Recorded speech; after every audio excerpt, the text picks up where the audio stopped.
po! If you are learning Tagalog, then you are in the right place. My name is Pat and I'm here to welcome you to the Tagalog Time video series and podcast where I will teach you conversational Tagalog.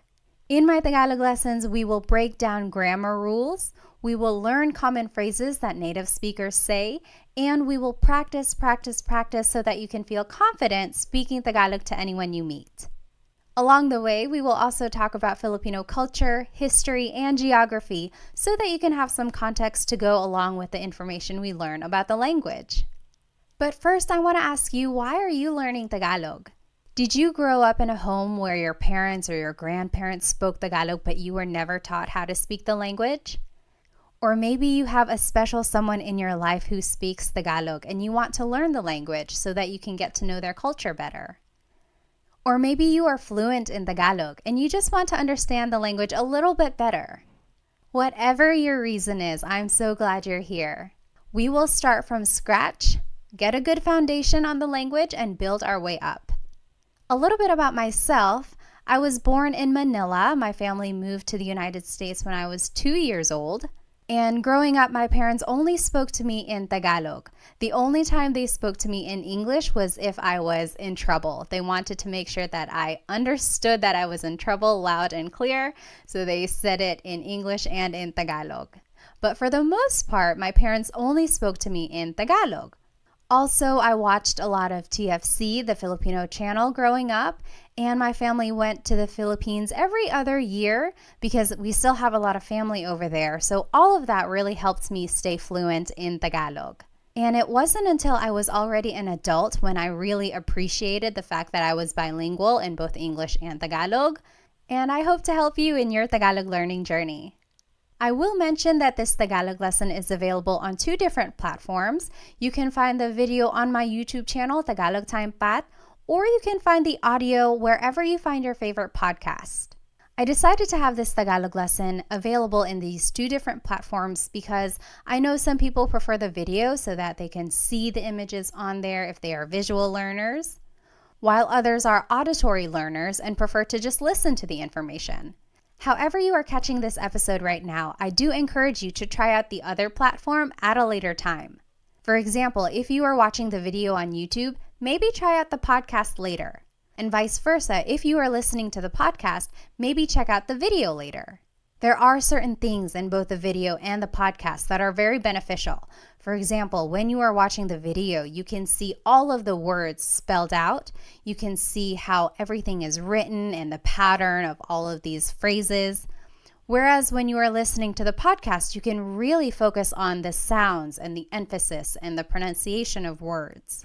The video and the podcast work different parts of your brain, so give each a try and see which one works best for you.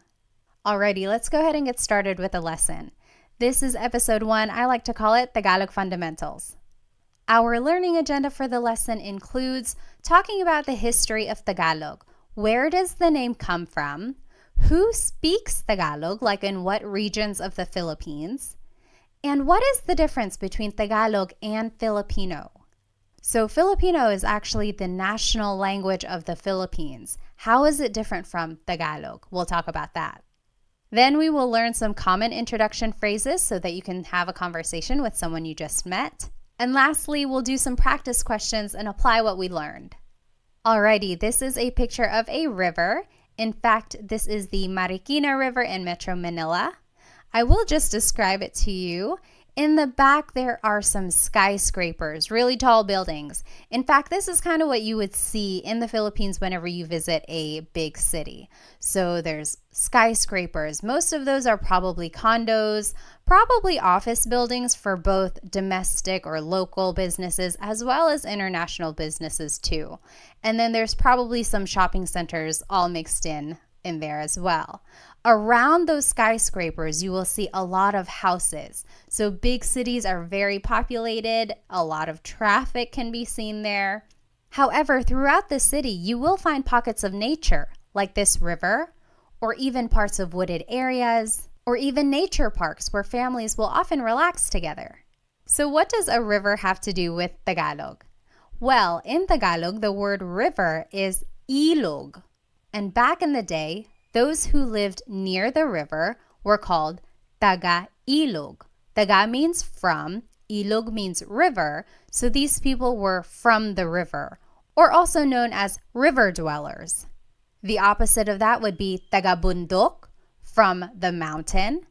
So this was just a way to distinguish people in different regions. Taga-ilog are those who were living beside the river. And the name Tagalog comes from this phrase, taga-ilog.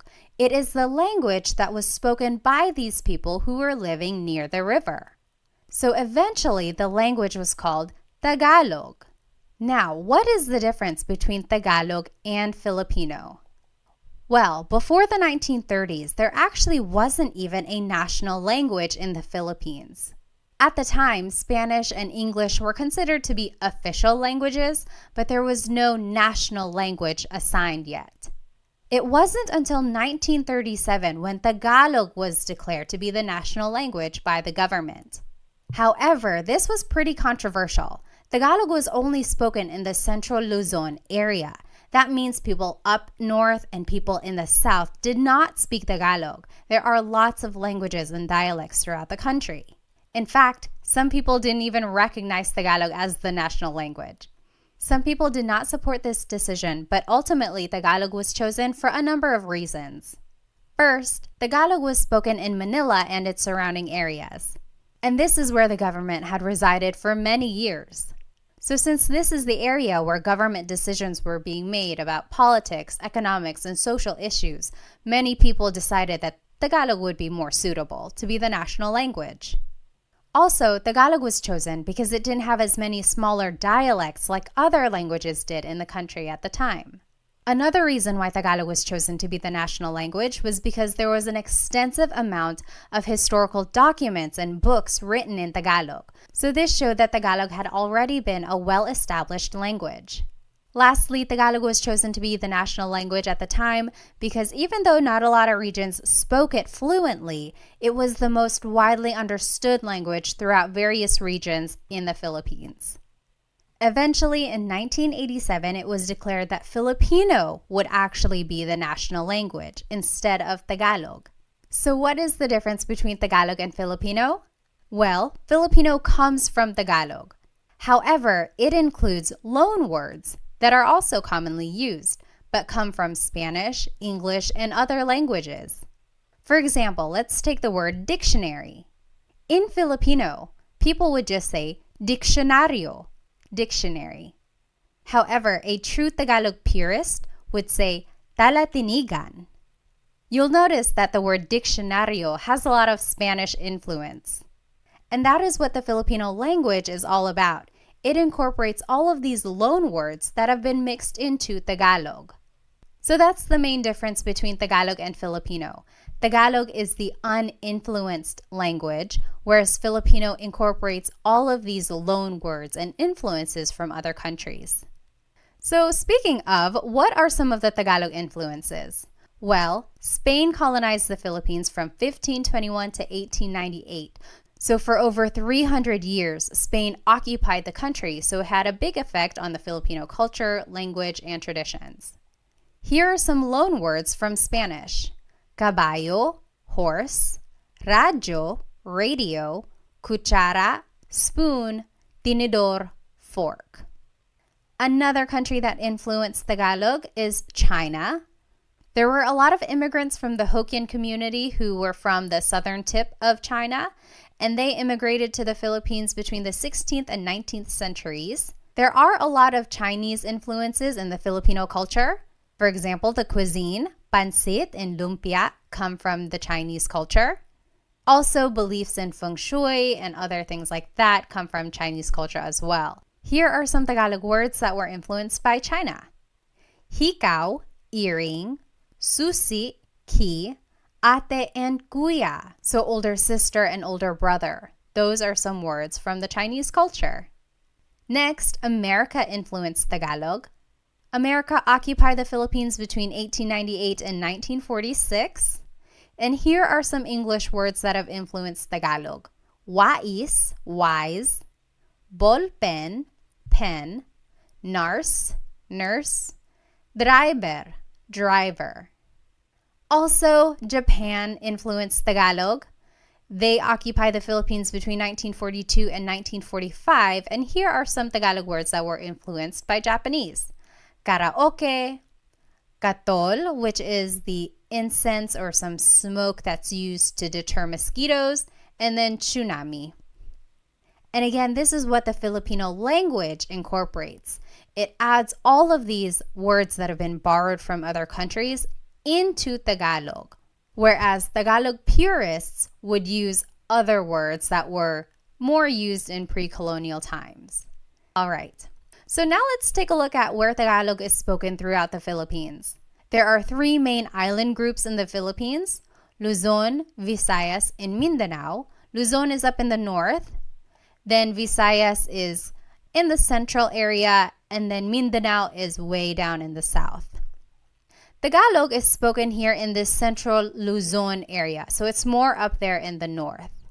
There are so many languages in the Philippines, and here are just some of them. Ilocano is spoken up there in the north, northern Luzon area. Tagalog again is the central Luzon area. Bicolano is in the southern Luzon area. Waray is spoken in the Visayas region, also Cebuano and Bisaya. All of that is spoken in the southern areas of the Philippines. And then Hiligaynon is on the western side of the Visayas region. Now the big question is, what is the difference between language and dialect? I will say that not everyone agrees. Some people think Tagalog is a language. Some people would say Tagalog is just a dialect. Same with Bisaya. Some people would say, oh, Bisaya is a language. Others would say that Bisaya is a dialect. Based on my research, language is considered to be more broad, whereas dialect is more regional. So yes, someone could argue, oh, Bicolano is regional, Hiligaynon is regional. I like to consider all of these as different languages, and I know I'm going to get people who disagree, and I apologize, but I also just like to give these regions their own recognition as having this developed language and form of communication. I've been corrected before. I've called it a dialect and someone said, no, actually it's a language, and vice versa. I've called it a language and people say, no, it's a dialect. I would encourage you to maybe do your research. You figure out what you want to call these different forms of communication and call it what you would like. I will call them languages. All right. Now let's take a look at where Tagalog is spoken all throughout the world.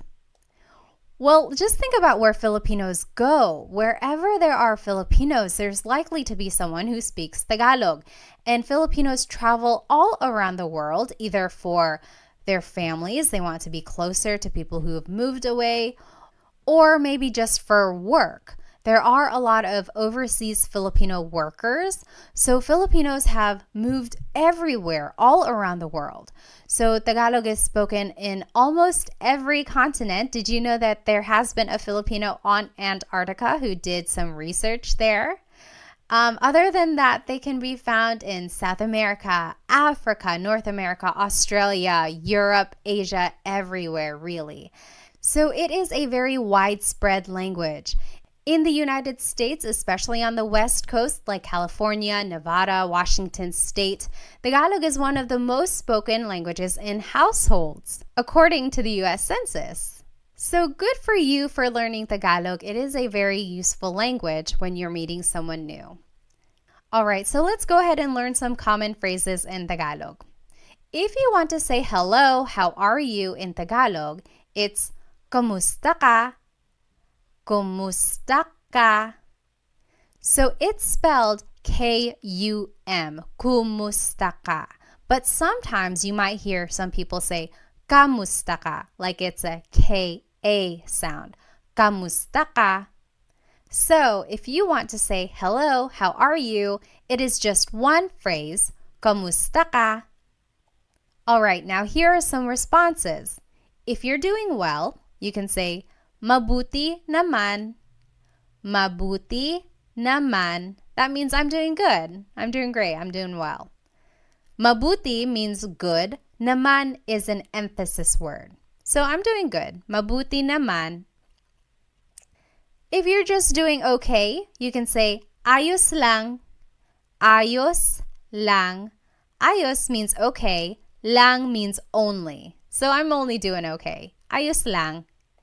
And if you're not doing good, you can say hindi mabuti. Hindi means not. Mabuti means good. So not good. I'm not doing well. Hindi mabuti. Okay, say these phrases with me one more time. Kamusta ka? Hello, how are you? Kamusta ka? Kamusta ka? Mabuti naman. I'm doing well. Mabuti naman. Mabuti naman. Ayos lang. I'm doing okay. Ayos lang. Ayos lang. Hindi mabuti. I'm not doing well. Hindi mabuti. Hindi mabuti. Next, if you want to ask someone's name, you could say, ano ang pangalan mo? Ano means what? Ang means is. Pangalan is name. Mo is referring to you. Ano ang pangalan mo? To reply, you could just say, ako si blank. I am blank. For example, I would say, ako si Pat. Ako si Pat. I will say, the long and formal answer could be, ang pangalan ko ay Pat. That literally means, my name is Pat. Pat is my name. However, this isn't conversational Tagalog. A lot of people would just say, ako si blank. Ako si Pat. All right, let's try saying these phrases one more time. Repeat after me. Ano ang pangalan mo? What is your name? Ano ang pangalan mo? Ano ang pangalan mo? Ako si blank. I am blank. Ako si Pat. Ako si blank. All right, if you want to ask someone where they're from, you would say, taga saan ka? Taga means from. Saan means where. Ka is referring to you. Taga saan ka? Where are you from? Taga saan ka? To reply, you would say, taga blank ako. I am from blank. Taga means from. Ako means I am. Taga Manila ako. I am from Manila. Taga blank ako. All right, say these phrases with me one more time. Taga saan ka? Taga saan ka? Taga saan ka? Taga Manila ako. Taga blank ako. Taga blank ako. Next, if you want to ask about someone's age, you would say, ilang taon ka na? Ilang taon ka na? Ilan means how many. Taon means year. Ka is referring to you. Na means already. Ilang taon ka na? Ilang taon ka na? To reply, you would just say, blank ako. I am blank. 30 ako. I am 30. Blank ako. Usually, when someone is saying their age, they use Spanish numbers. So an 18-year-old might say, 18 ako. I am 18. But you could also say it in Tagalog or in English. 30 ako. Let's say these phrases one more time. Ilang taon ka na? Ilang taon ka na? Ilang taon ka na? Blank ako. 30 ako. Blank ako. The long form of your answer could be, ako ay 30 taong gulang. That literally means, I am 30 years old. Again, this is not so much conversational Tagalog. It's more common for someone to just say, 30 ako. Next, you can ask someone, ano ang trabaho mo? What is your job? Ano means what? Ang means is, trabaho means job, mo is referring to you. Ano ang trabaho mo? Ano ang trabaho mo? Your response would be, blank ako. So very similar to the last response. I am blank. I am a blank. For example, I could say, nurse ako, teacher ako. And here's just some vocabulary on some professions. Guro, teacher. Nurse, nurse. Doktor, doctor. Abogado, lawyer. So you could say, guro ako, nurse ako. All right, say these phrases with me one more time. Ano ang trabaho mo? Ano ang trabaho mo? Ano ang trabaho mo? Blank ako. Nurse ako. Guro ako. The long form answer would be, ako ay isang nurse. Literally, I am a nurse. Ako ay isang nurse. Again, this is not conversational Tagalog. More people would just say, blank ako, nurse ako. Next, someone might ask you, may asawa ka na ba? Are you married? May asawa ka na ba? May means to have. Asawa is a spouse. Ka is referring to you. Na means already. Ba is a question word. May asawa ka na ba? May asawa ka na ba?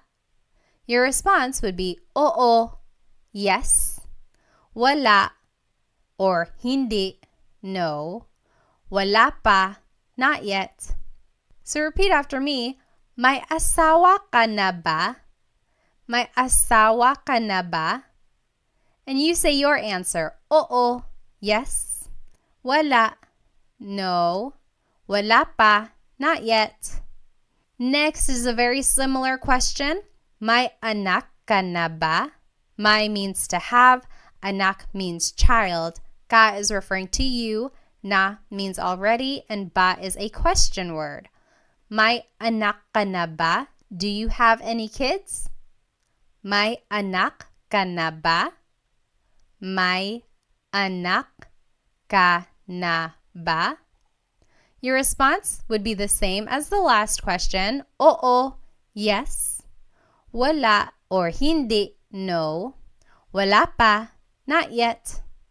So the difference between wala and hindi. Wala technically means none or nothing. Hindi means no.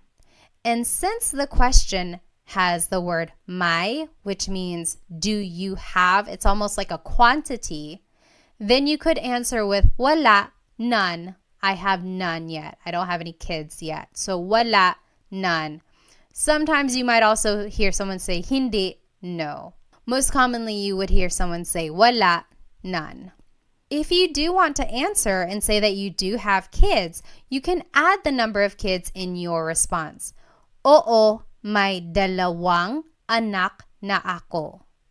Let's review some Tagalog numbers.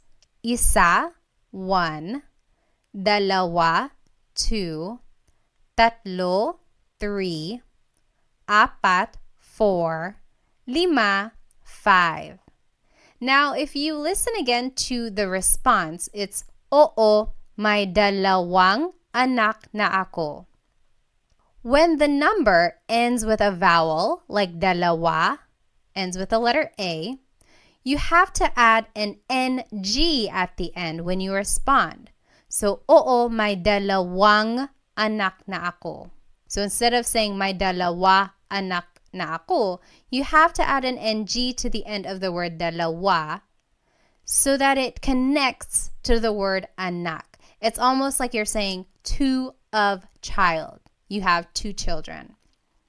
And you add this NG to the end of any number when it ends with a vowel. So, isa, dalawa, tatlo, 5, 5.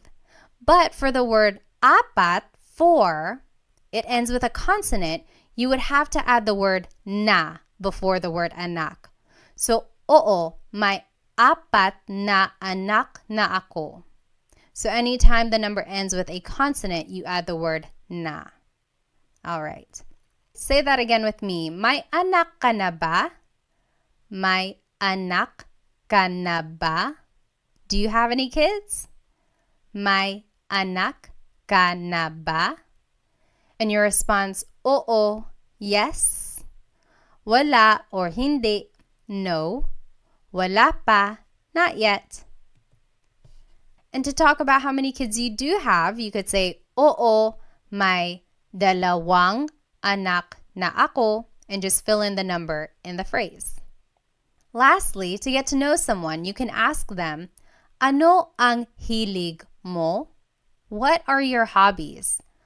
Ano means what, ang means are or is, hilig means your likings or things that you like. Mo is referring to you. Ano ang hilig mo? What do you like to do? What are your hobbies? Your response would be, mahilig ako blank. I like to blank. And here are some examples of some hobbies. Mahilig ako magluto, to cook, magluto, magbasa, to read, magbasa, manood ng TV, watch TV, manood ng TV, sumayaw, dance, sumayaw, mag-exercise, to exercise, mag-exercise. Now this is a great Taglish tip. When you don't know a verb in Tagalog, you can use the mag pattern. So mag-exercise is just the way to say exercise. That's commonly how people would say it. If you wanted to say that you like to swim, but you don't know how to say swim in Tagalog, you could say, mahilig ako mag-swim. I like to swim. Later on, go back and look up what to swim is in Tagalog. Then you can say, mahilig ako lumangoy, lumangoy. So I am a big supporter of using Taglish, especially while you are learning Tagalog. The main focus here is to learn the patterns and formation of phrases. And over time, you will learn more Tagalog vocabulary so that you can fill it into these phrases. But in the meantime, feel free to put English words wherever you need to. All right. Now, I always get asked, how do you use the word po? The word po is a part of speech that is used to show respect. Usually, kids say po throughout a conversation when they are speaking to an elderly person. Or adults even say po when they are trying to be respectful either to someone in authority or someone older than them. There are specific placements for the word po, but I will tell you about those in my next video, how to use po. But just as a rule of thumb, you can always add po to the end of anything you say and it will always work. It will always be respectful. So for any of the phrases that we learned today, add po at the very end when you are speaking to someone older than you. And that's just a good way to show respect. All right, now it's time to practice what we learned today. Translate these phrases in Tagalog. I will give you 10 seconds and then we'll go over the answer. Okay, so the first phrase that we're going to translate to Tagalog is, what is your name? What is your name? How do you say that in Tagalog?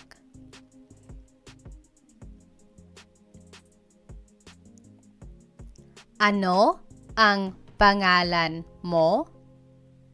Ano ang pangalan mo? What is your name? Ano ang pangalan mo? Now, how would you reply in Tagalog? If someone asked you, ano ang pangalan mo? How would you reply in Tagalog?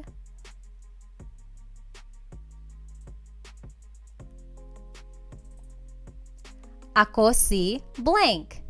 Ako si Pat. Ako si blank. All right, next question. How do you say, what is your job in Tagalog? What is your job?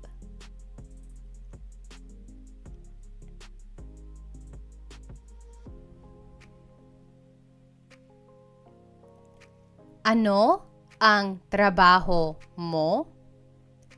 Ano ang trabaho mo? What is your job? Ano ang trabaho mo? Now, how would you reply in Tagalog?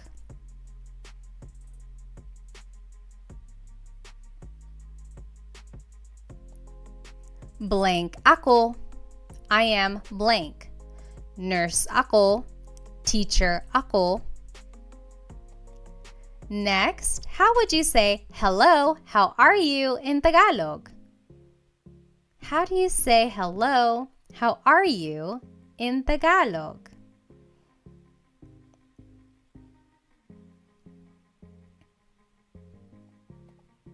Kamusta ka? Kamusta ka? Kamusta ka? Now, how would you reply in Tagalog? Remember, there are 3 different responses that you could say. How would you reply to kamusta ka?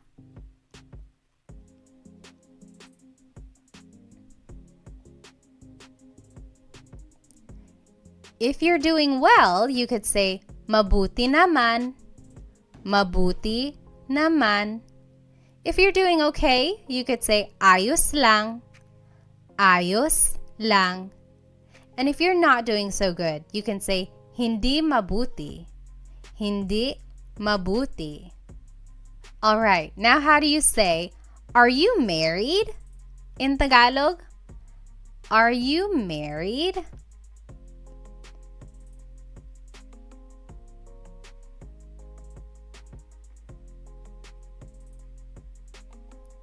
May asawa ka na ba? May asawa ka na ba? Are you married? May asawa ka na ba? Now, how would you reply in Tagalog? Remember, there are 3 different types of responses you can give to this question. May asawa ka na ba?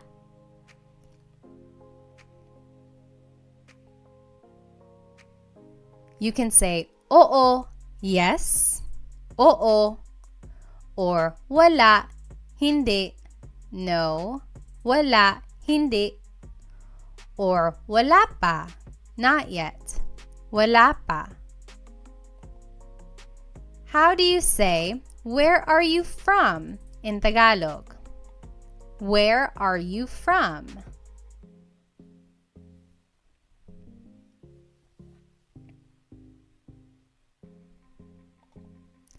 Taga saan ka? Taga saan ka? Where are you from? Taga saan ka? Now, how would you reply in Tagalog?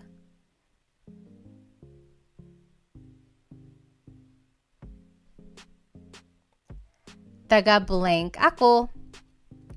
Taga Manila ako. I'm from Manila. Taga blank ako. All right, how would you ask, how old are you in Tagalog? How old are you?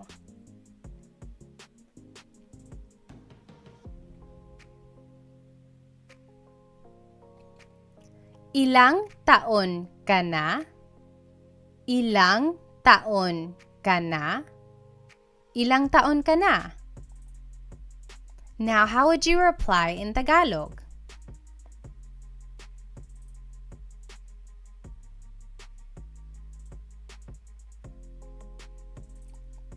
You can say blank ako. For example, I would say 30 ako. So blank ako. All right, next question. How would you ask, do you have any kids? Do you have any kids in Tagalog?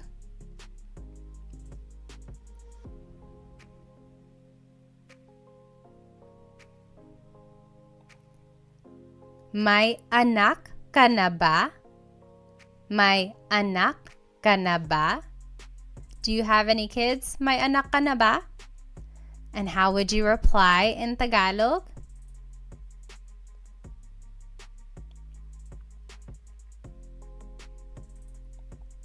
You can say, oo, yes. Wala or hindi, no. Wala pa, not yet. And if you wanted to be specific and say how many kids you do have, it would be may blank anak na ako. May dalawang anak na ako. I have 2 kids. Or may apat na anak na ako. I have 4 kids. So that would be the sentence structure if you wanted to say how many kids you do have. Lastly, how would you ask someone, what are your hobbies in Tagalog? What are your hobbies?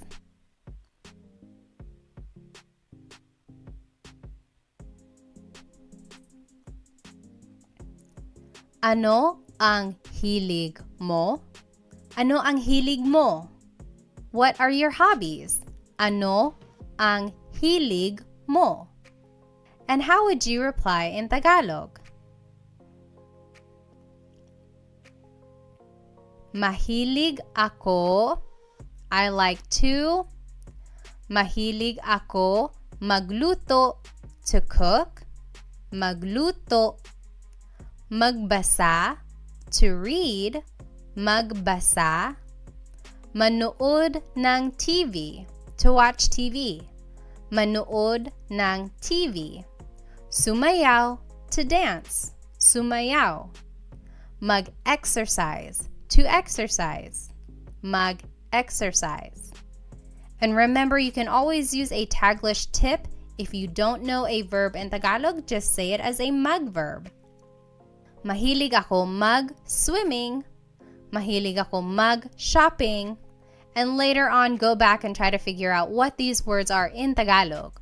So to swim is lumangoy. Mahilig ako lumangoy. All right, we learned a lot today. We learned about the history of Tagalog. We learned where it's spoken and some influences of it. Then we learned some common phrases that hopefully you can start using when you meet someone new. And then we practiced. I encourage you to maybe write these phrases down on a note card.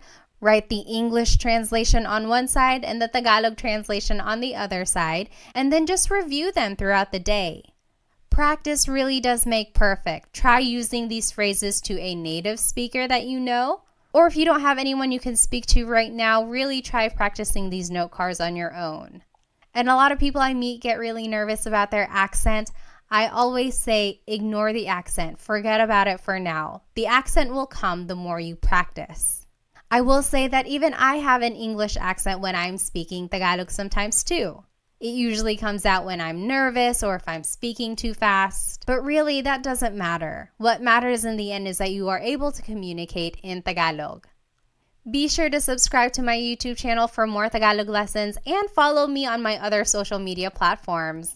Thank you so much for joining me in this Tagalog lesson. In my next lesson, I will talk about how to use po when you want to be respectful. I hope to see you there. Paalam!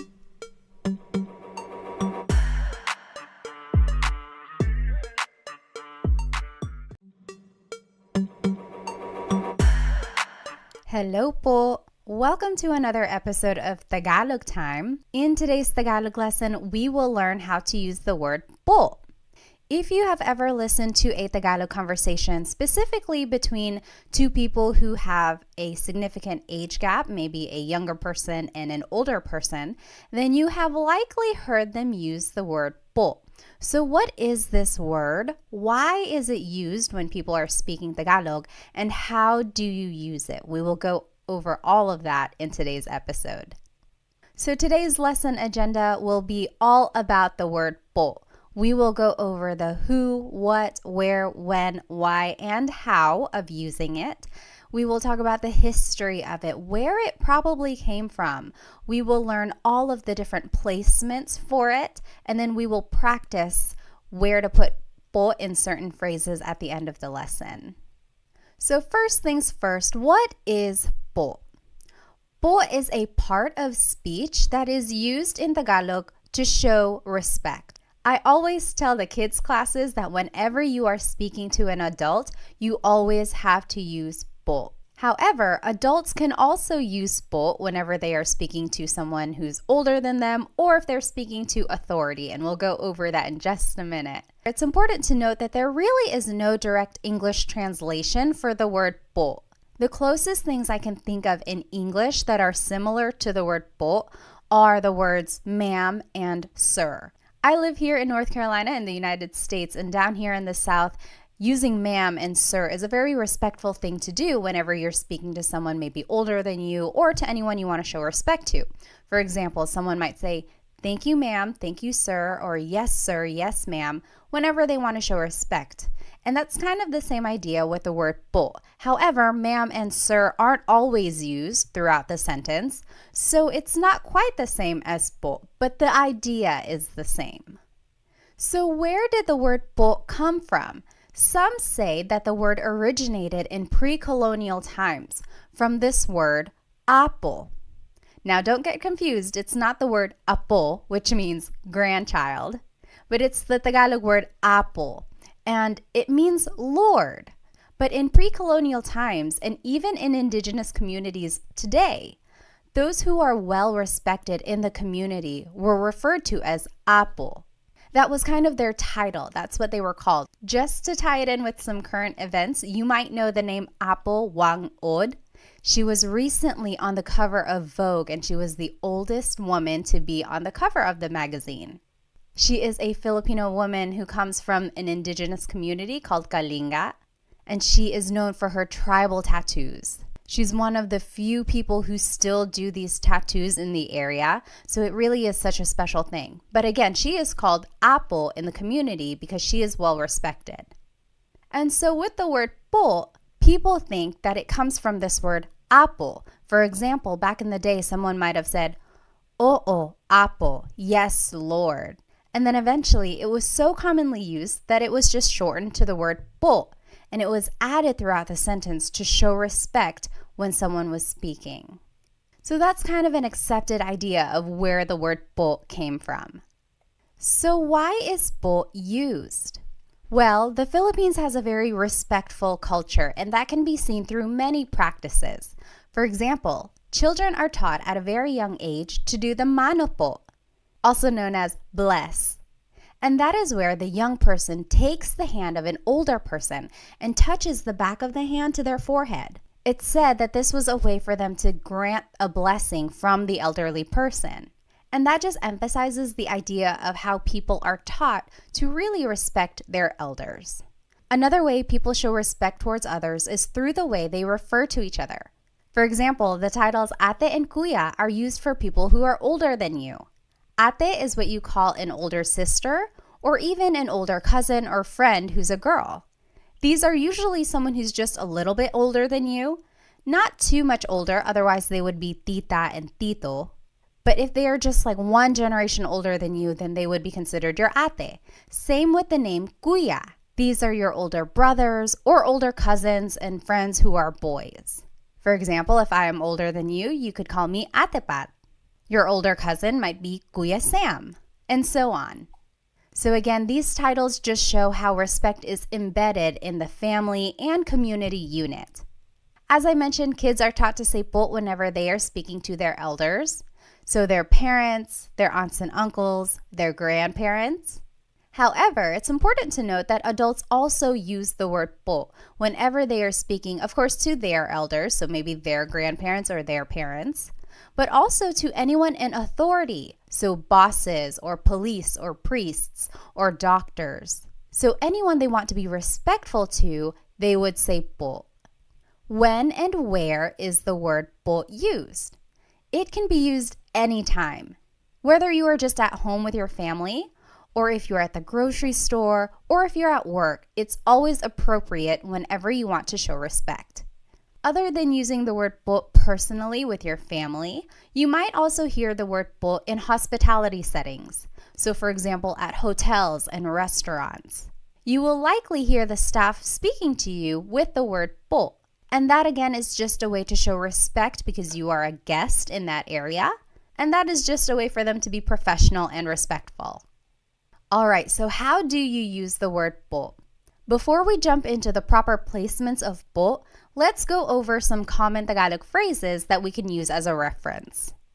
So first, the basic way to say hello and how are you in Tagalog is just kamusta ka, kumusta ka. To reply, you can say mabuti naman, I'm doing well, mabuti naman. Or if you're just doing okay, you can say ayos lang, ayos lang. And if you're not doing well, you can say hindi mabuti, hindi mabuti. Say these phrases with me one more time. Kamusta ka? Hello, how are you? Kamusta ka? Mabuti naman. I'm doing well.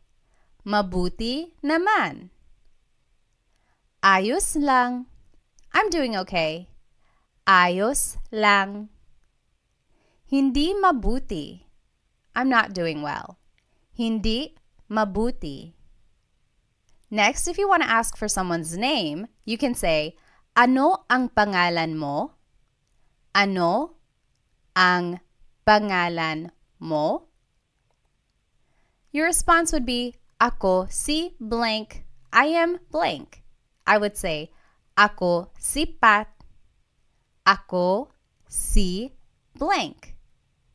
Next, if you want to ask where someone is from, you can say, taga saan ka? Where are you from? Taga saan ka? To reply, you can say, taga blank ako. I am from blank. Taga Manila ako. Taga blank ako. Let's say these phrases one more time. Ano ang pangalan mo? What is your name? Ano ang pangalan mo?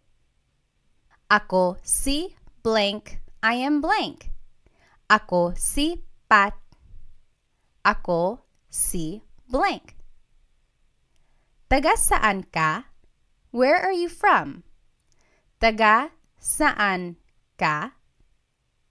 Taga blank ako. I am from blank. Taga Manila ako. Taga blank ako. Next, if you want to ask how old someone is, you can say, ilang taon ka na? How old are you?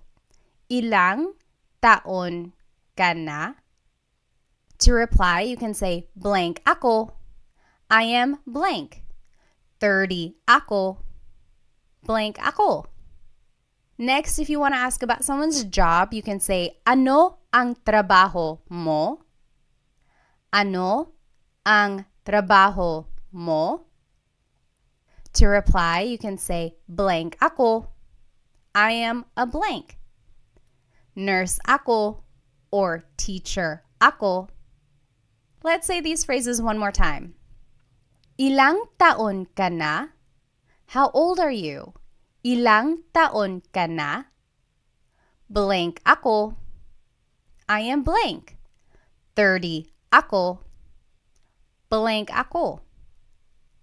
Ano ang trabaho mo? What is your job? Ano ang trabaho mo? Blank ako. I am a blank. Nurse ako. Blank ako. Alright, so we learned some common phrases. Now let's see where po would go in these phrases. First, the most common placement for po is that it is the second word in the sentence. For example, saan po ang CR? Saan means where, po is a sign of respect, ang means is, CR stands for comfort room. It's what they call the bathroom in the Philippines sometimes. So saan po ang CR means where is the bathroom? So po is the second word in this question. Another example is natutulog po siya. Natutulog means sleeping. Po is a sign of respect. Siya means he or she. It's gender neutral. So we would have to find more of the context clues about this phrase. But this essentially means he or she is sleeping. Natutulog po siya. Again, po is the second word in this phrase. The second rule for the word po is that it goes after the words ko, which means I, or na, which means already. So if either of these words appear in a phrase, po would go after that word, ko or na. For example, nakita ko po yung kotse. Nakita means saw. Ko means I. Po is a sign of respect. Yung means the. Kotse means car. So, I saw the car. Nakita ko po yung kotse. Po is after the word ko. Another example, kumain na po ako. Kumain means ate. Na means already. Po is a sign of respect. Ako means I. So, I already ate. Kumain na po ako. Po goes after the word na. Lastly, po goes after a set phrase. For example, maraming salamat po. Thank you very much. Maraming salamat po. Also, it can go after the phrase magandang umaga po. Good morning. So these are just some set phrases and po goes after them. I will note that if you don't remember these po placements, you can always add po at the end of anything you say, and it will always work. It will be respectful. It might not be the most common placement for the word po, but it does the job. So if you don't remember that po goes after the word ko or after the word na, just add it to the end of the phrase and you will be respectful. And that's the ultimate goal. All right. Now let's talk about po pronouns. This is very important. Whenever we are using the word po, you have to change the singular you pronoun to the plural you pronoun. For example, the word mo turns into the word nyo. The word ko turns into the word kayo. Depending on the sentence, mo means you or your, and ko means I or my. And these are singular pronouns. So anytime you are using the word po, you have to use the plural you pronoun, nyo and kayo, respectfully. And they do this in other languages as well. They do this in French. I took 5 years of French between high school and college. And anytime you refer to someone in a respectful way, you have to use the plural you pronoun. And you do this even if you are just speaking to one person. So that can get a little confusing. People always ask, so if I'm only speaking to one person, but I'm still using the word po, I still have to refer to them in the plural you? Yes, you do. So anytime you are trying to be respectful and you are using the word po, you have to use the plural you pronoun. And we will see how that works in these examples. So just to review the common phrases we just learned, kamusta ka? Hello, how are you? Mabuti naman, I'm doing well. Ayos lang, I'm doing okay. Hindi mabuti, I'm not doing well. Now, if we want to be respectful, let's see where po would go in these phrases. Kamusta ka turns into kamusta po kayo. So po is the second word in this question. And then ka becomes kayo. So that is an example of where the singular you pronoun becomes a plural you pronoun. So kamusta ka becomes kamusta po kayo. Next, mabuti naman becomes mabuti naman po. So that's just a set phrase. It would go at the end of that. Very similar, ayos lang becomes ayos lang po. Again, it just goes at the end because it's a set phrase. And then lastly, hindi mabuti becomes hindi mabuti po. Again, that's just a set phrase. You might hear someone say, hindi po mabuti. I've heard that before, so it can also be the second word in this phrase, hindi po mabuti. But since it's a set phrase, I would add it to the end, hindi mabuti po. So those are some examples of where po would go. Just some more common phrases. Let's review. Ano ang pangalan mo? What is your name? Ako si Pat. I am Pat. Taga saan ka?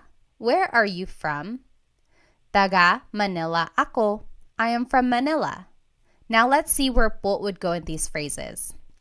Ano ang pangalan mo becomes ano po ang pangalan nyo? So po is the second word here, goes right after the word ano. And then mo becomes nyo. So again, the singular you pronoun becomes a plural you pronoun. Next, ako sipat becomes ako po sipat.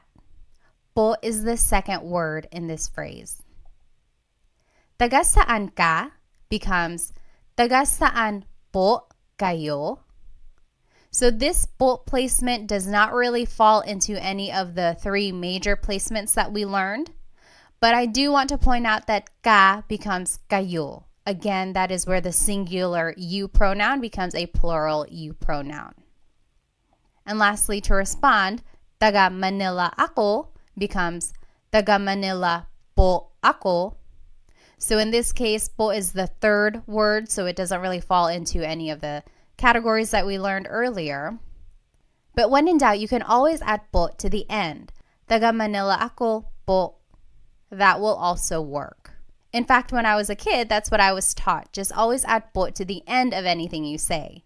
The more you hear people speaking Tagalog, you'll catch on to where po typically goes. You'll hear the flow of the sentence, and you'll learn where po might and might not go. Alrighty, ilang taon ka na means how old are you? 30 ako, I am 30. Ano ang trabaho mo? What is your job?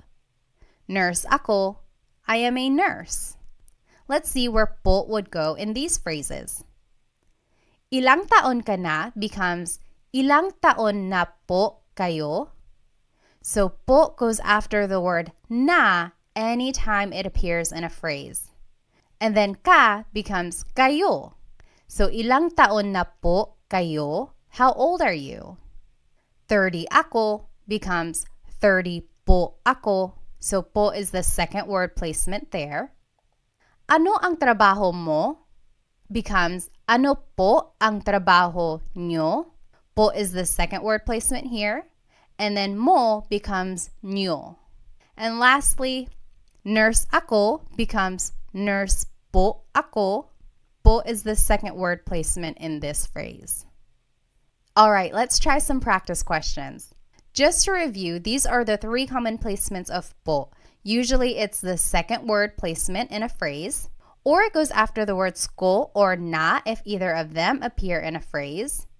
And lastly, it goes after a set phrase. And then the most important rule is anytime you are using po, you have to use a plural you pronoun instead of the singular you pronoun. So like the phrase we learned, taga saan ka? Where are you from? Turns into taga saan po kayo? Ka becomes kayo. You would never ever hear someone say, taga saan po ka? The po and the ka are never together since that is a singular you pronoun. You always have to change the ka into kayo, which is the plural you pronoun. Taga saan po kayo? All right, so let's do some practice. What is the proper placement of po in these phrases? Maligayang bati, happy birthday. Maligayang means happy. Bati means a greeting. So happy greeting, usually used for happy birthday. Maligayang bati. I'll give you a hint. This is a set phrase. So think about that. Maligayang bati, happy birthday. Where would po go there? Next, binili ko yung laruan. Binili means bought. Ko means I. Yung means the. Laruan means toy. So I bought the toy. Binili ko yung laruan. Where would po go in this phrase? Binili ko yung laruan. And lastly, kinain ko na yung pagkain. Kinain means ate. Ko means I. Na means already. Yung means the. Pagkain means food. I already ate the food. Kinain ko na yung pagkain. Where would po go in this phrase? Take a minute and try to think of where you would put po in these phrases.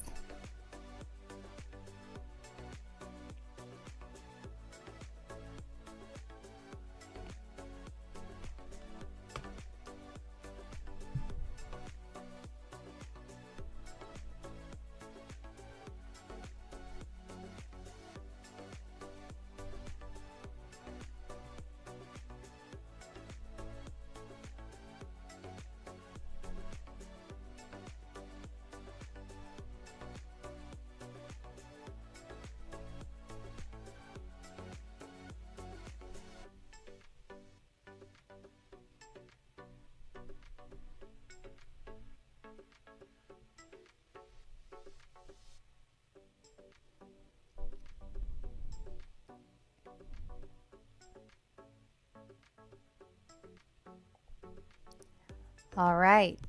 Maligayang bati becomes maligayang bati po. So that is a set phrase, so po would just go at the end of that. Maligayang bati po. Next, binili ko yung laruan. I bought the toy. Becomes binili ko po yung laruan. Po would go after the word ko in this phrase. Lastly, kinain ko na po yung pagkain. So remember, one of the rules was it goes after the word ko or na if either of them appear in the phrase. What if they both appear in the phrase? It would just go after both of them. So kinain ko na po yung pagkain. Po goes after the word na, which is after the word ko. So did you get it right? I hope you did. It does take some practice, but remember you can always add po to the end of your sentence. Alright, so just a quick note. What is the difference between po and ho? For example, someone might say ano po, which means what? Someone else might say ano ho, which also means what? What is the difference between po and ho? Well, both are a sign of respect. They have the same placement rules that we just learned. However, ho is considered to be a little bit more informal and po is formal. Some people might use the word ho when they are speaking to an elderly person who is not really close to them or a stranger who they don't really know well. For instance, some people use the word ho when they are speaking to an older person who they don't really know very well. So maybe an older stranger or just an older acquaintance, they might use the word ho. Whereas po is really saved for older people in their family, people they really know and want to formally respect. I personally don't use the word ho very often. I just use po for everyone when I want to be respectful. However, I have heard people use the word ho whenever they're speaking to someone kind of informally but also still respectful. You might hear it in movies or Filipino shows or things like that. Just know that it is equivalent to the word po but just a little bit less formal. Alrighty, so we learned a lot today. We learned the placements of po. We learned a little bit about the history, where it comes from, how to use it, when and where. And then we were able to practice a little bit. So I encourage you, maybe when you are speaking to your parents or to your grandparents, just practice saying po, even if it's in English. Try adding po to anything you say at the end, even if it's an English phrase. That way you can get in the habit of using po and being respectful towards others in this way. If you would like to stay connected and get notified whenever I have a new Tagalog lesson, I encourage you to subscribe to my YouTube channel. And please follow me on my other social media platforms. I have a lot of other good content there as well. I'll see you in our next Tagalog lesson. Paalam!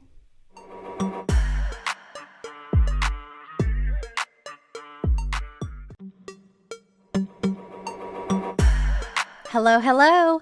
Welcome to another episode of Tagalog Time with Pat. This is episode 3, and we will be learning how to conjugate Tagalog verbs in the present tense. I encourage you to go back and watch episode 1 and 2 if you have not watched them yet. I have planned these episodes to kind of start from scratch. So if you don't know any Tagalog at all, start with episode 1 to learn about just the fundamentals of Tagalog, learning about basic phrases and everything like that. And then episode 2 will focus on how to use po so that you can be respectful when you're speaking to adults or to authority. And then now episode 3, this is more heavy on the grammar side so that we can start speaking more kind of simple sentences which you can use in a conversation. So let's go ahead and jump right in. In Tagalog, have you ever wanted to say something like, I am eating, she is sleeping, they are cooking? So basically anything in the present tense. If you've ever wanted to talk about what you are doing in this moment in time or talk about what someone else is doing right now, this is a good episode to watch so that you can learn how to make these sentences to describe what you are doing currently. And this is our agenda for today. We will start by talking about verb conjugation in general. Then we will learn the Tagalog verb types. Then we will go into Tagalog pronouns so that we can start making simple sentences. And then we will learn the verb conjugation patterns and then practice them in some example questions. And then I will finish it off with a Taglish tip, which I think you will find very useful. So what is verb conjugation? First of all, a verb is an action word. So to run, to play, to jump, any kind of movement or action, that is a verb. And to conjugate means to change into a different form. So when we speak, we are constantly conjugating verbs depending on what we're trying to say. If we are talking about something that happened yesterday, we conjugate the verb in the past tense. If we are talking about what we will be doing tomorrow, we conjugate the verb in the future tense. So to conjugate just means to change into a different form. And I like to take the time to kind of explain what conjugate means because one time in a class, I had a student ask, what does conjugate mean? And here I was just throwing the word around thinking everyone knew what it meant. So I like to just kind of start at the basics and just explain what a verb is and what it means to conjugate it. Now, there are many different types of verb tenses. In English specifically, there's a whole bunch. The most common ones are the present tense, like what you're doing right now, past tense, what you did yesterday or last week, future tense, what you will be doing tomorrow or next month. Then in English, there are also lots of other tenses like the present perfect tense, like I have been to his house before. So that means like something happened in the past, but it's still kind of related to the present. Then there's the pluperfect tense. I had eaten lunch. So that's something that happened in the past. It's done. It happened at a specific moment in time. And then there are just so many more verb tenses out there, especially in English. But in today's class, we will focus on how to conjugate verbs in the present tense. Alrighty, so in Tagalog, there are 5 main types of verbs in Tagalog. Mag, ma, in, and e verbs.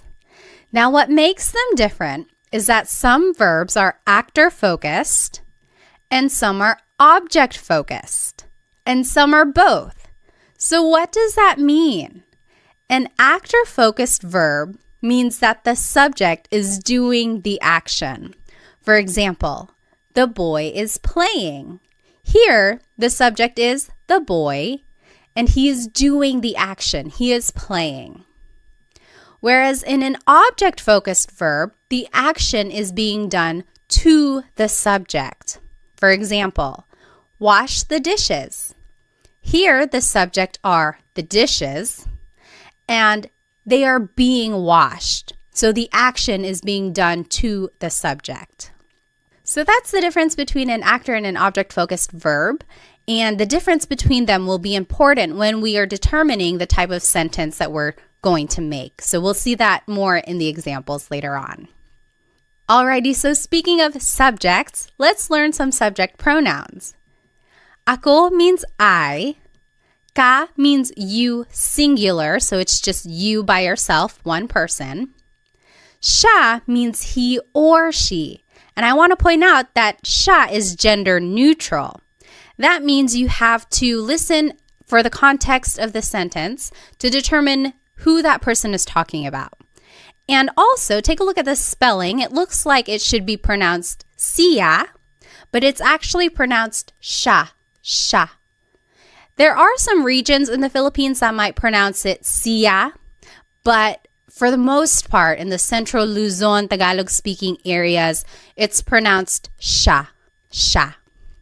Next, sila is they. Tayo is we inclusive. Kami is we exclusive. So in Tagalog, it's interesting. There are 2 types of we. In English, we just say we, and then you have to kind of distinguish who you're talking about, like we who. So in Tagalog, if everyone is included, that's tayo. So you and me and everyone in the room, we are all eating, kumakain tayo.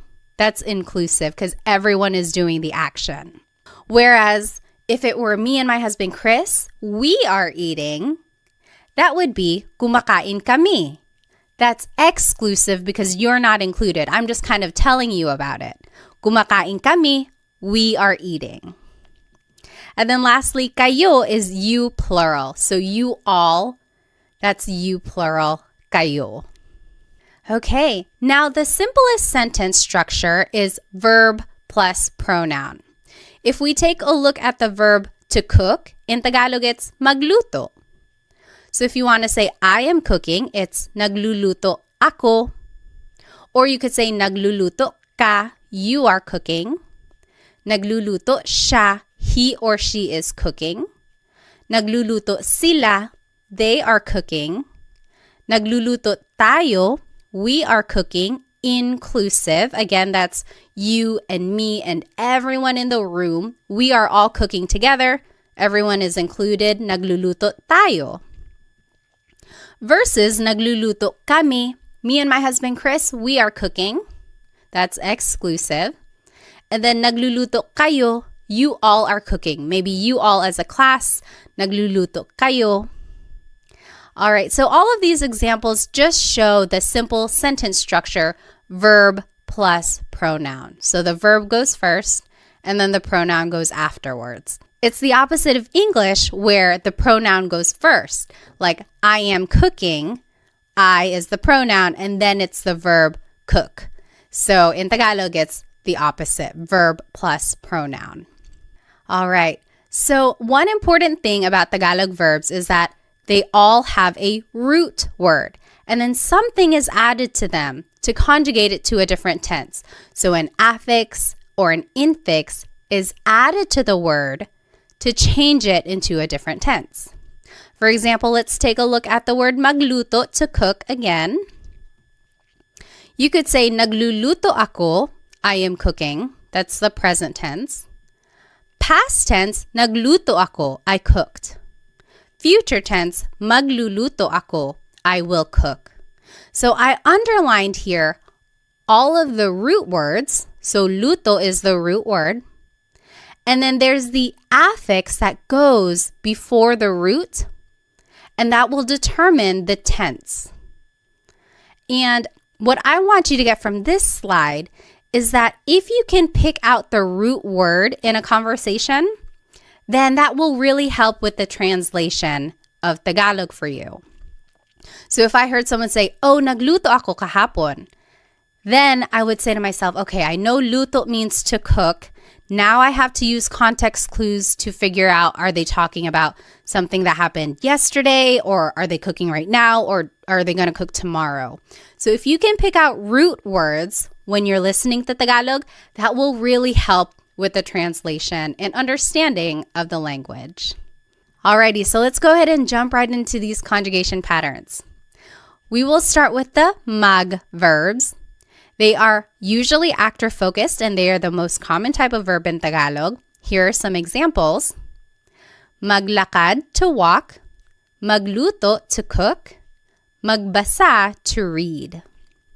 Now, in the present tense, if you want to conjugate a mag verb in the present tense, here is the pattern. It's the affix nag, then it's the repeated first syllable, and then it's the root.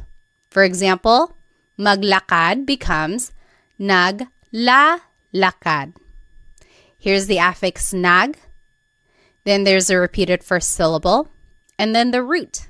Naglalakad ako, I am walking. Naglalakad sila, they are walking. Alrighty, let's take a look at magluto, to cook.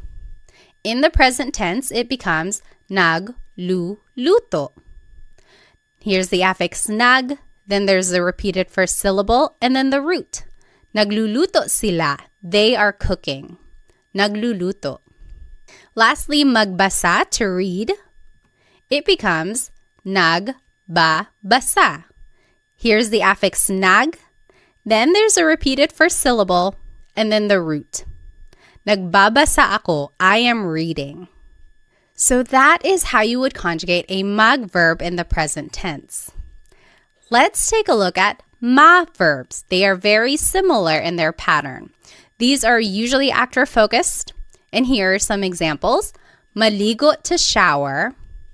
Matulog, to sleep. Manood, to watch. In the present tense, if you want to conjugate a ma verb, here's the pattern. Now the affix is na, then it's the repeated first syllable and then the root. So maligo, to shower, will be na-li-ligo. Naliligo ako, I am taking a shower. Naliligo siya, he is taking a shower. You jot it down on your paper. What do you think matulog and manood will be in the present tense? And feel free to pause the video if you need. All right, matulog in the present tense, to sleep, is going to be natutulog. The affix is na, then there's a repeated first syllable, and then the root. Natutulog ako, I am sleeping. Natutulog. Manood, to watch, will be nanonood. Nanonood sila. They are watching. Affix is na, then there's a repeated first syllable, and then the root, nanonood. So mag and ma verbs have a very similar pattern. The only difference is that affix in the beginning. Now let's take a look at verbs. These can be actor or object focused, depending on the context. And here are some examples. Kain is to eat. Takbo is to run. Tawa is to laugh. Now you might be wondering, why are these verbs? Doesn't appear in the word at all. It's because is the infix that goes into the word when you are conjugating it. So in the present tense, to conjugate an verb, the infix goes between the first and second letter, and then it's the root at the end. So for example, kain, to eat, becomes kumakain. Goes between the first and second letter, and then you add the root at the end. Kumakain ako. I am eating. Kumakain ako. Next, takbo means to run. In the present tense, it would be tumatakbo. Tumatakbo siya. He is running. Goes between the first and second letter, and then it's the root at the end. Tumatakbo. You jot it down. What do you think tawa will be in the present tense? And just use the pattern we learned. In the present tense, tawa, to laugh, will be tumatawa. Goes between the first and second letter, and then the root goes at the end. Tumatawa sila. They are laughing. Tumatawa. Alrighty, now let's move on to verbs. These are also object focused. And here are some examples. Gamit means to use. Walis means to sweep. It has a very similar pattern to verbs. The only difference now is that the infix in goes between the first and second letter, and then it's the root. So gamit, to use, in the present tense becomes ginagamit. In goes between the first and second letter, and then it's the root. Ginagamit ko, I am using something. Ginagamit. What do you think walis will be in the present tense? Remember to just use the pattern and plug everything in. Walis in the present tense is winawalis. So in just goes between the first and second letter, and then the root goes at the end. Winawalis ko yung sahig. I am sweeping the floor. Winawalis. Lastly, verbs. These are object focused. Some examples are isara, to close, ibigay, to give, itago, to hide. And now the pattern is the infix in goes between the second and third letter, and then it's the root. So isara, to close, becomes isinasara. Isinasara. So in goes between the second and third letter, and then the root goes at the end. Isinasara ko yung pinto. I am closing the door. You jot it down. What do you think ibigay and itago will be in the present tense? In the present tense, ibigay, to give, will be ibinibigay. ibinibigay. In just goes between the second and third letter, and then it's the root at the end. Ibinibigay. So, ibinibigay ko, I am giving something to someone. Lastly, itago, to hide, in the present tense will be itinatago. Itinatago. The in just goes between the second and third letter, and then the root goes at the end. Itinatago. All right, so those are the conjugation patterns for the 5 different types of verbs in Tagalog. So as you can see, there are some similarities among the patterns. You just kind of have to figure out what type of verb it is and then go from there. So I always get asked, how are verbs categorized? Why are some verbs mag, some are ma, some are some are in, some are e? And I've looked it up, and honestly, I have not found a consistent answer for that question. I think it goes back to baybayin, the ancient Philippine script.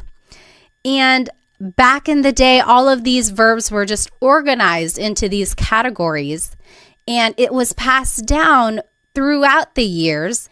And as Tagalog has evolved over time, all of these verbs have just been accepted into these categories. Unfortunately, there is no rhyme or reason that I know of to explain why magluto is a mag verb, whereas matulog is a ma verb. I'm not quite sure why they were organized like that. But my biggest tip is to really listen when a native Tagalog speaker is conjugating these verbs, and then make a note of that so that you can conjugate it that way in the future. So it's just a matter of acquiring more vocabulary and then using the verbs in those ways in the future. Now, if anyone does know the answer to that, like why are verbs organized in these groups, please let me know because I would love to share it. I have not been able to find a consistent answer to explain why they are the way they are. All right, so now let's go ahead and practice. I'm going to go ahead and turn my video off so that I can use the whole screen. All right, so in this top left corner are the verb patterns that we just learned. Under that are the subject pronouns we learned. Ako is I, ka is you, siya is he or she, sila is they, tayo is we, inclusive, kami is we, exclusive, kayo is you, plural. Then here is the simple sentence structure, verb plus pronoun. And then here are some vocabulary terms to indicate present tense. So ngayon means right now. Ngayong araw means today. And here are some examples. So number 1, I am cleaning right now. Maglinis means to clean. Number 2, she is eating. Kain means to eat. Number 3, you all are cooking. Magluto means to cook. Number 4, we are walking. Maglakad, inclusive. Number 5, they are sleeping. Matulog. And number 6, we are watching TV. Manood, exclusive. So let's do number 1 together just so we are all on the same page. Remember our sentence structure here, verb plus pronoun. So the verb for to clean is maglinis. In the present tense, it's naglilinis. So mag verbs, remember the pattern is affix nag, then there's a repeated first syllable, and then the root. Naglilinis, then I, the subject pronoun for I is ako. And then right now, ngayon. Naglilinis ako ngayon. I am cleaning right now. Naglilinis ako ngayon. You take a minute and do the last 5 questions and then we'll go over it. And feel free to pause the video now if you think you'll need more time. All right, so let's go ahead and do number 2. She is eating. Kumakain siya. Remember, kain is an verb. So the pattern for verbs is the infix goes between the first and second letter, and then it's the root. Kumakain siya. Number 3, you all are cooking. Nagluluto kayo. Nagluluto kayo. Number 4, we are walking. Naglalakad tayo. So remember, inclusive means everyone is doing the action. Tayo is the inclusive form of we. Number 5, they are sleeping. Natutulog sila. Natutulog sila.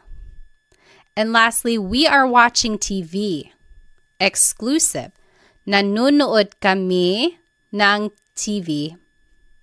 So not everyone is doing it. It's just me and someone else. Nanonood kami ng TV. So the TV just goes at the end. Nang means some or a thing. We are watching some TV. Now, I want to take a look at this phrase, she is eating. Kumakain siya. Kain is a good example of a verb that can be actor or object focused. So we just learned, kumakain siya. She is eating. But you could also say, kumakain siya ng kanin. She's eating some rice. Or kumakain siya ng saging. She's eating a banana. So ng can mean some or a thing. And in all of these examples, kain is being conjugated as an verb. But you could also say, kinakain niya yung cake. She is eating the cake.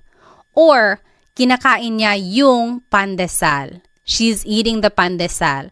Pandesal is like a sweet bread that's usually eaten for breakfast. So these last two examples, kain is being conjugated as an verb. What's the difference here? When kain is being conjugated as an verb, it is an actor-focused verb. So in these examples, it's like asking, what is she doing? Oh, she's eating. She's eating some rice. She's eating a banana. What is she doing? Versus when it's an object-focused verb, it's almost like you're asking, what is she eating? Oh, kinakain niya yung cake. She's eating the cake. Or kinakain niya yung pandesal. She's eating the pandesal. So when it's an actor-focused verb, it's more answering the question, what is she doing? In an object-focused verb, it's like answering the question, what is she eating? So there you can kind of see the shift in the focus of the sentence. Is it more focused on what the subject is doing or focused on what the subject is eating? So I think that's very interesting how the verbs can take on a different kind of focus depending on the context of your sentence. All right, so let's go back to the examples we just did. If you look closely, you'll notice that all of these examples are mag, ma, or verbs. That is because they are all actor-focused, meaning you can use a subject pronoun like we were using. However, if you want to use an in or verb, now you have to actually use a possessive pronoun. And the idea here is that for in or verbs, since the object is the focus of the sentence, it's almost like you are in possession of that object, so you have to use these possessive pronouns. So let's take a look down here in the bottom left corner. Here are possessive pronouns. Ko means my or I. Mo means your or you singular. Niya means her or his, he or she. Nila means their or they. Natin means our or we inclusive. Namin means our or we exclusive. Ninyo means your or you plural. So you might be wondering, how can it mean my or I, your or you? Because you can use these pronouns in different ways. So you could say like, bahay ko, my house. Or bahay mo, your house. So when you're attaching it to an object, it takes on the possessive quality of like my or your or his or her. But when you're using it in a sentence with an object-focused verb, then it takes on the translation of I, you, he or she. So now this is the sentence structure we will be using when we use an in or verb. Verb plus pronoun, like we were just doing. Then it's the word yung. And then it's the noun. A very similar word is ang, A-N-G. That also means the. However, yung is specific. It's like that thing. So for our purposes, let's just use yung because it's a little bit more specific to the examples we will be going over. And then again, here are some vocab words to indicate present tense. Ngayon means right now. Ngayong araw means today. And here are some examples. I am using the car, and I gave you some vocabulary words. Gamit means to use. Kotse is car. Number 2, he is closing the door. Isara means to close. Pinto means door. Number 3, you all are sweeping the floor. Walis means to sweep. Sahig means floor. Number 4, they are hiding the toys. Itago means to hide. Mga laruan means toys. So this is interesting. If you want to make a noun plural, you have to add the word mga in front of it. It's not like in English where you just add an S at the end. To make a noun plural, you have to add this word mga. So let's do the first one together. Just so we're on the same page, keep an eye on your new sentence structure here, verb plus pronoun, then yung, then the noun. So I am using the car. Gamit is to use. In the present tense, it's ginagamit. Remember, the in just goes between the first and second letter, and then it's the root. Ginagamit, and then the pronoun I in the possessive pronoun is ko. And then yung car is kotse. Ginagamit ko yung kotse. I am using the car. Ginagamit ko yung kotse. So as you can see, we just kind of plugged everything into this sentence structure. And then we also used the pattern that we learned for these different types of verbs. So go ahead and take a minute. You do the last 3 examples and then we'll go over it. Feel free to pause the video if you need. All right, let's do number 2. He is closing the door. Isinasara niya yung pinto. Isinasara niya yung pinto. So the pattern for E verbs, the in just goes between the second and third letter, and then it's the root. He, as a possessive pronoun, is niya. Yung pinto, the door. Number 3, you all are sweeping the floor. Winawalis nyo yung sahig. Winawalis nyo yung sahig. And then lastly, they are hiding the toys. Itinatago nila yung mga laruan. Itinatago nila yung mga laruan. So it really is just a matter of plugging everything into the sentence structure and then using the patterns that we learned for these different verbs. And the trickiest part really is trying to remember that for actor-focused verbs like magma and verbs, you can use subject pronouns. But then for in and e verbs, you have to use possessive pronouns. And again, it's because it's almost like you or the subject are in possession of that object. Alrighty. So let's take a look at this verb walis. This is another example of where it can be an actor or object-focused verb. We learned winawalis ko yung sahig. I am sweeping the floor. That's an in verb. The focus is on the object, sahig. What are you sweeping? I'm sweeping the floor. Winawalis ko yung sahig. But you could also say nagwawalis ako. I am sweeping. Now the focus is on me, the subject. I am sweeping. What are you doing? I'm sweeping. So here, when it's an in verb, it's an object-focused sentence. Versus when it's a mag verb, it's an actor-focused sentence. So very interesting there. Alrighty, let's finish it off with this Taglish tip. Taglish is Tagalog and English together. And I am a big supporter of using Taglish. There are people out there who might say, oh, don't use Taglish. That's a bad way to learn a new language. On the contrary, I think it's a great way to learn a language because you can use it as a stepping stone while you get more vocabulary. So you don't want to rely on Taglish forever. The idea is that hopefully over time you can get more vocabulary and learn how to say the whole phrase in Tagalog. But in the meantime, let's learn this Taglish tip, and I think you can use it every day. So let's take a look at these examples. I am driving, she is swimming, they are jumping. We didn't learn how to say to drive, to swim, or to jump. We didn't learn those verbs. But you could always turn them into a mag verb. So mag plus the English verb, and then you could just conjugate it in the present tense using the pattern we learned. Affix is nag, then there's the repeated first syllable and then the root, and then use the subject pronouns like we learned.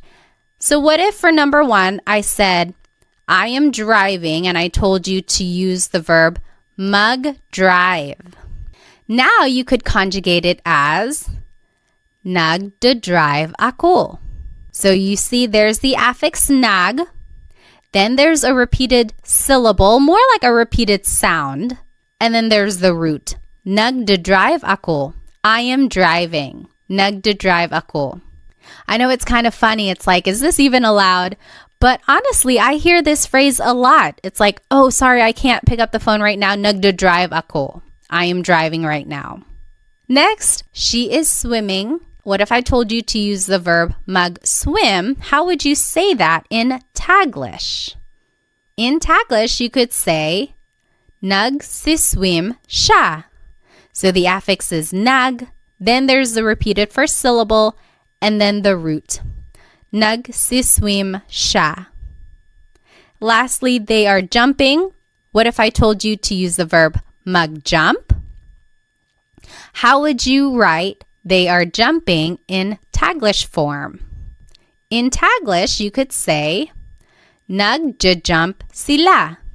They are jumping. Nagja-jump sila. So the affix is nag, then there's the repeated first syllable or sound, and then the root. Nagja-jump sila. So I think this tip is useful, but again, try to go back later on and try to figure out what that word is in Tagalog so that you can say the whole phrase in Tagalog. So to drive in Tagalog is magmaneho. So nagmamaneho ako. I am driving. To swim in Tagalog is lumangoy.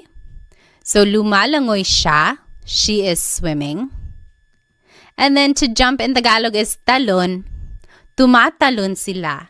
They are jumping. So try using Taglish whenever you can, because I think it's a great way to practice using the sentence structure. You also get to practice using the different pronouns, and also it's a way to practice the conjugation patterns that we learned.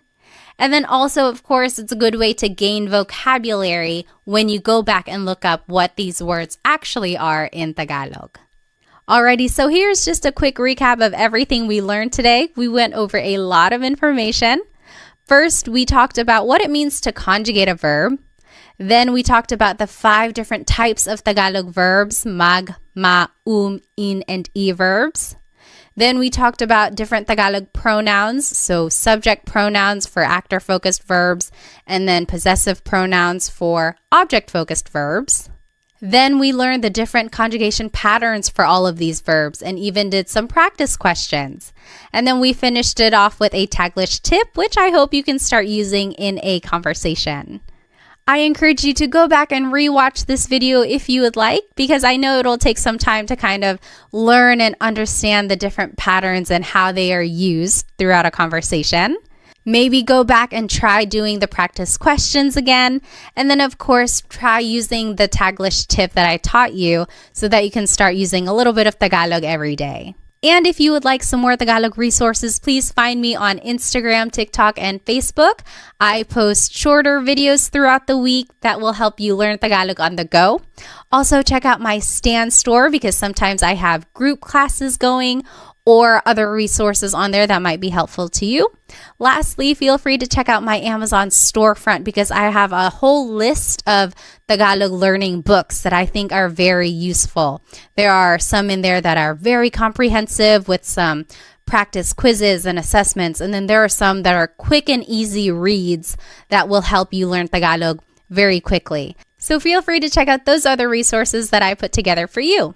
Thank you so much for spending some time with me today. Keep an eye out for the next Tagalog lesson where I will be teaching how to conjugate verbs in the past tense and the future tense. And I think it will go a little bit quicker if you were able to follow along with this lesson, because now it's just a matter of learning a new pattern and learning new infixes and affixes. Wherever you are in your Tagalog learning journey, I am here to support you. So thank you so much. I'll see you in the next episode. Paalam!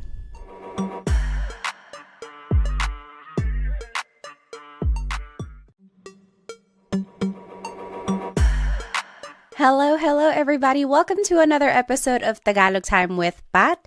This is episode 4, and today we're going to be learning how to conjugate verbs in the past and future tense.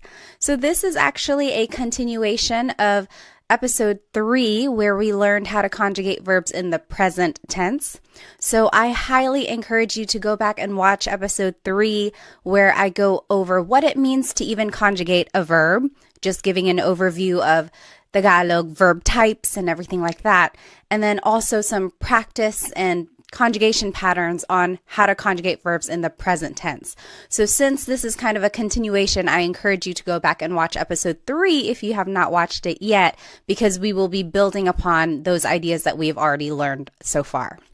Okay, so in Tagalog, have you ever wanted to say something like, I ate something earlier today, or she slept early? So anything in the past tense. Or have you ever wanted to say something like they will cook something, or we will use something? So things in the future tense. If you've ever wanted to say things about the past or the future, this is the episode for you. So here's the agenda for today's lesson. We will do a quick review of the Tagalog verb types. Then we will talk about Tagalog pronouns so that we can make simple sentences. And then we will review very briefly the present tense conjugation of verbs. Then we'll jump right into the past tense conjugation patterns, and then the future tense conjugation patterns, and then some practice questions throughout as well. And then we'll finish off with a Taglish tip, which I think you will find very useful. Alrighty, so there are 5 main Tagalog verb types in Tagalog: mag, ma, in, and e verbs. And what makes them different is that some are actor-focused, like mag, ma, and and then some of these verbs are object-focused, like in, and e. So you can see that the verbs, some of them can be actor or object-focused, depending on the context of the sentence. And again, in lesson 3, I go over which types of verbs can be actor or object focused. So that's a really good episode to watch. Okay, so what does it mean to be an actor or an object focused verb? Well, an actor focused verb means that the subject is doing the action. For example, the boy is playing. Here, the subject is the boy, and he is doing the action. He is playing. So the focus here is on the subject. Whereas for an object-focused verb, the action is being done to the subject. For example, wash the dishes. Here, the subject is the dishes, and something is being done to them. They are going to be washed. So here the focus is more on the object, which is the dishes, versus when the focus is on a subject like a person or the actor. And then let's just review some subject pronouns. Ako is I. Ka is you singular. Siya is he or she. Again, this is gender neutral. You have to listen to the context of the sentence to figure out who someone is talking about. And again, just to point out the pronunciation, it looks like it should be pronounced siya, but it's usually pronounced siya, siya. Sila is they. Tayo is we inclusive. Kami is we exclusive. We'll go back to that. Kayo is you plural. So you all as a class, kayo. So now let's go back to the 2 different types of we here. So tayo is all of us together. You and me and the whole class, we are all doing the action. So kumakain tayo. We are all eating. Kumakain tayo. So it's inclusive because everyone is doing the action. Versus kami means me and someone else. So me and my husband Chris, we are eating. Kumakain kami. we are eating. You're not doing the action. I'm just telling you about it. So maybe you're calling me and I'm like, oh, kumakain kami. We are eating. So that's exclusive. So the simplest sentence structure in Tagalog is verb plus pronoun. It's the opposite of English where the pronoun goes first. I am running. I am eating. So there the pronoun I goes first. But in Tagalog, it's the opposite. The verb goes first. So for example, let's take a look at the verb to cook, which is magluto. Using the subject pronouns we just learned, here are some simple sentences. Nagluluto ako. I am cooking. Nagluluto ako. Nagluluto ka. You are cooking. Nagluluto siya. He or she is cooking. Nagluluto sila. They are cooking.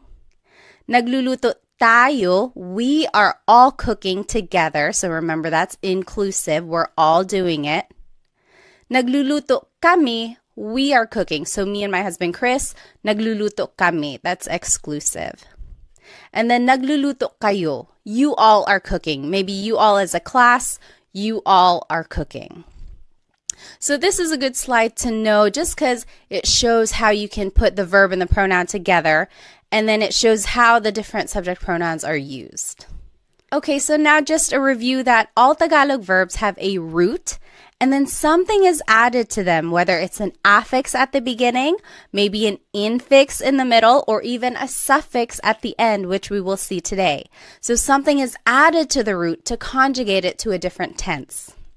So for example, the word magluto, to cook. In the present tense, it's nagluluto ako. I am cooking. Nagluluto ako. In the past tense, nagluto ako. I cooked. Nagluto. In the future tense, magluluto ako. I will cook. Magluluto. And I've underlined and bolded the root here. So luto, that's the root word of to cook. And then an affix is usually added to indicate the different tense. So you can see the different affixes there. And what I want you to get from this slide is that if you can pick out the root word in a conversation, then that's kind of half of the battle, right? Try to pick out root words that you can recognize and then use context clues to determine what is actually being said. So if I heard someone say, oh, nagluluto ako ngayon, then I would say, oh, okay, I know luto means cook.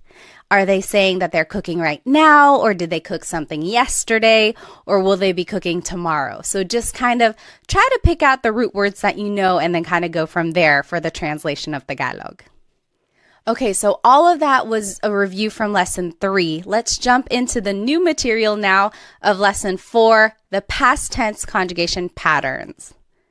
So let's start with the mag verbs. These are usually actor-focused, and they are the most common type of verb in Tagalog. Some examples are maglakad, to walk, magluto, to cook, magbasa, to read. Now, in the past tense, you have to add the affix nag in the beginning. So now the pattern is nag plus the root. For example, maglakad in the past tense is naglakad. Naglakad ako, I walked. Naglakad siya, she walked. So naglakad is the past tense of to walk in Tagalog. Magluto becomes nagluto. Nagluto ako, I cooked. Nagluto ako ng kanin, I cooked some rice. So nagluto is the past tense of to cook. Magbasa becomes nagbasa. Nagbasa ako, I read. So nagbasa is the past tense of to read. So you can see how the pattern is nag plus the root, right? It's a little different from the present tense. Speaking of, let's go ahead and just compare the present tense to the past tense conjugation of mag verbs. So in the present tense, we learned naglalakad is walking. Naglalakad. If you recall, the present tense conjugation of mag verbs is nag plus the repeated first syllable plus the root. Naglalakad ako, I am walking. Naglalakad. The present tense conjugation of to cook is nagluto. Nagluto ako, I cooked. Then in the present tense, magbasa is nagbabasa. That means reading. Nagbabasa ako. I am reading. Now let's compare these to the past tense conjugation. This is what we learned today. So naglakad is walked. Nagluto is cooked. Nagbasa is read. So there is a slight difference here from the present tense to the past tense. There's no repeated sound, right? So naglalakad ako means I'm walking. Naglakad ako means I walked. So the difference between the tenses can be a little subtle. It's one of those things that you have to train your ear for, right? So for the present tense, you can hopefully recognize that there's a repeated sound. Naglalakad ako. Versus the past tense, naglakad. It's like done. There's no repeated sound. So that's kind of one way to distinguish between the present and the past tense conjugation of magverbs. All right, now let's take a look at ma-verbs. They have a very similar pattern. These are also actor-focused, and some examples are maligo, to shower, matulog, to sleep, manood, to watch. In the past tense, this is the pattern for ma-verbs. Now the affix is na, and then it's the root. For example, maligo becomes naligo. Naligo ako. I took a shower. Naligo siya. He took a shower. So it's just naligo. You jot it down. What do you think matulog and manood will be in the past tense? Just use this pattern that we learned, affix na and then the root. What do you think matulog and manood will be in the past tense? Okay, matulog, to sleep, in the past tense is natulog. Natulog ako. I went to sleep. Natulog ako.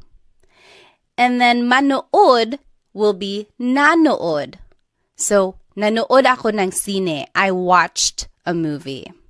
So again, we are just using this pattern, affix na plus the root, and that is how you change ma-verbs into the past tense. Let's compare. So in the present tense, I think it'll help if I put them both up together. So in the present tense, shower is naliligo. I am taking a shower. Naliligo ako. Naliligo. In the past tense, it's naligo. Naligo ako. Naligo. That's showered. I took a shower. For the verb matulog, in the present tense, it's natutulog siya. So natutulog is sleeping. In the past tense, it's natulog. That means slept. Then for the verb manood, in the present tense, it's nanonood. Nanonood ako. I am watching something.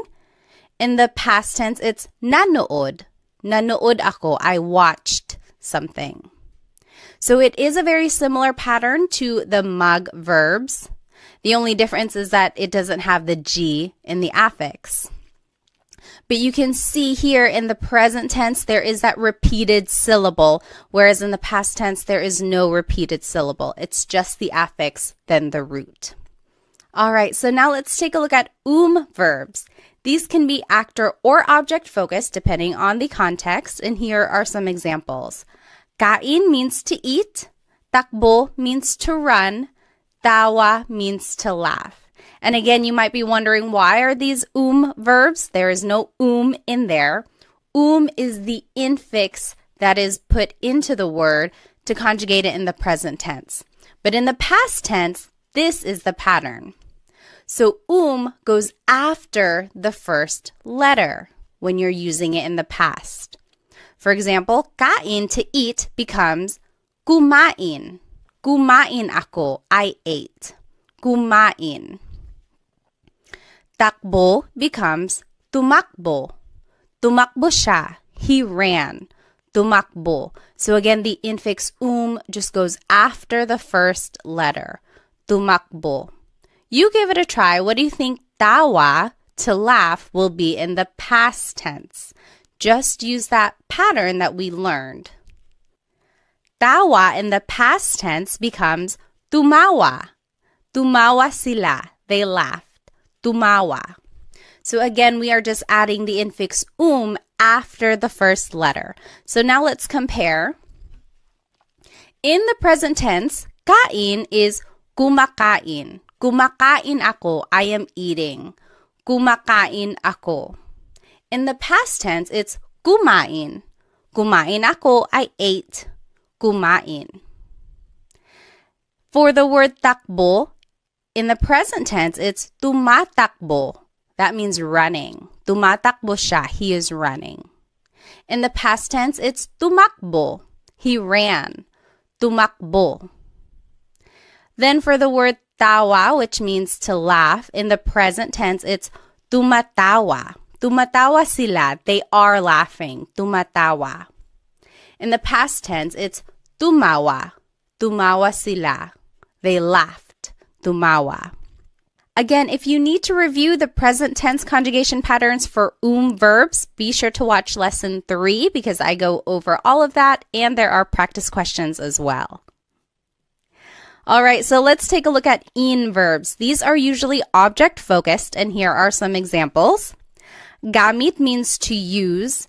Walis means to sweep. In the past tense, the infix in goes after the first letter. So gamit, to use, in the past tense is ginamit. Ginamit ko, I used something. Ginamit. So you can see in just goes after the first letter. You jot it down. What do you think walis, to sweep, will be in the past tense? Walis in the past tense will be winalis. Winalis ko yung sahig. I swept the floor. Winalis. So let's compare.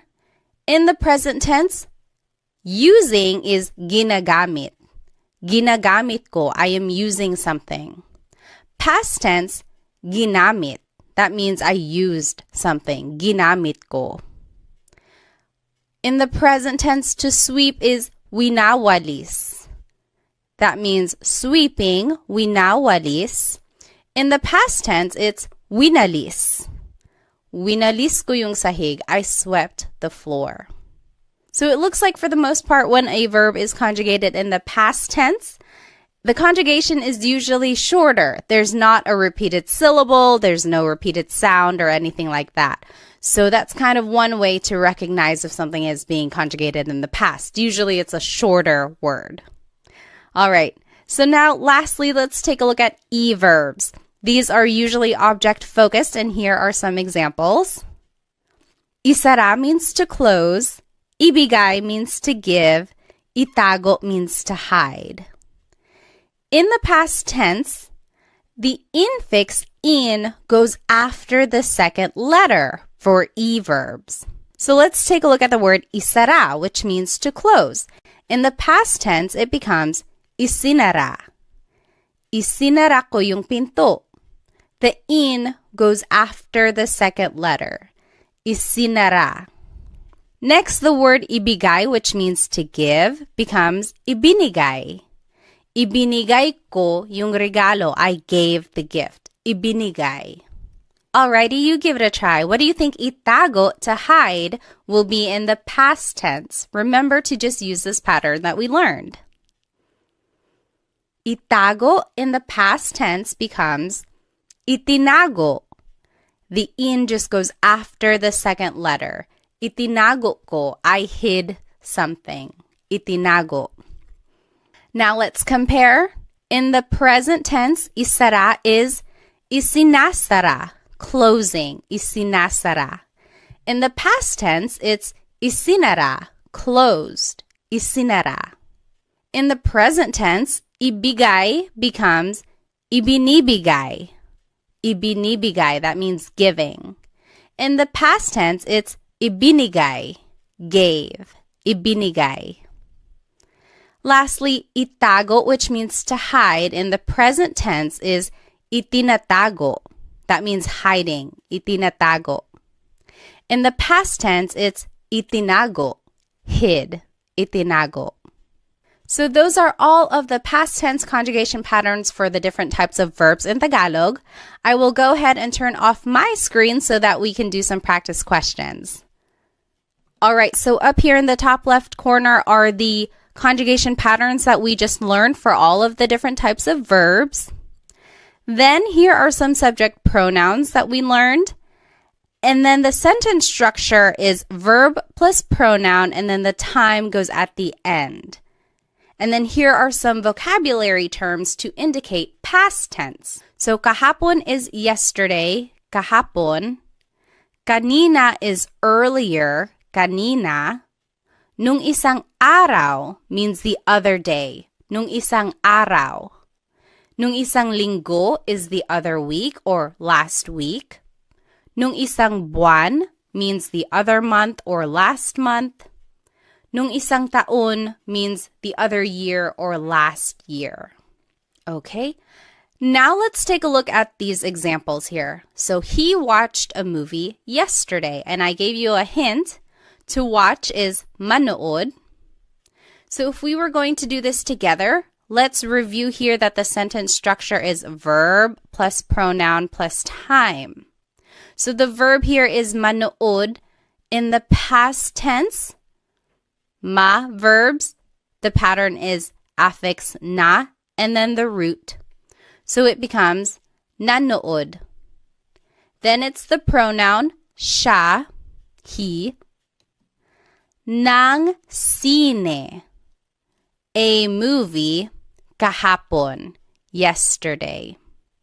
So in our sentence structure, I didn't point out where an object would go. It would go before the time. So nanood siya ng sine kahapon. He watched a movie yesterday. Nanood siya ng sine kahapon. Now you give it a try. You answer 2 through 5. You can pause the video now if you need more time, and then we will go over it. Alrighty, we'll go ahead and go over the answers. So she ran earlier. Remember, the sentence structure is verb plus pronoun plus time. So it would be tumakbo siya kanina. She ran earlier. Tumakbo siya kanina. Number 3, you all cleaned the other day. Maglinis means to clean. Naglinis kayo nung isang araw. Naglinis kayo nung isang araw. You all cleaned the other day. Number 4, we ate some adobo. Kain is to eat. And I wanted you to use the inclusive we, so everyone is eating. Or everyone ate, sorry.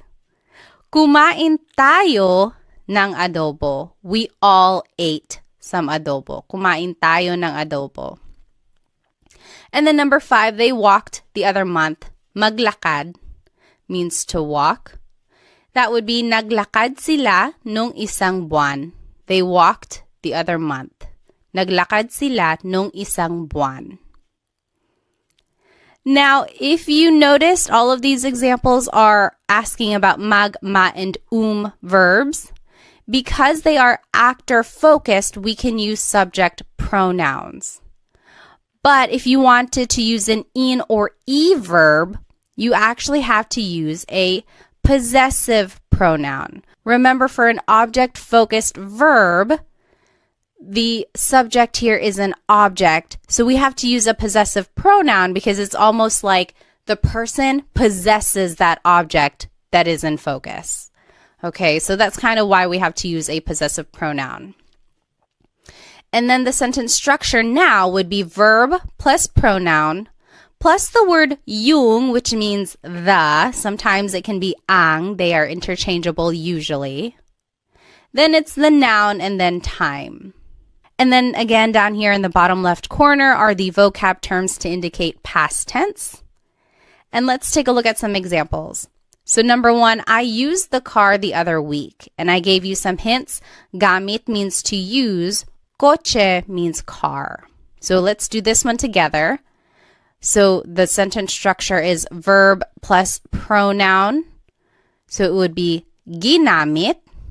That is the past tense conjugation of gamit. Remember, for in verbs, the infix in goes after the first letter.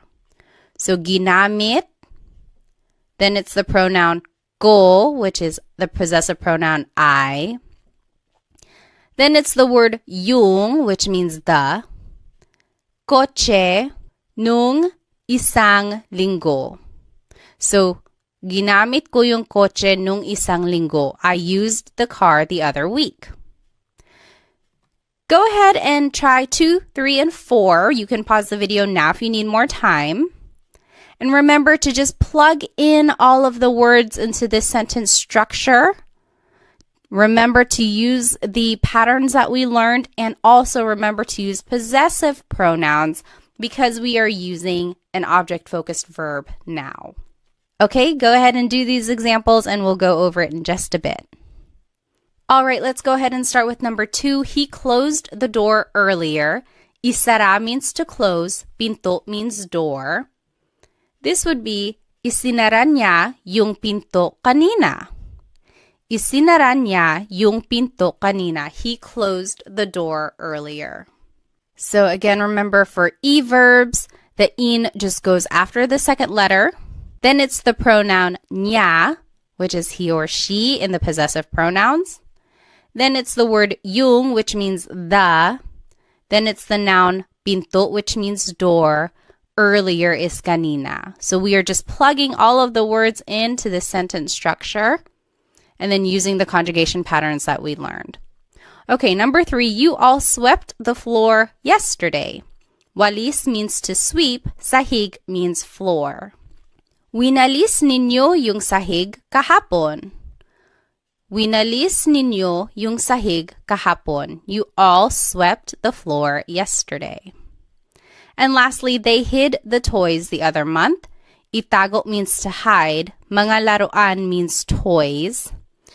And to make a noun plural, you have to add this word mga. So mga laruan means toys. It's not like in English where we can just add an S. You actually have to add this word mga. In Tagalog, this would be, itinago nila yung mga laruan nung isang buwan. Itinago nila yung mga laruan nung isang buwan. They hid the toys the other month. All right, so these are just some examples of how to use the past tense conjugation patterns that we learned and how you can plug in all the vocabulary that you learned into this simple sentence structure. Alrighty, now let's go ahead and jump right into the future tense conjugation patterns of these verbs. Let's start with mag verbs. Again, our mag verbs are maglakad, to walk, magluto, to cook, magbasa, to read. Now in the future tense, this is the pattern. Now it's the affix mag, then there's a repeated first syllable, and then the root. So in the future tense, if you wanted to say will walk, maglakad becomes maglalakad. So it's the affix mag, then there's a repeated first syllable, and then it's the root, lakad. So maglalakad ako, I will walk, maglalakad. Magluto, to cook, in the future tense will be magluluto. Again, the affix is mag, then there's a repeated first syllable, and then the root. Magluluto sila, they will cook. Lastly, magbasa, to read, becomes magbabasa. Magbabasa ako, I will read. So let's compare all of these tenses together.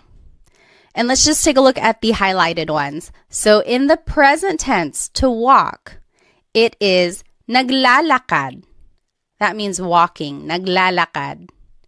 In the past tense, to walk is naglakad, walked, naglakad. In the future tense, it's maglalakad, maglalakad. That is will walk. So future tense and present tense are very similar for mag verbs. The only difference is the first letter. So it's one of those things where you have to listen very carefully, but also rely on the context clues in case you miss what that first letter was.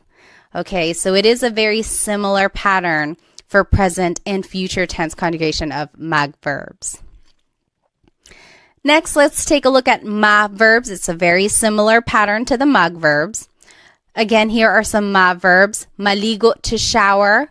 matulog to sleep, manood to watch. In the future tense, here is the pattern for ma verbs. Now the affix is ma, then there's a repeated first syllable, and then it's the root. So maligo, to shower, in the future tense will be maliligo. The affix is ma, then there's a repeated first syllable, and then it's the root. Maliligo ako, I will take a shower. You jot it down. What do you think matulog, to sleep, and manood, to watch, will be in the future tense? And remember to just use this new pattern. Okay, in the future tense, matulog, to sleep, will be matutulog. Matutulog ako, I will go to sleep. Matutulog. So the affix is ma, then there's a repeated first syllable, and then the root. Matutulog. And then manood, to watch, will be manunood. Affix is ma, then there's a repeated first syllable, and then the root. Manunood ako, I will watch. Now let's compare all of the tenses together for ma verbs. Let's just take a look at the highlighted ones. Maligo means to shower. In the present tense, it's naliligo ako. Showering, taking a shower. Naliligo ako. In the past tense, it's naligo, showered. Naligo. In the future tense, it's maliligo. Maliligo ako, I will take a shower. Again, for ma verbs, it's a very similar pattern for present and future tense conjugation. The only difference is that first letter. But they both have that repeated first syllable. So again, try to listen carefully or try to rely on the context clues so that you can figure out what they're talking about. Okay, next, verbs. Our verbs are kain, to eat, takbo, to run, tawa, to laugh. Now the pattern for verbs is you repeat the first syllable. So take a look at this. Kain, to eat, becomes kakain. Kakain ako, I will eat. Kakain ako ng pansit. I will eat some pansit. So it's very interesting because now there's no infix at all for future tense conjugation of verbs. You just simply repeat the first syllable. So let's take a look at takbo, which means to run. Takbo in the future tense becomes tatakbo. Tatakbo sila, they will run. Tatakbo. Again, you're just repeating the first syllable. You give it a try. What do you think tawa, to laugh, will be in the future tense? All right, tawa will be tatawa. Tatawa sila, they will laugh. So you're just repeating the first syllable for the future tense conjugation of verbs. Very interesting. They just dropped the altogether. So let's go ahead and compare all of the conjugation patterns for verbs. We'll just take a look at the verb kain here, highlighted in yellow. In the present tense, to eat, it's kumakain. Kumakain ako, I am eating. Kumakain. In the past tense, it's kumain. Kumain ako, I ate. And then in the future tense, it's kakain. Kakain ako, I will eat. So very interesting. All of the conjugation patterns are different for verbs here. Then in verbs, some examples are gamit, to use, walis, to sweep. Now the pattern for future tense conjugation of verbs is that you have to repeat the first syllable, then it's the root, then goes at the end. So take a look at the word gamit, which means to use. In the future tense, it would be gagamitin. Gagamitin ko yung kotse. I will use the car. Gagamitin. So you repeat the first syllable, then it's the root, then it's at the end. So this is very interesting. We haven't seen a suffix yet, so the goes at the end of the word. This is the first time we've seen this. You jot it down. What do you think walis, to sweep, will be in the future tense? And just use this pattern. All right, walis in the future tense will be wawalisin. Wawalisin ko yung sahig. I will sweep the floor. Wawalisin. So again, you just repeat the first syllable, then it's the root, and then in goes at the end. Let's compare all of the conjugation patterns for in verbs. We'll just take a look at the ones highlighted in yellow. So gamit means to use. In the present tense, it's ginagamit, using, ginagamit. In the past tense, it's ginamit, used, ginamit. And in the future tense, gagamitin, will use, gagamitin. So very interesting there. Lastly, e-verbs. Some examples are isara, to close, ibigay, to give, itago, to hide.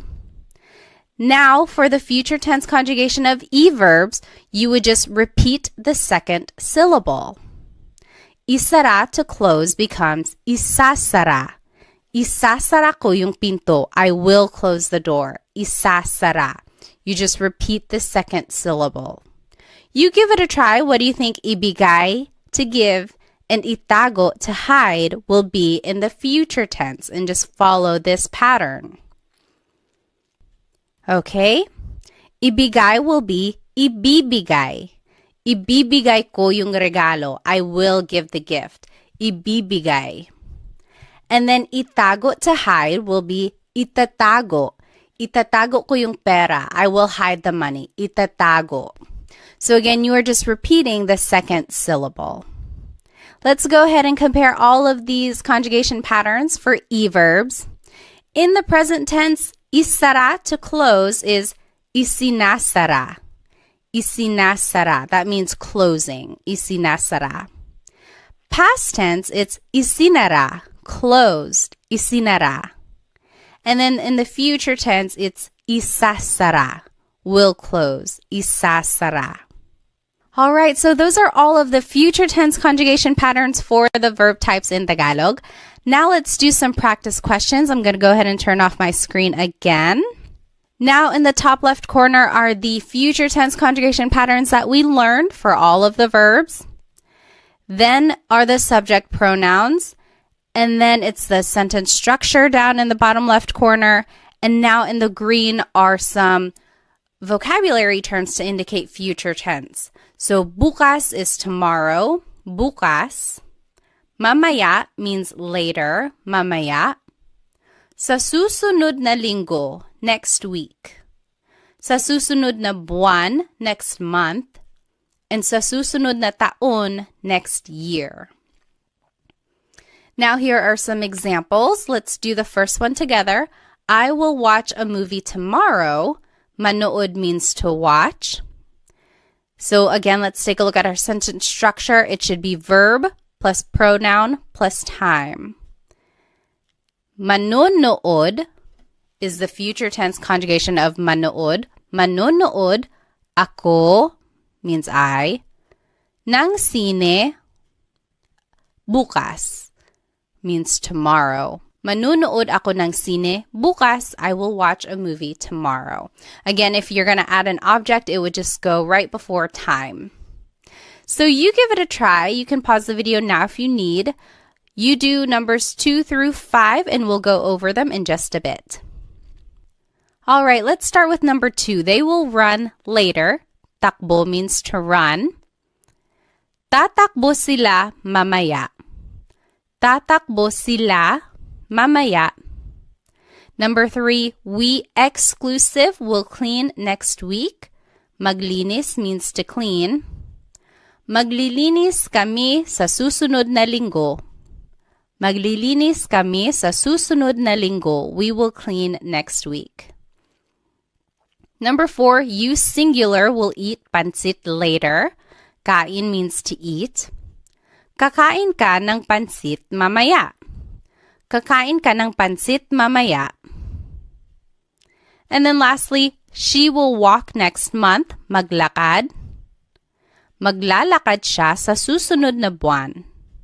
Maglalakad siya sa susunod na buwan. All right. Again, these examples focus on the mag, ma, and verbs. Since they are actor-focused, we can use subject pronouns.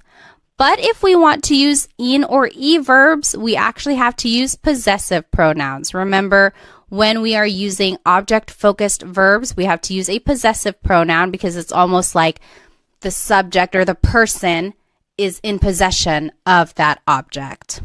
And the sentence structure is verb plus pronoun plus the word yung, which means the. Then it's the noun, then it's time.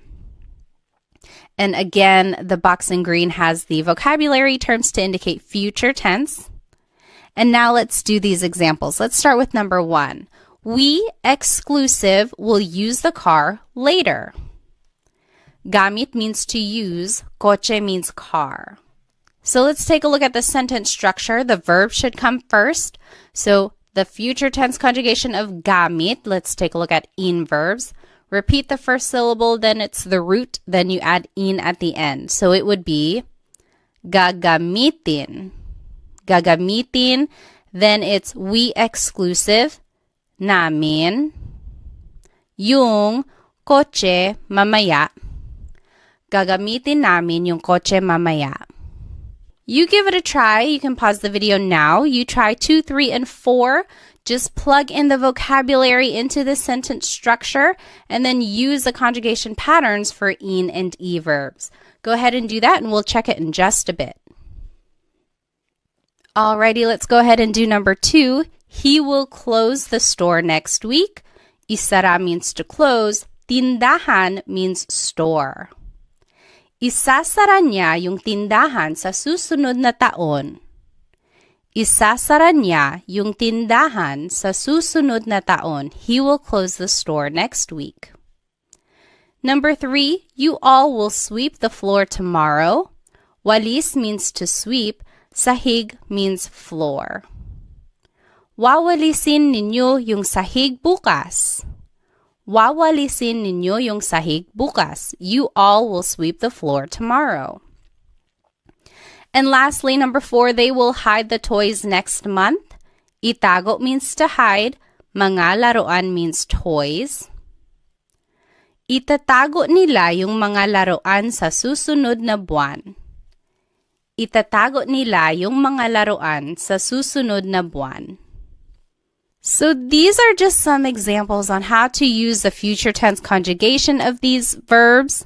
And it gives a good practice on how to use this sentence structure where the verb comes first, then it's the pronoun, and then sometimes an object, and then the time goes at the end. So hopefully you can recognize this pattern when you hear native Tagalog speakers speaking Tagalog.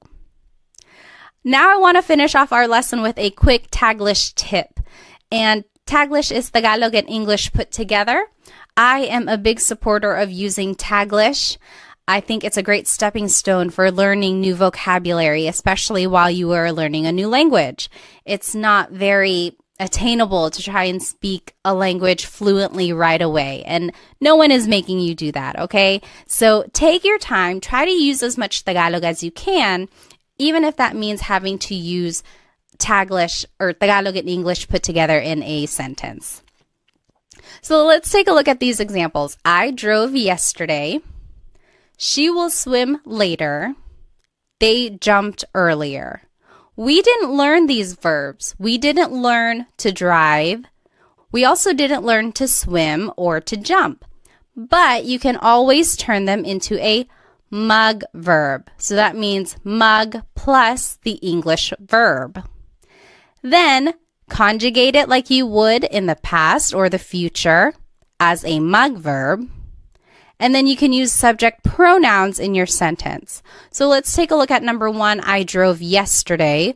What if I told you to use mug drive? Now conjugate it in the past tense because it's drove. I drove yesterday. It would be nag-drive. Nag-drive ako kahapon. I drove yesterday. Nag-drive ako kahapon. So see, we are just using the pattern that we've already learned and using this mug plus an English verb. So go ahead and try number 2 and 3. You can use mag-swim and mag-jump. And then we'll go over it in just a second.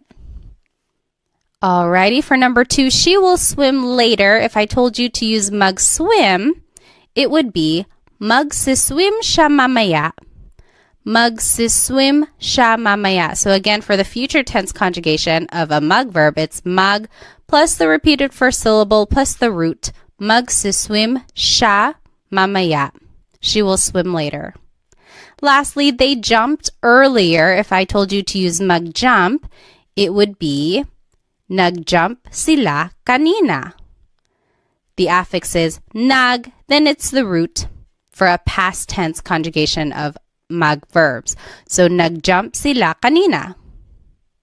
So that is just a quick way to use Taglish, but I do encourage you to go back and look up these words in Tagalog so that you can say the whole phrase in Tagalog eventually. For example, to drive in Tagalog is magmaneho.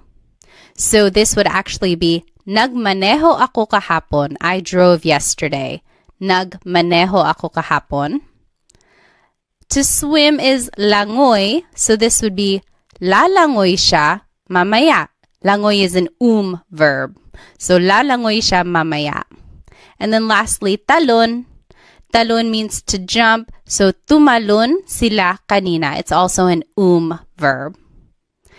So those are just some ways to use Taglish in a conversation. Now, you don't want to rely on Taglish forever. The goal is to hopefully get fluent in Tagalog. So look up words that you don't know so that you can say the whole phrase in Tagalog eventually. Alrighty, well, we learned so much in today's lesson. Here's just a quick recap. We reviewed the different types of Tagalog verbs and the pronouns that we can use in a simple sentence. Then we reviewed the present tense conjugation of these verbs and then jumped right into the past and future tense patterns. Then we did some practice questions and then finished off with a Taglish tip, which I hope you can start using in your everyday conversations. Again, I strongly encourage you to watch lessons 3 and 4 together because they build on each other. Be sure to take detailed notes so that you can keep all of these conjugation patterns straight. Hopefully, this will help you recognize some of these patterns and recognize the tenses and definitely root words now that you know some vocabulary when you're listening to Tagalog speakers. If you would like some more Tagalog resources, please follow me on Instagram, TikTok, and Facebook, where I post shorter videos throughout the week that will help you learn Tagalog on the go.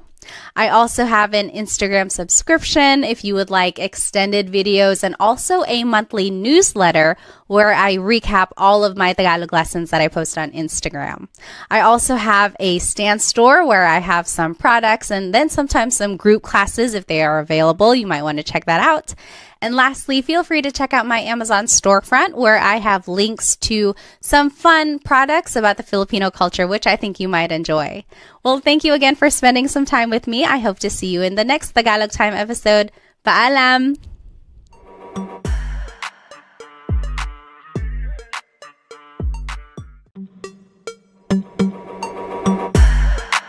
Hello, everybody. Welcome to another episode of Tagalog Time with Pat. This is episode 5, and we will be learning how to use possessive pronouns with nouns.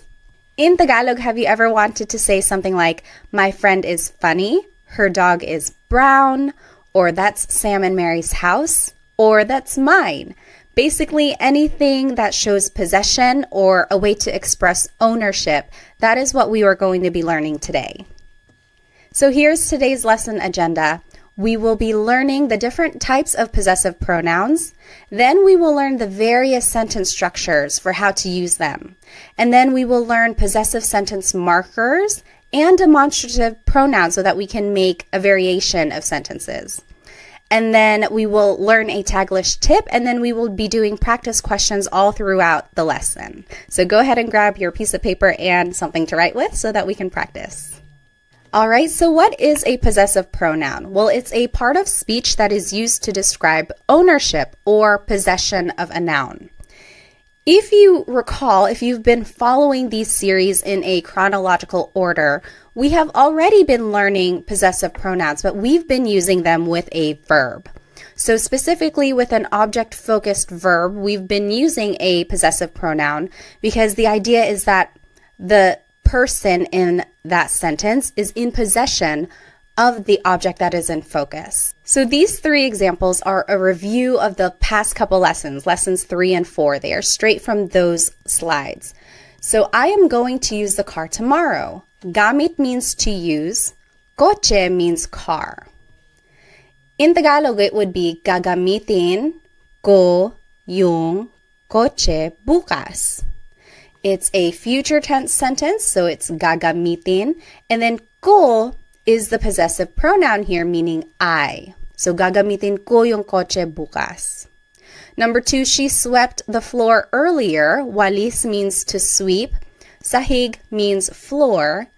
In Tagalog, this would be winalis niya yung sahig kanina. Winalis is the past tense form of to sweep. Niya is the possessive pronoun here, meaning she. And then number 3, they are closing the door. Isinasara nila yung pinto. Isinasara is the present tense conjugation of isara, which means to close. Nila means they. So here are the possessive pronouns we already know. We've been using them with a verb, but today we will learn how to use them with a noun. All right, so a possessive pronoun sometimes can be called a possessive adjective or a personal pronoun. And an adjective is something that describes a noun. So if you were to say my house, you are kind of describing it. You're describing whose it is. It's mine, right? It's my house. So it kind of makes sense that sometimes it's called a possessive adjective. And then same with personal pronoun. A pronoun means it's something that is replacing the noun. So if I were to say I am sweeping, ko is that pronoun since it's meaning I. Okay, so these are the different names for possessive pronoun depending on what type of resource you're using. Now let's review the possessive pronouns that we've already learned. Ko means I or my. Mo is you or your singular. Nya, he or she, his or her. Again, this is gender neutral. Nila, they or their. Natin, we or our inclusive. Namin, we or our exclusive. Ninyo is you or your plural. So that's you all as a class. And we will take a look at the difference between this inclusive and exclusive meaning here. So let's take a look at the noun house. In Tagalog, house is bahay. Bahay ko is my house. Bahay ko. Bahay mo is your house. Singular. So that's just you, one person, your house. Bahay mo.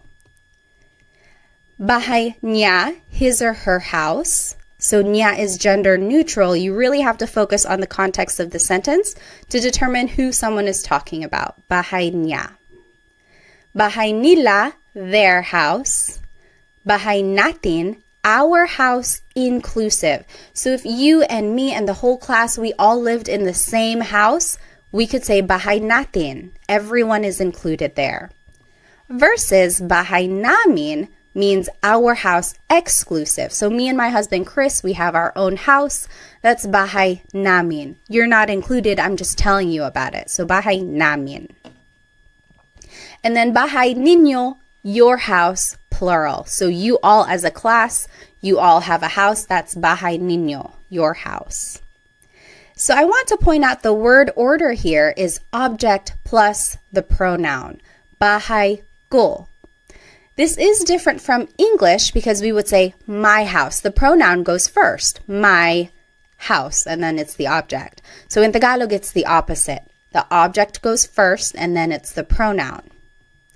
And this is an important note. These types of possessive pronouns never go at the beginning of the sentence in Tagalog. They go after the object. So you would never start your sentence with ko or mo or nya. It just doesn't work like that.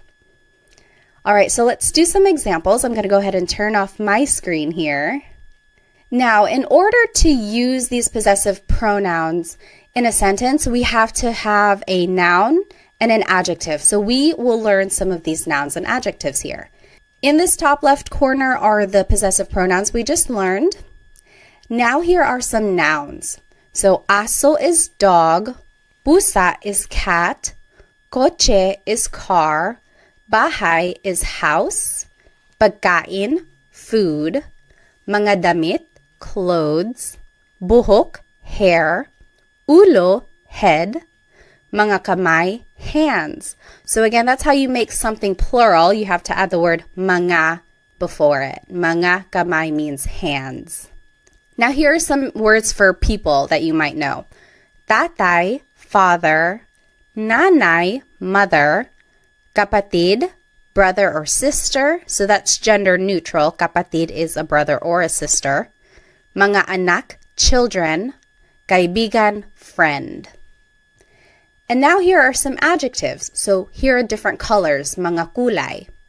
Pula is red, kahel, orange, dilaw, yellow, verde, green, azul, blue, lila, purple, puti, white, itim, black, abo, gray, rosas, pink, ginto, gold, kayumanggi, brown.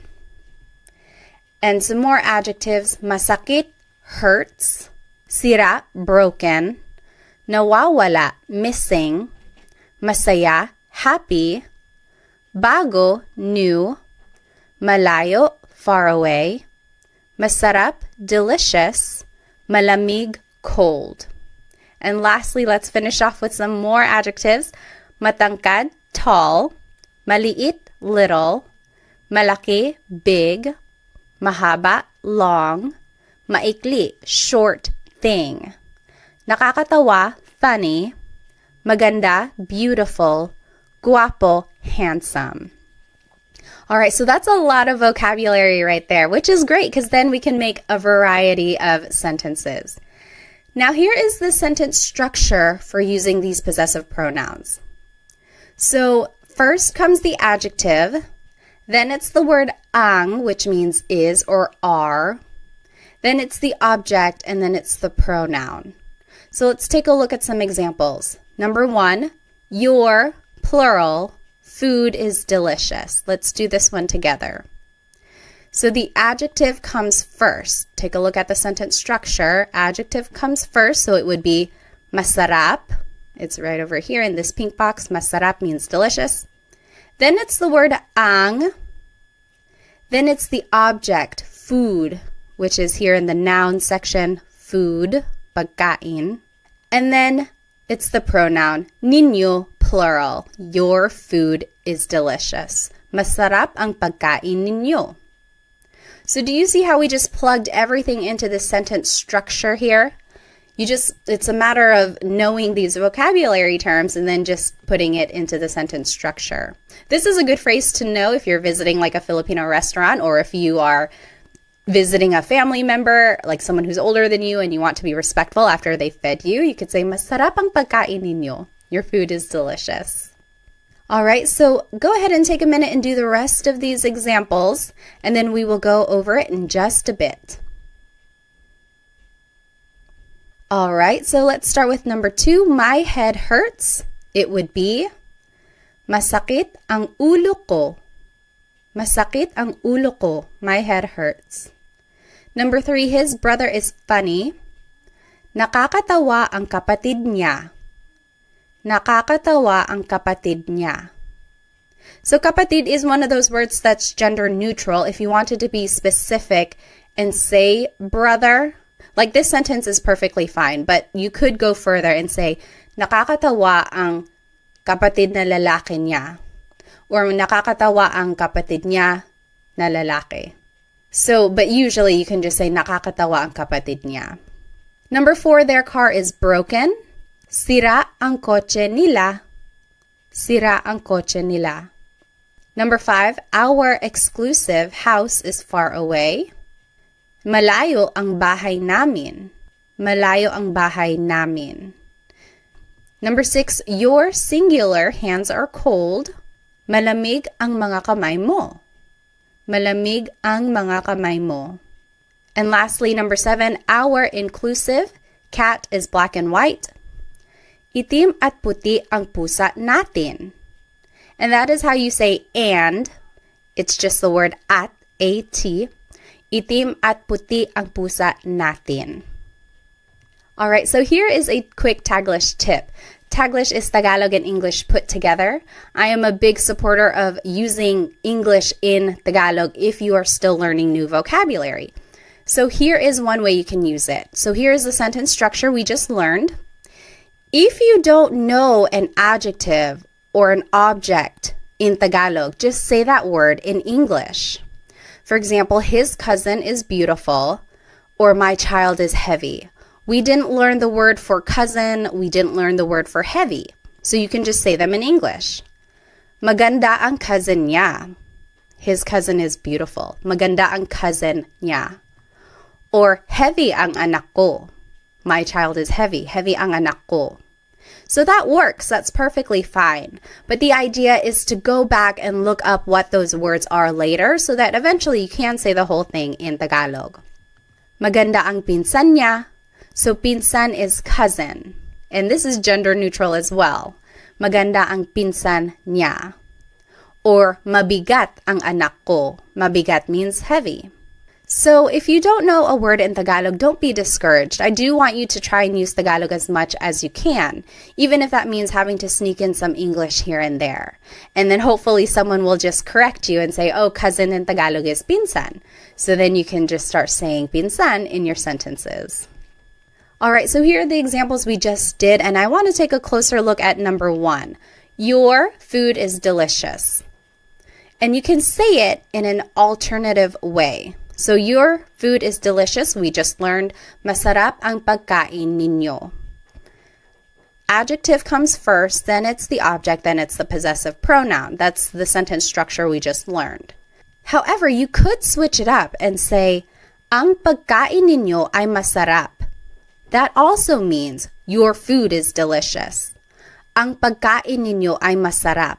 Now the object is at the beginning. Then it's the possessive pronoun, then it's the adjective. So there is kind of a change in the grammar structure here. And now you are using this word ay, which is a sentence connector, which means is. So ang in this phrase means is, but then when you're switching it up, I is the connector here. Not a lot of people use this second form. It's more formal. It's more casual to just say, masarap ang pagkain ninyo. But this is not wrong. Ang pagkain ninyo ay masarap. That is perfectly correct. It's grammatically correct. It's just not very colloquial. It's not what's used in common conversation every day. Okay, so that's just a note on how you can say or hear things if you happen to hear it this way. All right, and then I just want to point out that all of these phrases could be turned into that alternative phrase. So, masakit ang ulo ko could turn into, ang ulo ko ay masakit. That also means my head hurts. It's kind of more poetic. It's like not a lot of people say it that way. Ang ulo ko ay masakit. It's just very literal. So, it's more common for someone to say, masakit ang ulo ko. But you could hear it as, ang ulo ko ay masakit. That's right. It's correct. And then, nakakatawa ang kapatid niya. That could be said as, ang kapatid niya ay nakakatawa.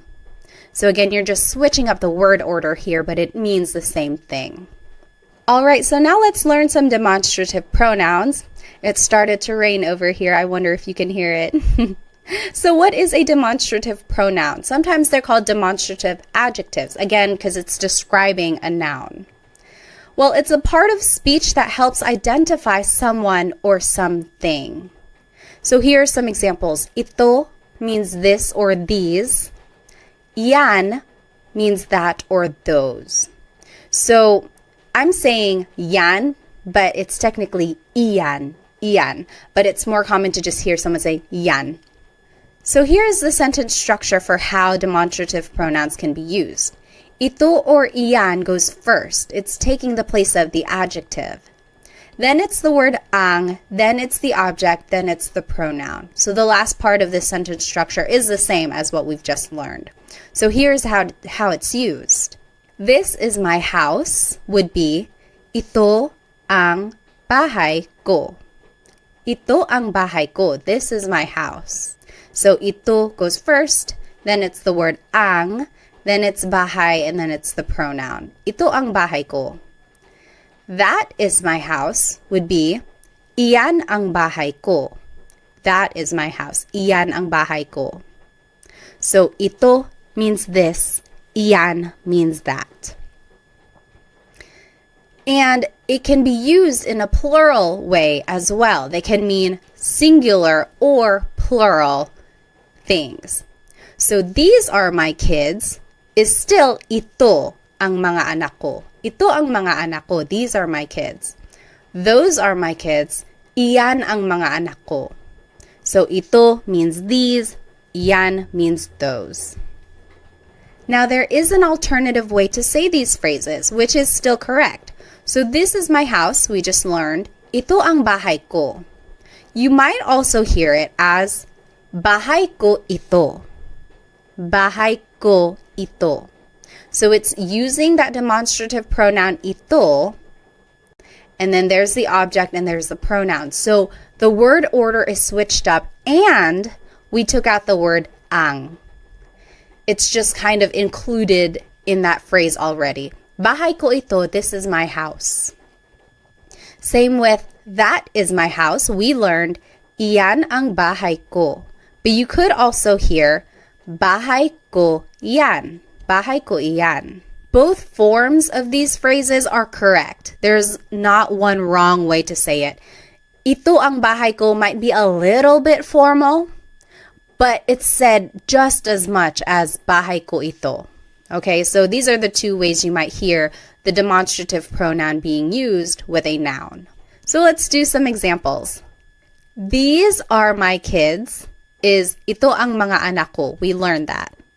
And then those are my kids. Yan ang mga anak ko. I want you to think of the alternative. Remember, we took out the word ang, and then we had to switch up the order. So if you need to take a look at the last slide, you can flip back. But go ahead and pause the video now if you'd like, and then we'll go over it. Okay, so the alternative for ito ang mga anak ko would be mga anak ko ito. So the object goes first, then it's the pronoun, then it's the demonstrative pronoun. Mga anak ko ito. Yan ang mga anak ko can also be said, mga anak ko yan. Mga anak ko iyan. Okay, so those are the different ways you could say these phrases. They are both used equally as much. Okay? So this is just a review of the sentence structure for using these pronouns. Usually it's the adjective first, or it could be the demonstrative pronoun ito, iyan. Then it's the word ang, and then it's the object, and then it's the pronoun. So that's the sentence structure. And then remember that these possessive pronouns never go at the beginning of the sentence. They always go after the object. Okay?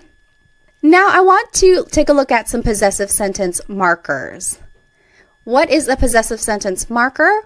Well, it's a part of speech that indicates ownership specific to a person or multiple people. So now if we want to say someone's name, like we're saying it belongs to someone specific, this is how we're going to do it. So we would use the word ni for one person. We would use the word nina for multiple people. So take a look at this. Mary's children are smart. So it's just one person. It's Mary. It would be matalino ang mga anak ni Mary. So this is the same sentence structure. It's the adjective, then it's the word ang, then it's the object. And instead of a pronoun, now we're adding someone's name. And in order to do that, we have to use this possessive sentence marker, ni, because it's just one person. Matalino ang mga anak ni Mary. Mary's children are smart. Now, if we're talking about multiple people, like this is Sam and Jane's car, then you would have to use the word nina. Ito ang kotse nina Sam and Jane. So it's still that same sentence structure. Ito is the demonstrative pronoun, then it's the word ang, then it's the object kotse, and now instead of a pronoun, we're using someone's name. But then we have to use this possessive sentence marker ni na because it's multiple people. So ito ang kotse ni na Sam at Jane. This is Sam and Jane's car. All right, so this is that sentence structure I was just talking about. It's the adjective, plus it's the word ang, then it's the object, then it's ni or ni na, and then the names go at the end. So here are some examples. Let's do number 1 together. Sarah's head hurts. Head is ulo, hurts is masakit. So let's just follow this sentence structure. So adjective comes first, masakit. Ang, ulo, which is the object, ni, Sarah. So it's just one person, so we would choose ni. Masakit ang ulo ni Sarah. Sarah's head hurts. You take a minute, you do number 2 and 3, and then we will go over it. Okay, number 2, John and Amy's house is far. House is bahay, far is malayo. Malayo ang bahay ni na John at Amy. Malayo ang bahay ni na John at Amy. So we use ni na because it's multiple people. And number 3, that is Mario's cat. Cat is pusa. Yan ang pusa ni Mario. Iyan ang pusa ni Mario. So it's just one person, so we would use the possessive sentence marker, ni. Now, there are some different ways to say these phrases. Let's take a look at the example. This is Sarah's house. We learned, ito ang bahay ni Sarah. But you could also hear, bahay ito ni Sarah. So in this case, the object goes first, then it's the demonstrative pronoun, then it's the possessive sentence marker, ni, and then it's the name. Bahay ito ni Sarah. Another example, that is Mark and Molly's house. It would be, iyan ang bahay ni Mark at Molly. So we've learned these sentence structures already. It's the demonstrative pronoun, then it's the word ang, then it's the object, and then it's usually the pronoun, or in this case, it's the people with the possessive sentence marker. Now, the alternative way to say this is, bahay iyan ni Mark at Molly. So the object goes first, then it's the demonstrative pronoun, then it's the sentence marker, and then it's the people's name. Bahay iyan ni Mark at Molly. So these two ways to say these phrases are both correct. They are used equally as much. So you might hear them in those ways, or you could practice saying them either way. I would say it's more casual to say, bahay ito ni Sarah. But if I'm walking around and we happen to be walking by Sarah's house, I could say, oh, ito ang bahay ni Sarah. This is Sarah's house. So it kind of just depends on the context of what you're trying to say. Okay, but they are both used equally as much. Okay, now let's take a look at this last set of possessive pronouns. They are different from the first set that we learned. These are also known as sa personal pronouns, and you'll see why. So these pronouns can replace the noun in the sentence. Not always, but they can, and you'll see what I mean. So akin means mine, akin. Iyo means yours, singular. That's just you, it's yours. Kanya means his or her. Kanila is theirs. Atin is ours, inclusive. Amin is ours, exclusive. Inyo is yours, plural. So these are all pronouns that still show possession or ownership, but they are different from the ones we just learned. So it's not ko or mo or nya, but now it's akin, iyo, kanya, and it means mine, yours, his or hers. Okay, so we'll take a look at how they are used. Let's take a look at car. Car in Tagalog is kotse. And remember how I said that these possessive pronouns are usually considered sa pronouns? And this is why. Usually you would use them with the word sa. Sa akin ang kotse. The car is mine. Sa akin ang kotse. Sa by itself is a preposition which means to, but it can be used in a number of different ways in Tagalog.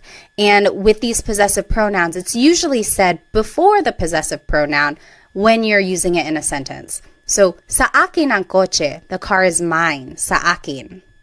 Sa iyo ang kotse, the car is yours, singular. Sa kanya ang kotse, the car is his or hers. And that's gender neutral, kanya. Sa kanila ang kotse, the car is theirs. Sa atin ang kotse, the car is ours, inclusive. Maybe we are all sharing a car. Sa atin ang kotse, the car is ours. Sa amin ang kotse, the car is ours, exclusive. So me and my husband Chris, the car is ours. Mine and his. It's ours. Sa inyo ang kotse, the car is yours. So maybe you all as a class, you are sharing a car. The car is yours, you plural. So this is the word order now. So it's the pronoun first, then it's ang, then it's the object. Sa akin ang kotse, the car is mine. And these pronouns go before the object. Remember, I had been saying that the pronouns ko, mo, nya never go at the start of the sentence. Well, for these pronouns, akin, iyo, kanya, they actually do go at the beginning and they go before the object. So that's kind of a difference there. Okay, let's take a look at some examples. I think I have to turn off my screen, so let me go ahead and do that. Now here is the word order that we just talked about. Pronoun first, then it's ang, then it's the object. And here are some examples. And here are the pronouns that we just learned. So go ahead and take a minute to do these 3 examples and then we'll go over them together. All right, so let's start with number 1. The dogs are yours, plural. Sa inyo ang mga aso. So the pronoun is sa inyo, which is yours, plural. Ang, and then it's the object, mga aso. Mga makes it plural. So sa inyo ang mga aso, the dogs are yours. Number 2, the food is ours, inclusive. So yours and mine together, we are sharing it. The food is ours. Food is pagkain. It would be sa atin ang pagkain. Sa atin ang pagkain. Lastly, number 3, the clothes are hers. Clothes is mga damit. It would be sa kanya ang mga damit. Sa kanya ang mga damit. Now I want to take a look at the difference between ang and yung. Both of these words mean the, so it's an article leading up to a noun. So far, we've been practicing with the word ang, and that just means the in a general sense. But in common conversation, and oftentimes I say yung, which is specific to a thing, like that one thing over there or that specific one. So for example, the dogs are yours, plural. Sa inyo ang mga aso. That just means, oh, the dogs are yours. The dogs, any dogs, the dogs are yours. Whereas if I were to say, sa inyo yung mga aso, maybe we had already been talking about specific dogs, like, oh, the 2 right there. Sa inyo yung mga aso, the dogs are yours. So it's a very subtle difference there, ang and yung. And oftentimes people are just using them interchangeably. But when I use yung, it's like I'm already talking about something specific. We had already been talking about some specific dogs, and I'm like, oh yeah, the dogs are yours. Now the next example, the clothes are hers. We learned, sa kanya ang mga damit. The clothes are hers. We're just talking about it in a general sense. We don't know what clothes specifically. We're just saying, oh, the clothes are hers. But if we had already been talking about maybe a box of clothes that's on the floor and someone was like, whose clothes are these? We could say, sa kanya yung mga damit. Oh, the clothes are hers. These specific ones, the clothes are hers. So that is the slight difference there between ang and yung. You will certainly hear them interchangeably in common conversation. Just for our practice, I indicate which one I want you guys to use. So sometimes it's ang, sometimes it's yung, but just know that there is a slight difference, but they are mostly the same. All right, now let's switch gears a little bit. Na is a sentence marker that is used to connect an adjective. So for example, the house is theirs. We learned, sa kanila yung bahay. The house is theirs. Sa kanila yung bahay. It's a very simple sentence. If you want to add an adjective, the big house is theirs. This is how you would do it. Sa kanila yung bahay na malaki. So see, we added an adjective now. And you would do it by adding this sentence marker na, and then it's the adjective malaki. Sa kanila yung bahay na malaki. But you could also hear it this way. Sa kanila yung malaking bahay. So this is an alternative phrase, but it still means the big house is theirs. Sa kanila yung malaking bahay. Technically, this is malaki na bahay. The na is in there, but it's being incorporated into the adjective malaki. And you only make this contraction if the adjective ends with a vowel. So see, malaki ends with an I, and when you are putting the adjective first, instead of saying malaki na bahay, you could just say malaking bahay. So it's a contraction. Now let's take a look at another example. The little house is theirs. Sa kanila yung bahay na maliit. So there's that sentence marker na, and then the adjective maliit means little. You could also hear sa kanila yung maliit na bahay. So we just switched it. We put the adjective first. And now we don't make the contraction. We don't put it together because it doesn't end with a vowel. You would still use the sentence marker na. So that's just one important thing. If the adjective does end with a vowel, you can make a contraction.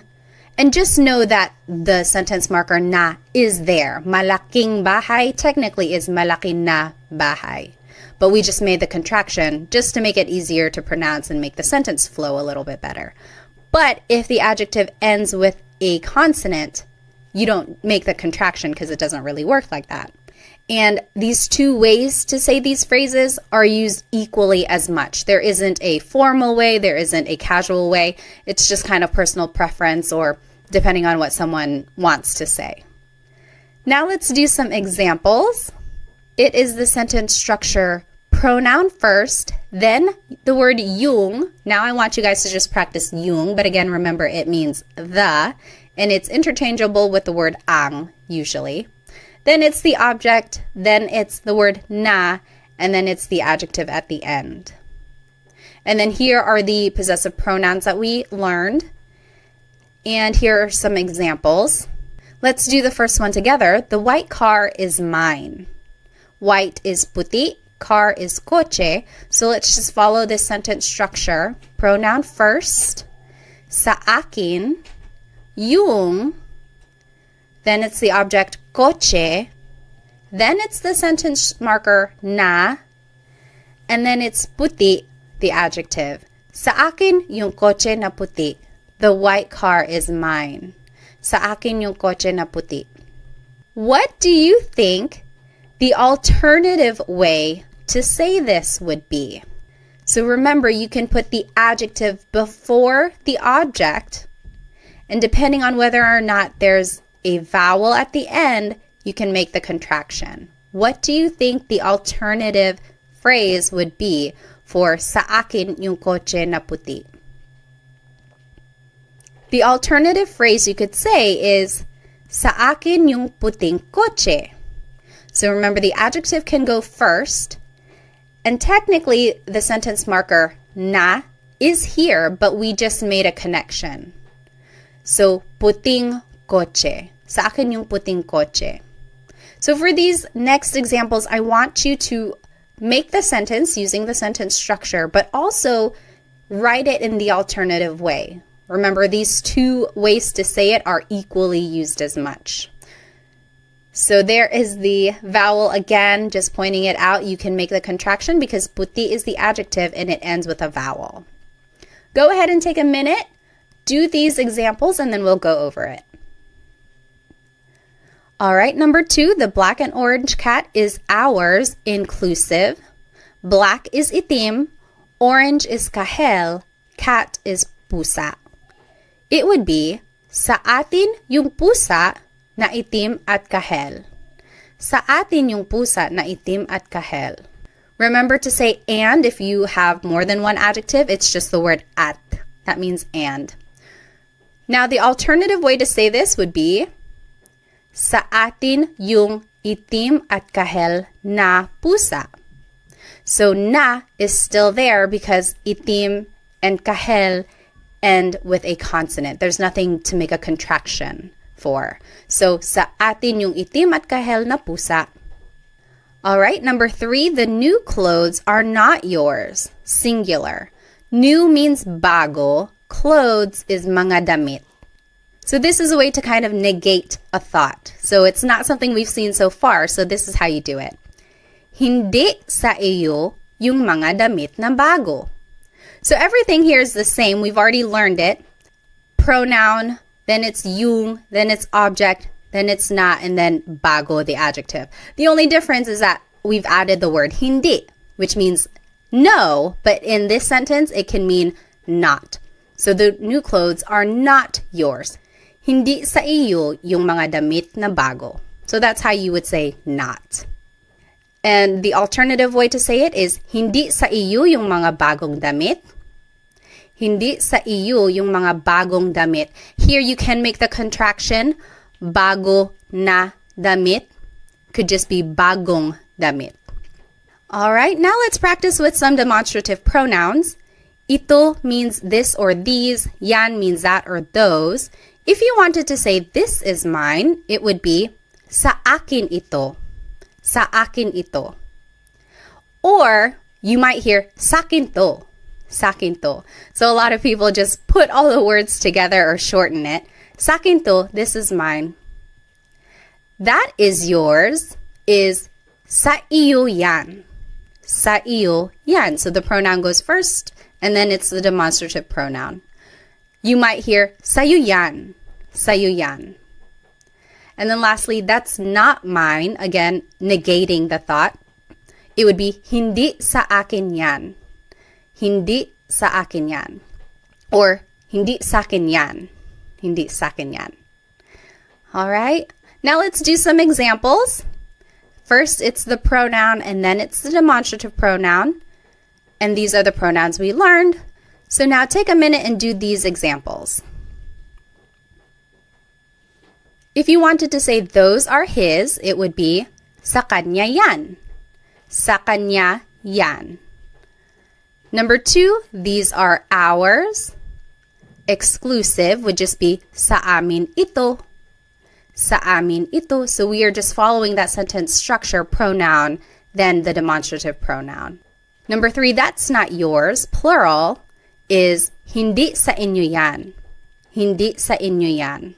So you just add the word hindi at the beginning to mean not. Okay, so let's just do a quick recap. We learned so much in today's episode. We learned the different types of possessive pronouns. Certain pronouns can go at the beginning of the sentence, and some do not ever go at the beginning, so remember to keep track of that. We also learned the different sentence structures and how to use the possessive sentence markers and demonstrative pronouns throughout these sentences. We also learned how to use English throughout these phrases if we don't know the word in Tagalog. And then we did lots of practice questions throughout the lesson, which I hope will help you understand some of these concepts. Now, let's go back to these phrases that we learned at the beginning. I want you, for your homework, to try and translate them, and I will put the answers in the video description. And then you can go over it. If you have any questions, feel free to write them in the comments. And if you need some more Tagalog resources, please feel free to follow me on Instagram, TikTok, or Facebook. I post shorter videos throughout the week to help you practice. And then feel free to check out my Amazon storefront. I have lots of good links in there for Tagalog resource books that I think are helpful. Also some Filipino-inspired products which I think you might enjoy. I also have a Stan store which has products in there, and then also I have some group classes. So if I'm holding any group classes, you might be able to sign up. Well, thank you so much for spending some time with me today. I will see you in our next Tagalog Time episode. Paalam!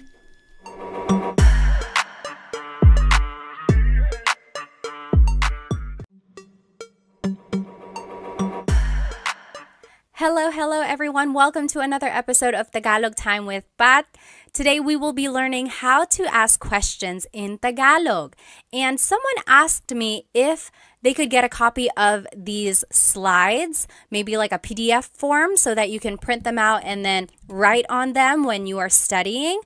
I have uploaded them onto my Stan store, so you are able to download them if you would like. The link to that is in the description. So let's go ahead and get started. Here is today's agenda. Today we will be learning the different Tagalog question words.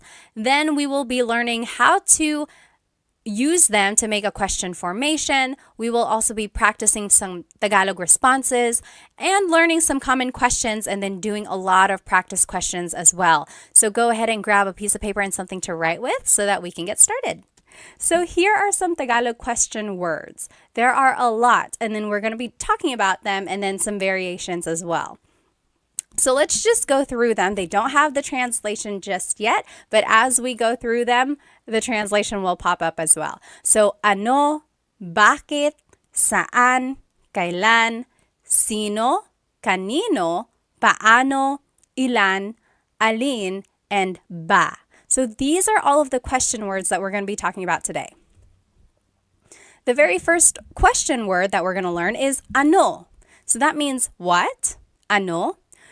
If you have ever heard a native Tagalog speaker, they might sometimes say ano as a filler in their conversation. Like if they can't think of the word, they say yung ano, yung ano. So it's like sometimes it can mean or the thing, but technically it means what. So here are the different ways to use ano in a question. So ano, then the word ang, then a noun. So for example, ano ang pangalan mo?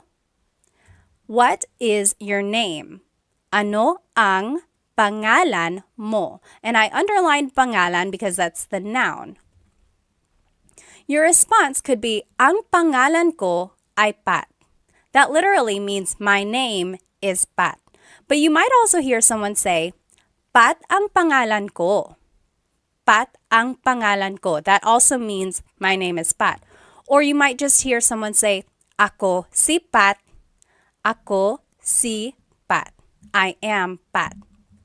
So all of those are the different ways to respond. I will say the most common response in casual conversation is, ako si Pat. So ano ang pangalan mo? Ako si Pat. After that, the most common response would probably be, Pat ang pangalan ko. Pat ang pangalan ko. Ang pangalan ko ay Pat is a little bit formal. It's not very natural. It's kind of what you would read, like if something is written out. That is like the grammatically correct way to say, my name is Pat. But those are different ways to respond, and they're all correct. Another example, ano ang trabaho niya? Trabaho means job. So ano ang trabaho niya? What is her job? His or her. Niya is a gender-neutral pronoun. So you have to listen to the context of the conversation to determine who someone is talking about. So ano ang trabaho niya? And the responses could be, ang trabaho niya ay nurse. Ang trabaho niya ay nurse. Or it could be, nurse ang trabaho niya. Nurse ang trabaho niya. Or nurse siya. Nurse siya. I will say nurse siya is a little bit more like grammatically correct because it's like a person. You're not really, I don't know, it just kind of doesn't sound as correct when you say, ang trabaho niya ay nurse. It's almost, I guess it does work. It does work. Don't listen to me. But yeah, so these are the different ways to say this. Again, ang trabaho niya ay nurse is a little bit more on the formal side. Not a lot of people say it like that. It's more common for someone to say, nurse siya. She is a nurse. Which I am. Surprise, surprise, right? A lot of Filipinos are nurses. Here's another example. Ano ang blank sa Tagalog? That means, what is blank in Tagalog? What is blank in Tagalog? This is a good question to know while you are learning Tagalog vocabulary. If you see something and you want to be like, oh, what is this in Tagalog? You can say, ano ang blank sa Tagalog? For example, ano ang dog sa Tagalog? the answer would be, dog sa Tagalog ay aso. Dog sa Tagalog ay aso. Or, aso ang dog sa Tagalog. Aso ang dog sa Tagalog. So these both mean dog in Tagalog is aso. So you might be wondering, why are there so many different ways to respond? And I think it's just, a lot of languages have that. It's like you can move around some of the words, change up the grammar a little bit, and it means the same thing, but there are certain phrases or certain ways that things are more used in common conversation. In this case, I think aso ang dog sa Tagalog, or actually dog sa Tagalog ay aso. I think aso ang dog sa Tagalog is a little bit more casual. Okay. Next, ano ang verb? So this is another way to use ano. So ano ang kinakain mo? Ano ang kinakain mo? That means, what are you eating? Kinakain is the present tense form of to eat. So what are you eating? Ang kinakain ko ay adobo. Ang kinakain ko ay adobo. I'm eating adobo. Or adobo ang kinakain ko. Or kumakain ako ng adobo. So those all mean I am eating adobo. The more commonly used way to say it would be kumakain ako ng adobo. I'm eating adobo. Usually the last example that I give is the one that's more natural, like less formal and used in common conversation. Another example, ano ang sinabi niya? Sinabi means to have said. Like, what did he say? Ano ang sinabi niya? Responses could be, ang sinabi niya ay hindi. He said no. Ang sinabi niya ay hindi. Or, hindi ang sinabi niya. Or, sinabi niya hindi. Those are the different ways to say, he said no. Again, I would hear sinabi niya hindi, or hindi ang sinabi niya. Just a note about sinabi, you might hear someone say, sabi niya hindi. Sabi niya hindi. Technically, the past tense conjugation of sabi is sinabi, but people shortcut it and say sabi niya hindi. So if you hear that, that's what it means. Next, ano ang ginagawa mo? What are you doing? Ano ang ginagawa mo? And some responses, gumagawa ako ng cake. I am making a cake. And I'm going to explain this in a minute. Nanonood ako ng TV. I am watching TV.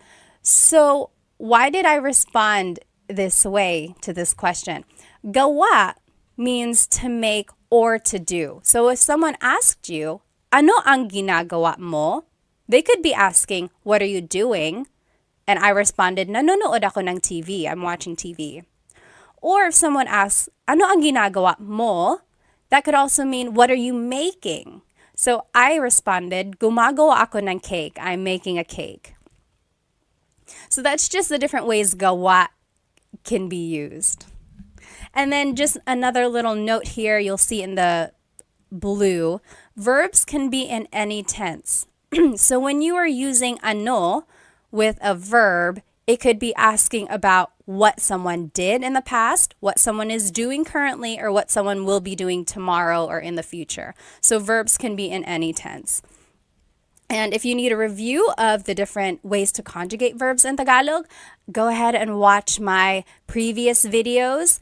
I have a video just for present tense conjugation, and then the video after that is for past and future tense. Once you get the patterns down, it's just a matter of learning new vocabulary and trying to remember the different ways they're conjugated. Okay, so here are the different uses for ano. So, ano na means what's up. Na is an emphasis word, or sometimes it means already. And in this case, it's kind of lost in translation. It's just an expression meaning, hey, what's up? For example, if someone was taking a long time to get ready and I'm like, hey, ano na, we're going to be late, ano na. So it's like, hey, what's up? Or if you haven't seen someone in a very long time, you're like, oh, ano na, hey, what's up? So that's just a different way to use ano na. Next, ano ba means what the heck. And ba is a question word, and we'll learn how to use that later at the very end of the lesson. But in this case, again, it's lost in translation, but it means like, what the heck? So for example, if someone bumped into you and they didn't say sorry, you can say, ano ba? Ano ba? What the heck? Or if someone is just joking with you, you could say, ano ba? Okay, so it's an expression meaning what the heck.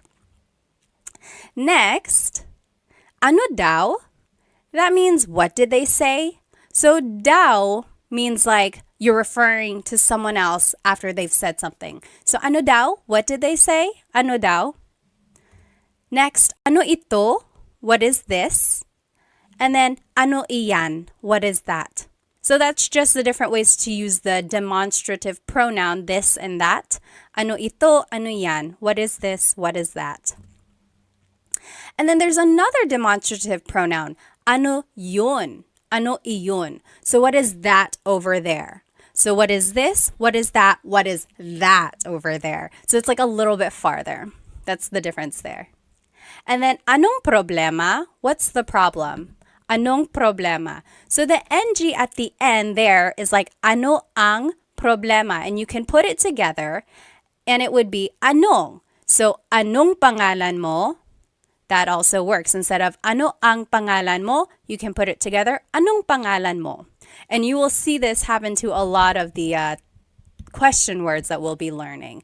Anytime the previous word ends in a vowel, you can usually make this contraction or like putting the words together. You'll see that. Now let's just practice using ano. So on the left side, let me turn off my screen. So sorry. So on the left side here, you will see the rules that we just learned. So ano ang plus a noun. The example was, ano ang pangalan mo? Ang pangalan ko ay Pat. Or Pat ang pangalan ko, or ako si Pat. Again, remember, ako si Pat is the more casual way to respond. And then the next example we learned was ano ang plus a verb. So ano ang kinakain mo? What are you eating? And then those are the responses. Kumakain ako ng adobo. Now what I want you to do is to translate these examples. So they're in Tagalog. I want you to translate them to English. So number 1, what are you cooking? And then I gave you a vocab hint. Niluluto means cooking. Number 2, what is his girlfriend's name? Nobya means girlfriend. Number 3, what is cat in Tagalog? 4, what did Mark and John eat yesterday? Kinain means ate. Number 5, what are you watching? Pinapanood means watching. So let's do number 1 together. What are you cooking? Ano ang, and then the verb, right? So we're just following this sentence structure number 2. Ano ang niluluto mo? Ano ang niluluto mo? What are you cooking? And then a response could be, nagluluto ako ng pansit. Nagluluto ako ng pansit. So this kind of brings in all of the different conjugations that we had learned in the previous lessons. So try to remember how to conjugate them. And I'm just thinking here, I guess it can be a little bit confusing because in the question, it's conjugated as niluluto. And that wasn't really one of the conjugation patterns that we had learned. But nagluluto is a nag verb. So I will say there are some variations in the conjugations and you might not recognize them, but just try your best and then we'll go over it, okay? And then just follow this pattern when you're making your response as well. Take a look at the examples I did and then see if you can make the examples. And you can fill in the example with any answer that you want. So go ahead, pause the video now, and then you can come back and we will go over these questions. Okay, welcome back. Let's do number 2. What is his girlfriend's name? Nobya is girlfriend. Ano ang pangalan ng nobya niya? So we learned ano ang pangalan mo. Now if you want to talk about someone else, you would have to add ng nobya niya. Nang means of. So nobya is girlfriend, niya is his. So what is the name of his girlfriend? You see how everything just kind of fits together, but it might not be in the order that we're used to in English. So just take note of this. It would be, ano ang pangalan ng nobya niya? That's how you would say that. Response, Sara ang pangalan niya. Sara ang pangalan niya, or siya si Sara. Siya si Sara. Something like that, okay? Number 3, what is cat in Tagalog? Ano ang pusa? Oh gosh, I just told you. Ano ang cat sa Tagalog? Pusa ang cat sa Tagalog. Pusa ang cat sa Tagalog. Next, what did Mark and John eat yesterday? Ano ang kinain nila Mark at John kahapon? Ano ang kinain nila Mark at John kahapon? I want to show you this word nila. This is like a sentence marker that is used to indicate people. So it's like their ownership. When it's multiple people, Mark and John, it's nila. When it's just one person, it's ni. So for example, if it was just Mark, ano ang kinain ni Mark kahapon? Ano ang kinain ni Mark kahapon? It's just one person. But when it's multiple people, you have to use nila. Ano ang kinain nila Mark at John kahapon? Response, kumain sila ng lechon kahapon. Kumain sila ng lechon kahapon. So, sila is the pronoun here. And that's a subject pronoun. So, kumain sila ng lechon kahapon. Using subject pronouns can be tricky, and I don't expect you to know these pronouns or these conjugations right off the bat, but hopefully you can recognize them, and then from these examples, use them this way in the future, okay? So don't get too worried if you're not getting the questions right. Just use this as a way to learn them, okay? Number 5, what are you watching? Ano ang pinapanood mo? Ano ang pinapanood mo? The response, pinapanood ko yung bagong pelikula. I'm watching a new movie. Pinapanood ko yung bagong pelikula. Or pinapanood ko yung TV, something like that. You might also hear someone say, nanonood ako ng TV. So we learned in the previous lessons, nanonood or manood means to watch. But this one is pinapanood, and it's focusing more on the object. So the movie or the show, pinapanood. Okay. Next question word is bakit. Why? Bakit. And here is one way to use it. Bakit plus an adjective plus the word ang and then a noun. So for example, bakit madumi ang kotse? Bakit madumi ang kotse? Why is the car dirty? And then the response, madumi ang kotse kasi maputik sa labas. Madumi ang kotse kasi maputik sa labas. So the car is dirty because it's muddy outside. Maputik means muddy, labas means outside. Okay, and then another example is, bakit mainit ang cellphone ko? Why is my cell phone hot? Bakit, mainit is an adjective meaning hot, ang cellphone ko. And then a response, mainit ang cellphone ko dahil masyado kong ginagamit. My cell phone is hot because I'm using it too much. So hopefully you can see here the pattern that we are following. Bakit goes first, and then it's the adjective, and then it's the word ang, and then it's the noun. Or you could also do bakit plus a pronoun and then a verb. So bakit ka umiiyak? Why are you crying? Bakit ka umiiyak? Some responses, umiiyak ako kasi nawawala yung aso ko. I'm crying because my dog is lost. Umiiyak ako kasi nawawala yung aso ko. Nawawala means lost or missing. Another example, bakit mo ginawa iyon? Why did you do that? Bakit mo ginawa iyon? Ginawa ko yun dahil mahal kita. I did that because I love you. Ginawa ko yun dahil mahal kita. You might hear me saying yun, as if there's no I, and that's commonly how it's pronounced. You might hear people say, ginawa ko iyon dahil mahal kita, but usually the letter I sound is dropped. And then another way to use bakit plus a verb. Bakit umiiyak si Michelle? So bakit plus a verb, bakit umiiyak si Michelle? Why is Michelle crying? Umiiyak si Michelle kasi nakakalungkot yung palabas. Michelle is crying because the show is sad.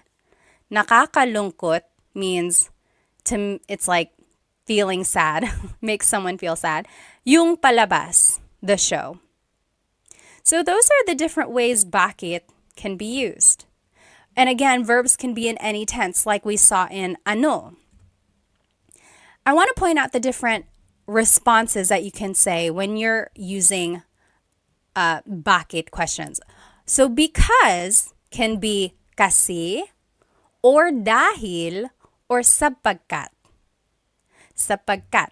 Okay, so kasi is informal. It is most commonly used. You'll hear it a lot in common conversation. Kasi. Dahil is also used a lot. We saw it in the examples. But it's a little bit more formal. But it can also be used casually. And then sapagkat is very formal. It's rarely used. It's almost like Shakespearean. You'll see it in like writing, or someone might use it maybe to prove a point or something, but it's not used a lot. It's almost like a deep Tagalog, really. So here are those examples again, and you'll see the kasi and dahil. So umiiyak ako kasi nawawala yung aso ko. I am crying because my dog is lost. So there's kasi. And then ginawa ko yun dahil mahal kita. I did that because I love you. So there's the kasi and there's the dahil. And they are used interchangeably, but kasi is more casual, dahil is a little bit more formal, but can also be used casually. Okay? Now, here are the different ways bakit can be used, and it doesn't really have a direct translation. So you might hear, bakit ganito? Bakit ganito? Ganito means like this. So why like this? Or why is this happening? So for example, it's like, oh no, I got a flat tire. I ran out of gas and I'm late for work. Oh, bakit ganito? Why is it happening? Why is it like this? And then bakit ba? Again, there's that ba question word. When it's added to bakit, it's why with emphasis. So maybe someone is annoying you. They're like, hey Pat, hey Pat. And you're like, oh, bakit ba? Why? What do you need? Bakit ba? And then, bakit na naman? Na naman means like, it's a sign of emphasis, or it means like again. Again. So, why again? So, again, maybe someone is pestering you. They're like, hey Pat. You're like, bakit na naman? What now? And then, bakit daw? So, daw again is like, what did they say? So, it's like, why did they say? So, it's like, oh, we can't go in yet. And you're like, oh, bakit daw? Why? Why not? What did they say? So those are the different ways bakit can be used. And just a Taglish tip, I am a big supporter of using Tagalog and English together, Taglish, especially while you are learning Tagalog. So here's one way to do that. Maybe use kasi and then finish your English answer. For example, why are you sad? Kasi I stayed up late why are you tired? And it would be kasi I stayed up late to finish a movie. So instead of saying because, say kasi. And then the more vocabulary you learn, you'll eventually be able to say the whole phrase in Tagalog. Why are you tired? Kasi natulog ako ng late dahil nanonood ako ng movie. Okay, so just insert Tagalog words here and there And then before you know it, you'll be able to say longer phrases in Tagalog. Now I want us to practice bakit. Here on the left side, again, are the different ways to use bakit. So bakit plus an adjective, then ang, then a noun. Bakit madumi ang kotse? Why is the car dirty? Or bakit plus the pronoun plus a verb. Bakit ka umiiyak? Or bakit plus a verb. Bakit umiiyak si Michelle? Why is Michelle crying? Okay, so those are the different sentence structures when using bakit. And just a tip, when you're making a response, you can use kasi or dahil. Remember, that means because. Here are the questions that I want us to translate. So why are you sad? Malungkot, to be sad. Let's do this one together. Why are you sad? It would be bakit. Then it's the pronoun ka. And then it's the adjective malungkot. Bakit ka malungkot? So that kind of falls under the rule number 2. Bakit plus a pronoun. Instead of a verb, it can be an adjective. Okay, so bakit ka malungkot? Your response, malungkot ako kasi ... I am sad because malungkot ako kasi namimiss ko ang tatay ko. I'm sad because I miss my dad. Okay, so you can fill in the rest of your response with whatever you want, but hopefully it starts with this same format. So malungkot ako kasi ... So take a minute, pause the video now, and then we will go back and answer these questions together.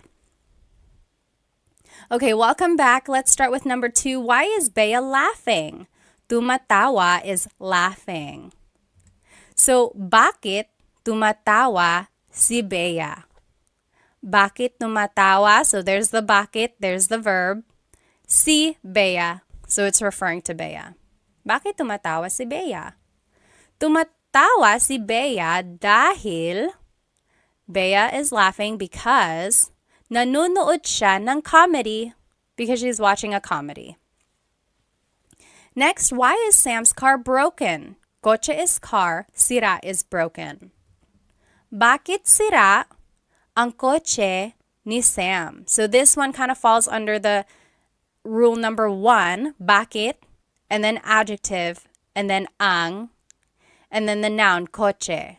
And then ni Sam just indicates the ownership of Sam. So, bakit sira ang kotse ni Sam?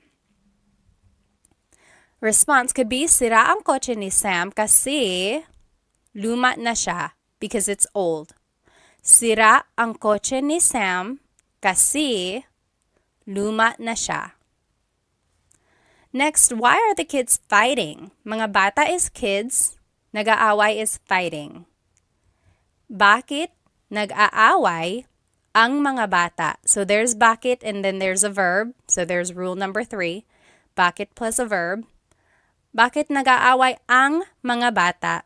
Why are the kids fighting? The response, nag-aaway sila dahil magkaiba ang gusto nilang laruin. They want to play with different things.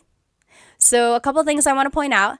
Nag-aaway sila. So instead of repeating mga bata, I just said sila, they.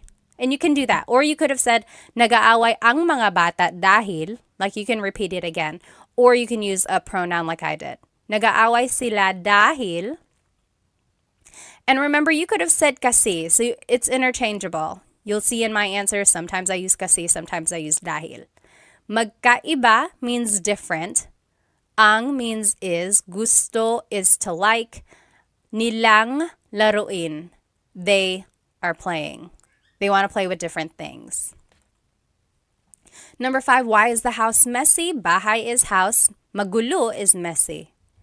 Bakit magulo ang bahay? So this one is just directly following rule number 1. Bakit, then an adjective, then ang, then a noun. Bakit magulo ang bahay? Response, magulo ang bahay kasi the house is messy because nagparty kami kagabi. We had a party yesterday. So if you can recognize the different patterns that were used here, that's kind of where it comes from, these questions. And you can add things afterwards to make it specific, like, is it belonging to someone? Are we talking about a place or something like that? So follow these rules on the left side, and then if you have to, add more information at the end. And then when you're making a response, that is where you choose kasi or dahil, and then bring in part of the question into your response as well. If you have any questions about anything we're learning, please feel free to write it in the comments and I will try to respond. The next question we are going to learn is saan. Saan means where. So saan plus a verb. That's an example of how to use this. Saan matutulog si Bobby? Saan matutulog si Bobby? Where is Bobby going to sleep? A response is matutulog si Bobby sa sala.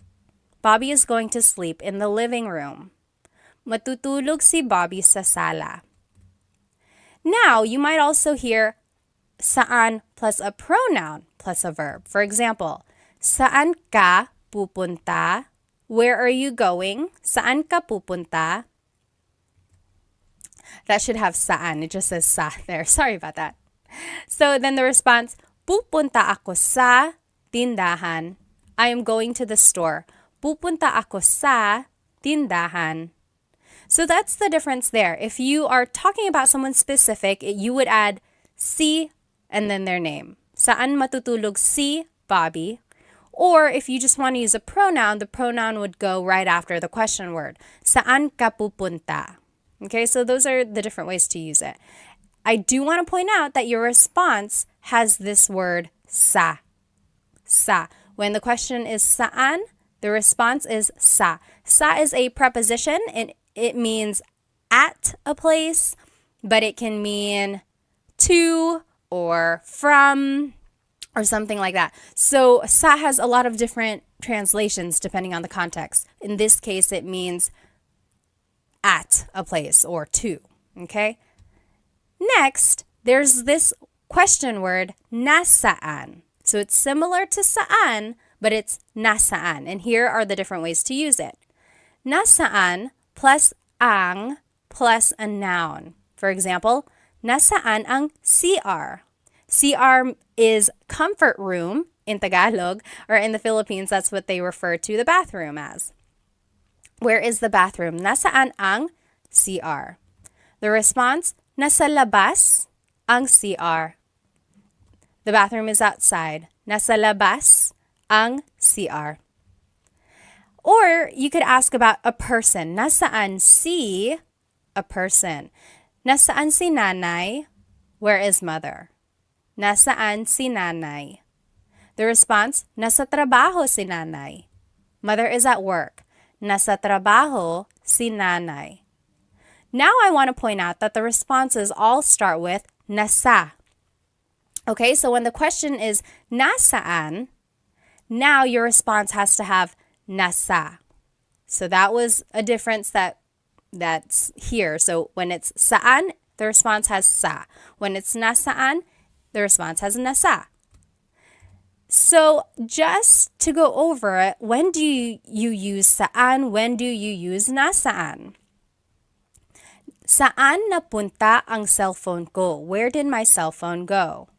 Versus nasaan ang cellphone ko? Where is my cell phone? Saan always goes with a verb. When you're asking about a verb or something that has happened with like an action, then you use saan. Saan napunta? Saan napunta? The root word of punta means to go. So napunta means went. Where did my cell phone go? Saan napunta? There's the verb. And then the response is sa. Oh, sa kotse. And then nasaan ang cellphone ko? Nasaan plus the word ang plus a noun. So when you're asking about the location of something, then it's nasaan. So it's like nasaan noun, nasaan noun. Anytime there's like the ends, try to remember that. So your response has nasa. Nasaan ang cellphone ko? Nasa bag ko. It's in my bag. Okay? So this is just to look at it again. These are the examples we just saw. You might hear someone say asan or saan when they're referring to nasaan. So that's just like a short way to say it. So instead of saying nasaan ang CR, someone might ask asan ang CR? Where is the bathroom? Or they might even just say saan ang CR, even though technically it should be nasaan. So people shorten it, but technically, just so you know, it should be nasaan. Okay? Now let's take a look at this response. Nasa labas. Nasa labas ang CR. The bathroom is outside. These are the location vocabulary. So let's take the question, nasaan ang susi? Where is the key? Susi is key. Nasa labas, it's outside of the car. Nasa labas. Or nasa loob, it's inside the car. Nasa loob ng kotse. Nasa ibabaw, it's on top. Nasa ilalim, it's under. Nasa tabi, it's beside. So if you wanted to be specific, you would add the object afterwards. Nasa tabi ng kotse, it's beside of the car. Ng kotse. Nasa tabi ng kotse. So those are just the different location vocabulary words that you might hear. And just the sentence structure for the response, it would be nasa plus the location word that we just learned. Then it's nang, then it's a place, then it's ang, then the thing. So let's take a look at it. Nasa loob ng kotse ang susi. The key is inside the car. Nasa, loob is the location. There's nang. Kotse is a place or thing. Ang, and then susi is the thing. Okay? Nasa loob ng kotse ang susi. Or nasa ilalim ng kama ang susi. The key is under the bed. Nasa ilalim ng kama ang susi. So people ask me all the time, when do I use nang? When do I use ang? So these words, sometimes they are prepositions, sometimes they are articles that go before a noun. Just try to think about it as the translation. So the key is under the bed. So under of the bed, the key. That's how this is like literally translated.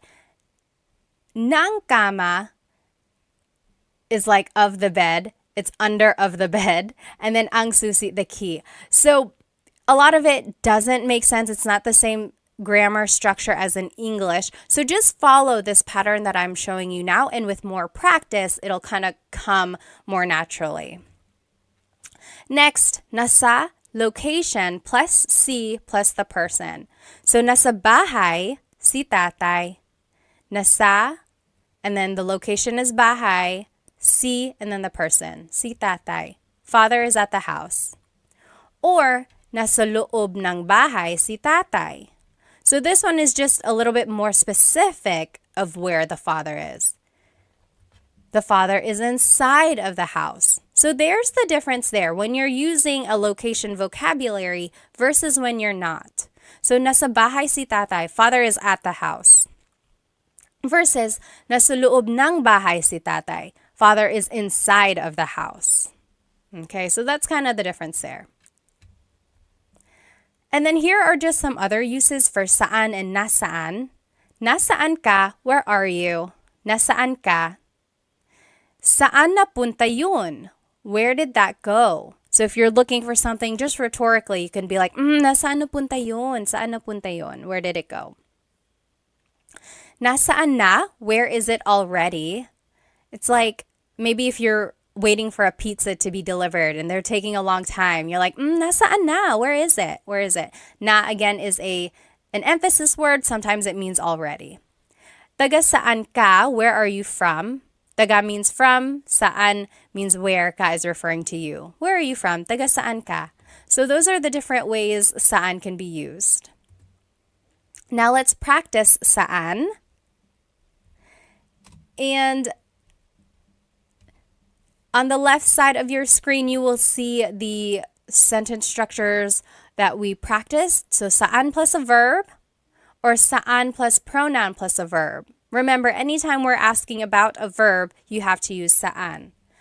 Anytime we're asking about a noun, you have to use nasaan. So nasaan plus ang plus a noun. Or nasaan plus si plus a person. Okay, let's put these into use and I think it'll help clarify any questions. So translate these questions to Tagalog. Where is dad going? Pupunta means going. So let's do this one together. Saan, because it's asking about an action. Pupunta si dad. Saan pupunta si dad? And then the response, pupunta si dad sa simbahan. Dad is going to church. Pupunta si dad sa simbahan. So you're kind of taking the second part of this question and using it in your response. Okay, so try practicing that. And there's that preposition sa again, to the church. Okay? Pause the video now. You try the next 4 examples and we'll go over it together. Okay, so now let's do number 2. Where is the store? Tindahan is store. It would be nasaan ang tindahan. So we're asking about a noun, the store. So we have to use nasaan. Nasaan ang tindahan? The response, nasa tabi ng post office ang tindahan. Nasa tabi means beside. Ng post office means of the post office, so beside of the post office. Ang tindahan means the store. The store is beside the post office. Next, where will we be eating later? Kakain means will eat. Mamaya means later. Saan tayo kakain mamaya? So we have to use saan because we are talking about an action.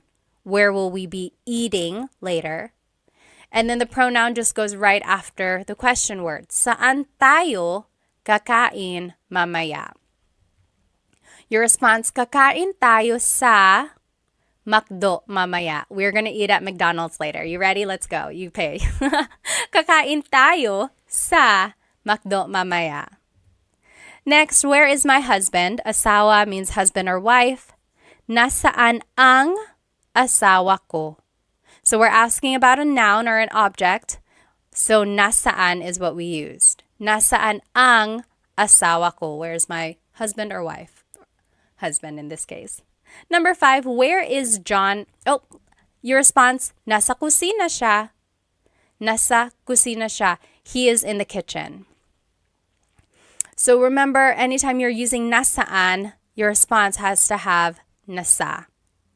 And then up here in the previous example, anytime you're using saan, your answer has to have sa.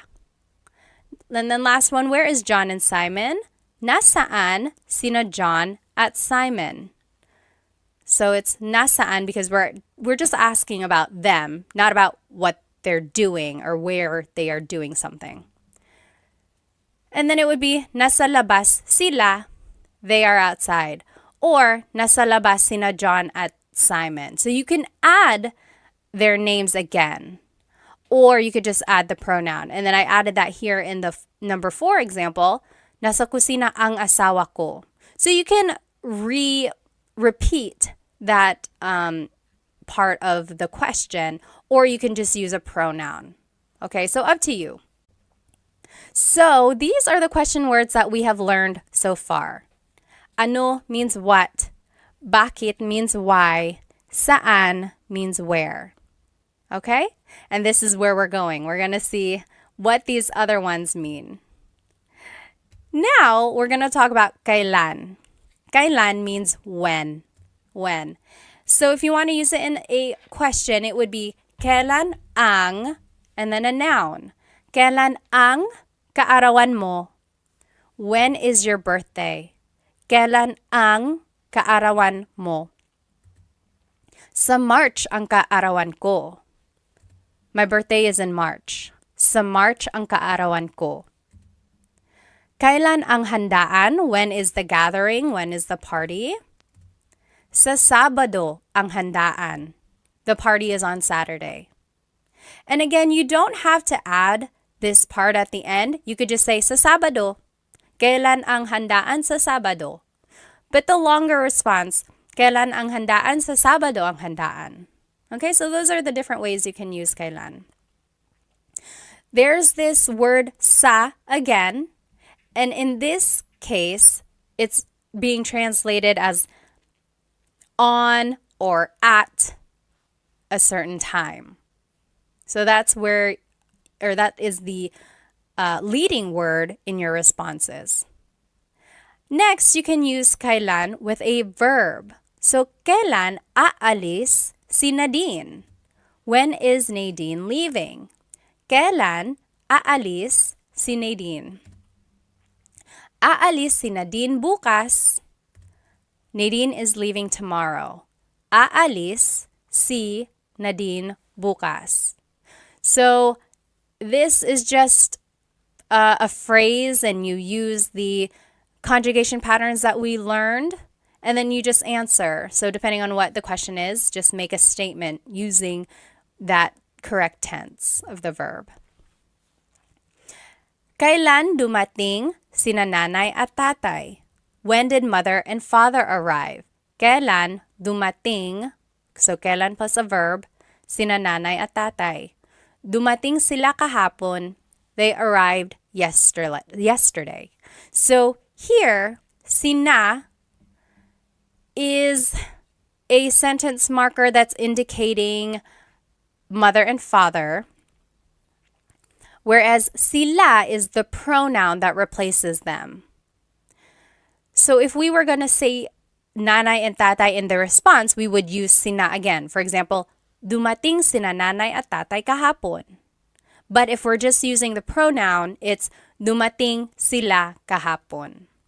Okay, so that's how you would use kailan in a verb. So there are the different sentence markers when you are using a name in your question. When it's one person, it's si. Kailan aalis si Nadine? When it's more than one person, it's sina. Kailan dumating sina nanay at tatay? All right, then you could do kailan plus a pronoun plus a verb. Kailan ka uuwi? When are you going home? Kailan ka uuwi? So there's kailan, there's the pronoun, there's the verb. We're just following the pattern here. Then, uuwi ako mamaya. I am going home later. Uuwi ako mamaya. Another example, kailan sila ikakasal? When are they getting married? Kailan sila ikakasal? Ikakasal sila sa susunod na buwan. They are getting married next month. So hopefully you're recognizing some of this vocabulary from our previous lessons. So we're pulling those patterns of conjugation and the vocabulary words from those lessons, and now we are using them in like a hypothetical conversation, right? So it's all building on each other. Now I want to show you the responses. The response might have the word nung or sa. We already talked about sa. Let's see what nung means. So nung means something happened in the past. Sa means something will happen in the future. So for example, kailan sila ikakasal? When will they get married? The response, sa susunod na buwan, next month. So sa July or sa June, in June or in July. But sa is thinking of the future. When are they getting married? Next month or in June, in July. So sa is the future. However, nung is talking about the past. So kailan sila ikinasal? So that's the past tense conjugation of to get married. They got married when? Nung nakaraan buwan. So last month. Or nung February, nung January. So last February, last January. So that's the difference there. Sa versus nung. Okay? And there's the emphasis there. And here are just some other ways to use kailan. Kahit kailan, that's just an expression meaning anytime, whenever. So maybe someone is inviting you to eat out for dinner. They're like, oh, when are you available? When can you go out for dinner? You're like, kahit kailan, anytime. Or hanggang kailan means until when. So maybe your car is broken, it's in the shop. They're like, oh, you have to keep the car here. And you're like, hanggang kailan? Until when? How long does it stay here? Have to stay here. And then next, kailan nangyari yun? When did that happen? Kailan nangyari yun? Nangyari means happened, and then yun means that. Kailan nangyari yun?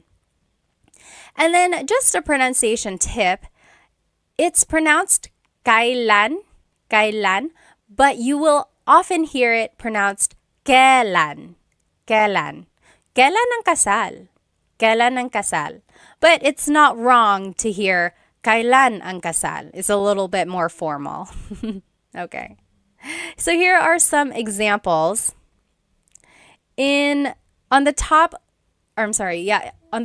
left here, you will see the kailan rule. So kailan plus ang plus a noun.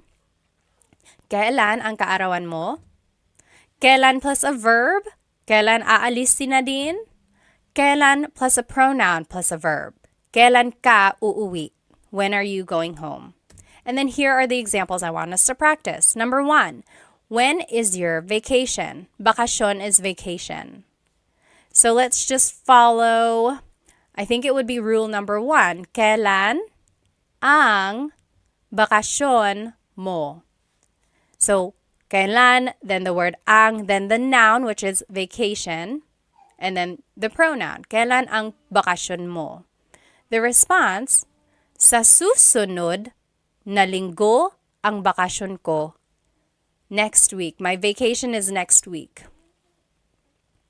So a couple things I want to point out in the response. It should have the word sa because it's talking about the future, right? It will be next week. So there's sa. And then just try to remember how to phrase things. And if you weren't able to watch or if you don't remember the past lessons, just go from here and just copy my sentence structures. Okay, so moving forward when you answer these questions, just see if you can follow these sentence structures. Okay, so go ahead and pause the video now and then we will go over the examples in just a minute. Okay, so number 2, when are you leaving? Aalis means leaving. Kailan ka aalis? That's just rule number 3. Kailan plus the pronoun plus the verb. Kailan ka aalis? The response, aalis ako sa Lunes. Aalis ako sa Lunes. So there's sa because it's a future action. Number 3, when did Tony come back? Bumalik means came back. Kailan bumalik si Tony? So this is rule number 2. Kailan plus a verb. Kailan bumalik? And then you add si Tony. The response, bumalik si Tony kahapon. He came back yesterday. Bumalik si Tony kahapon. Number 4, when did you buy that? Binili means bought. Kailan mo binili yan? Kailan mo binili yan? So that's rule number 3. Kailan plus the pronoun plus the verb. Kailan mo binili yan? Binili ko yan nung isang linggo. Or binili ko ito nung isang linggo. I bought that last week or I bought this last week, depending on how you want to answer your question. Number 5, when are you going to sleep? Matutulog means will go to sleep. So, kailan ka matutulog? This is just rule number 3. Kailan plus a pronoun plus a verb. Kailan ka matutulog? Matutulog ako mamaya. Matutulog ako mamaya. I know it can get a little tricky figuring out which structure to use, and then when there's a pronoun or when there's like added information that has to be added to the end. I know it can get tricky, but use these examples to see the patterns in use and then try to use them in the future. Okay, so don't get bogged down if you're not getting the answers right. Really just use this as another form of learning, right? It's okay if it's not correct yet, but I want you to see how they are being used. Okay, so the next question word we are going to learn is sino, and that means who. Sino. So these are the different ways sino is used. Sino plus the word ang, then it's a verb, a noun, or an adjective. So it's easy because you just have to use sino ang, and then you just fill in the end with a verb, noun, or an adjective. Sino ang kumakanta? Singing. Who is singing? Sino ang kumakanta? Ang kumakanta ay si Mario. Si Mario ang kumakanta, or kumakanta si Mario? Si Mario. I wanted to show you all the different ways a response could be made. So, sino ang kumakanta? Who is singing? This first example is formal. Ang kumakanta ay si Mario. This next one is a little bit formal as well. Si Mario ang kumakanta. Si Mario ang kumakanta. That's kind of formal. This one is casual. Kumakanta si Mario. Mario is singing. Kumakanta si Mario. And then this last one is just a short answer. So, si Mario. Who is singing? Mario. So those are the different ways you can say Mario is singing. Those are the different responses. And then there is the word that has to be in the answer. Si. Because we're asking about a person, your answer has to have si or sina if it's more than one person. We'll see that. So now if you are going to fill it in with a noun, sino ang mga magulang mo? Mga magulang means parents. Sino ang mga magulang mo? Who are your parents? Ang mga magulang ko ay sina John at Mary. So that's what I was just saying. Si is for one person, sina is for more than one person. So, ang mga magulang ko ay sina John at Mary. My parents are John at Mary and Mary. Another way to say it is sina John at Mary ang mga magulang ko. Or sina John at Mary. So those are the different ways to say John and Mary are my parents.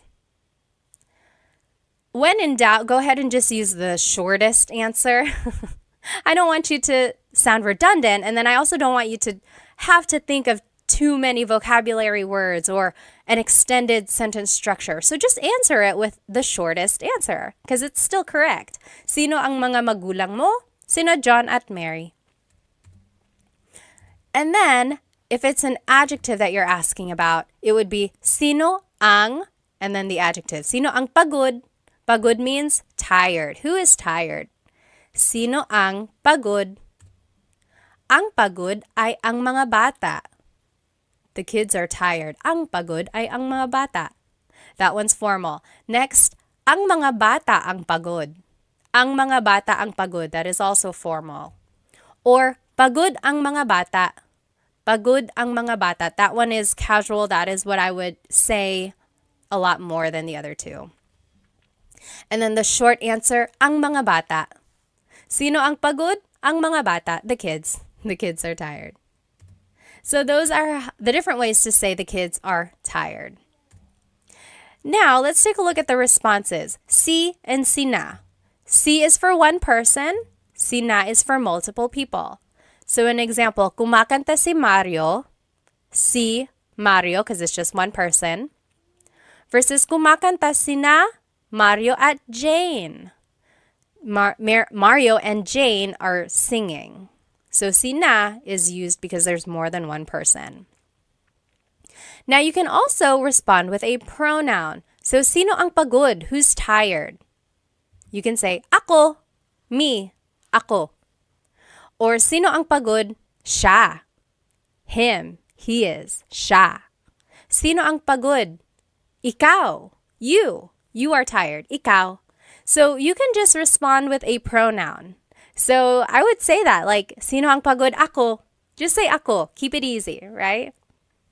And then here are the different pronouns. So ako is I. Siya, he or she. So that's gender neutral. Sila, they. Ikaw, you, singular. Kayo, you all, plural. Tayo is we inclusive. That's you and me, all of us. We are all tired. Maybe we all ran a race together. We are all tired. Pagod tayo. And then pagod kami, me and my husband Chris, we ran. Only us, we did. So pagod kami, we are tired. Not you. I'm just telling you about it. Okay? Now here are other ways sino is used. Sino siya? Who is he? Who is she? Sino siya? The response, siya si Pat.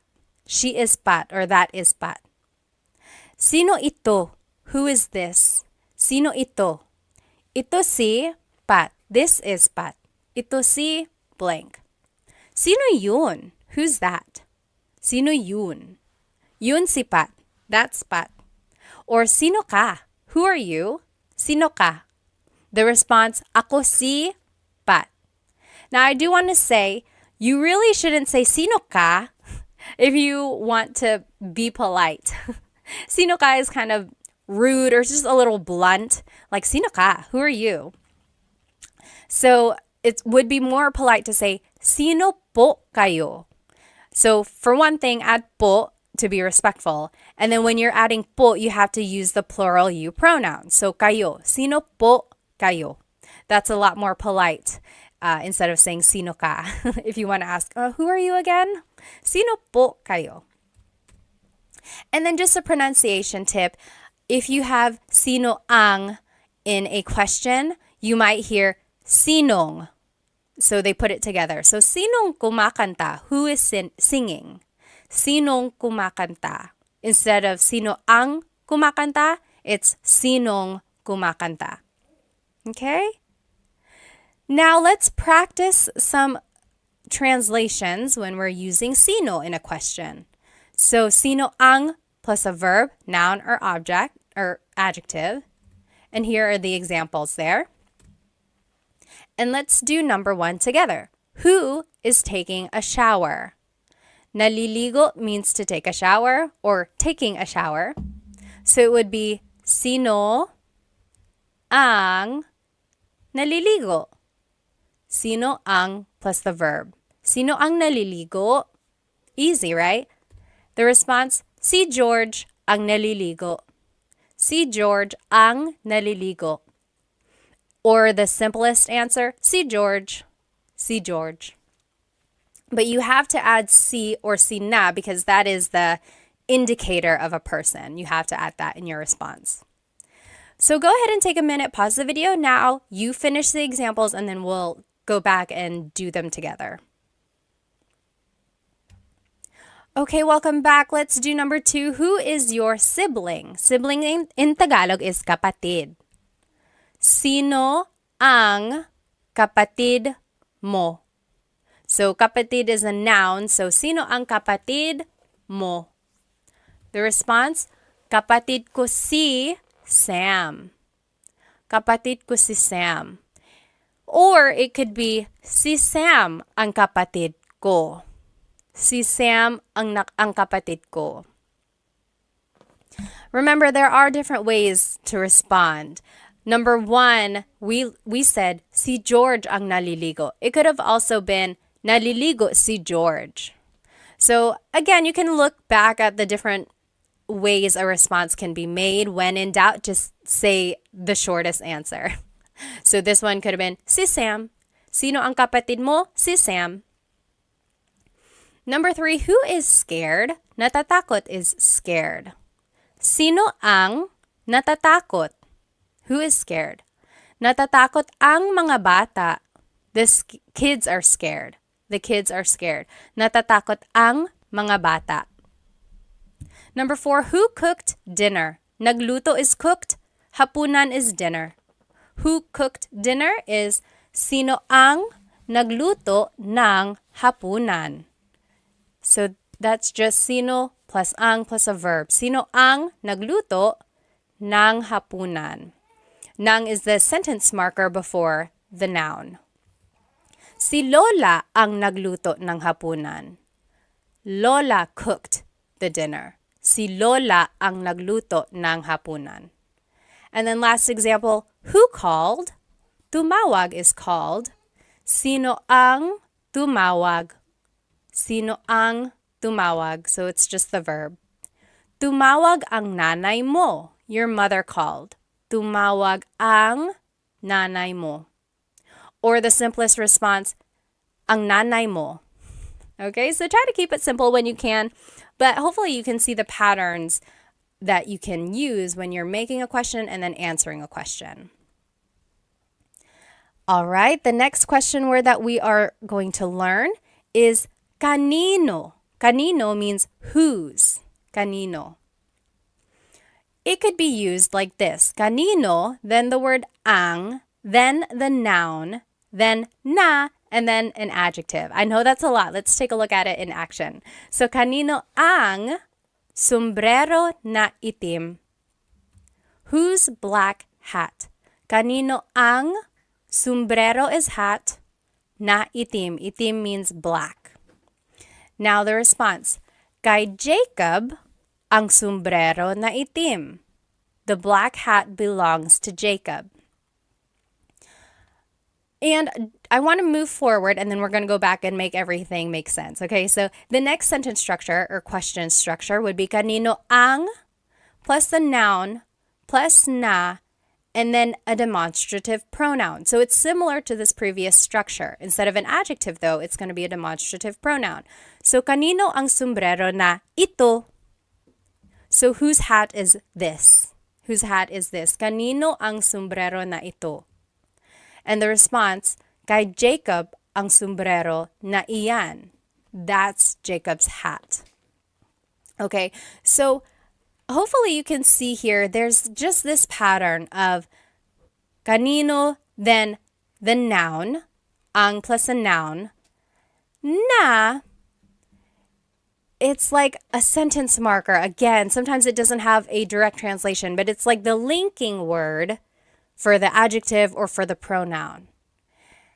And then just a pronunciation tip, kanino ang can be put together in a contraction. It would be kaninong. Kaninong sombrero na itim. Or kaninong sombrero ito. All right, when using the contraction though, you drop the na if there's a demonstrative pronoun. So kaninong sombrero ito, you wouldn't say kaninong sombrero na ito. So that's just one thing. It's kind of redundant when you add the na again. So just to respond, you would use an ownership marker, then the person, then the word ang, then the noun, then na iyan. So let's see what that would look like. Kanino ang bahay na iyan? Whose house is that? Kanino ang bahay na iyan? Here are the different ownership markers. So one of these has to be in your response. If there's only one owner, it's kay, kay. If there's multiple owners, it's kina, kina. More than one person, it's kina. If there's not a person, if there's no one's name, then you would have to use sa, sa. So it's an improper noun or an unnamed person. So we'll see what that would look like. So an example here, kanino ang bahay na iyan? Whose house is that? Or kaninong bahay yan? If it's just one person, it would be kay Rose ang bahay na iyan. Kay Rose yan. So we are using kay because it's just Rose. It's just one person, Rose. Versus if there's multiple owners, so kaninong bahay yan? Whose house is that? Kina Mike at Ana ang bahay na iyan. Or kina Mike at Ana yan. That is Mike and Anna's house. So I want to point out there's kina. That is when you would use kina when there's more than one person owning that thing. Now, Kanino ang bahay na iyan? Whose house is that? Sa kapatid ko ang bahay na iyan. That is my sister's house. That is my sibling's house. Sa kapatid ko ang bahay na iyan. Or sa kapatid ko yan. That is my sister's. That is my siblings. So you see how the person is unnamed? It's just kind of an improper noun. It's like a general answer. So that is when you would use sa, when the person is unnamed. It's just like a person in general speaking. Okay, so here are some more ownership pronouns that you could use when answering a kanino question. So, akin means mine, iyo means yours singular, kanya means his or hers, inyo means your plural, maybe it's your house, bahay ninyo, or inyo. And then atin is our inclusive. Amin is ours, me and my husband, Chris. And then kanila is theirs. So here's an example of how to use that. Kanino ang bahay na iyan? Whose house is that? Akin yan. That's mine. Akin yan. Or inyo yan. That's yours. You all live in one house. Inyo yan. That's your house. Or kanila yan. That's their house. Kanila yan. Okay, so that's how to use these ownership pronouns. I want to show you, let's go back to the first example we learned. I know it's a lot of words in this one. So, kanino ang sombrero na itim? Whose black hat is this? So, sombrero is hat, itim means black. But they are interchangeable. Like you can switch them around and it would still mean the same thing. For example, kanino ang itim na sombrero? So instead of saying, kanino ang sombrero na itim, you might hear, kanino ang itim na sombrero? So in Tagalog, you can switch the adjective and the noun around and it will still make sense. And why does that happen? It probably just goes back to baybayin or to the evolution of Tagalog in general. So the adjective and the Tagalog vocabulary word can be interchangeable and they mean the same thing. Another example, kanino ang sombrero na pula?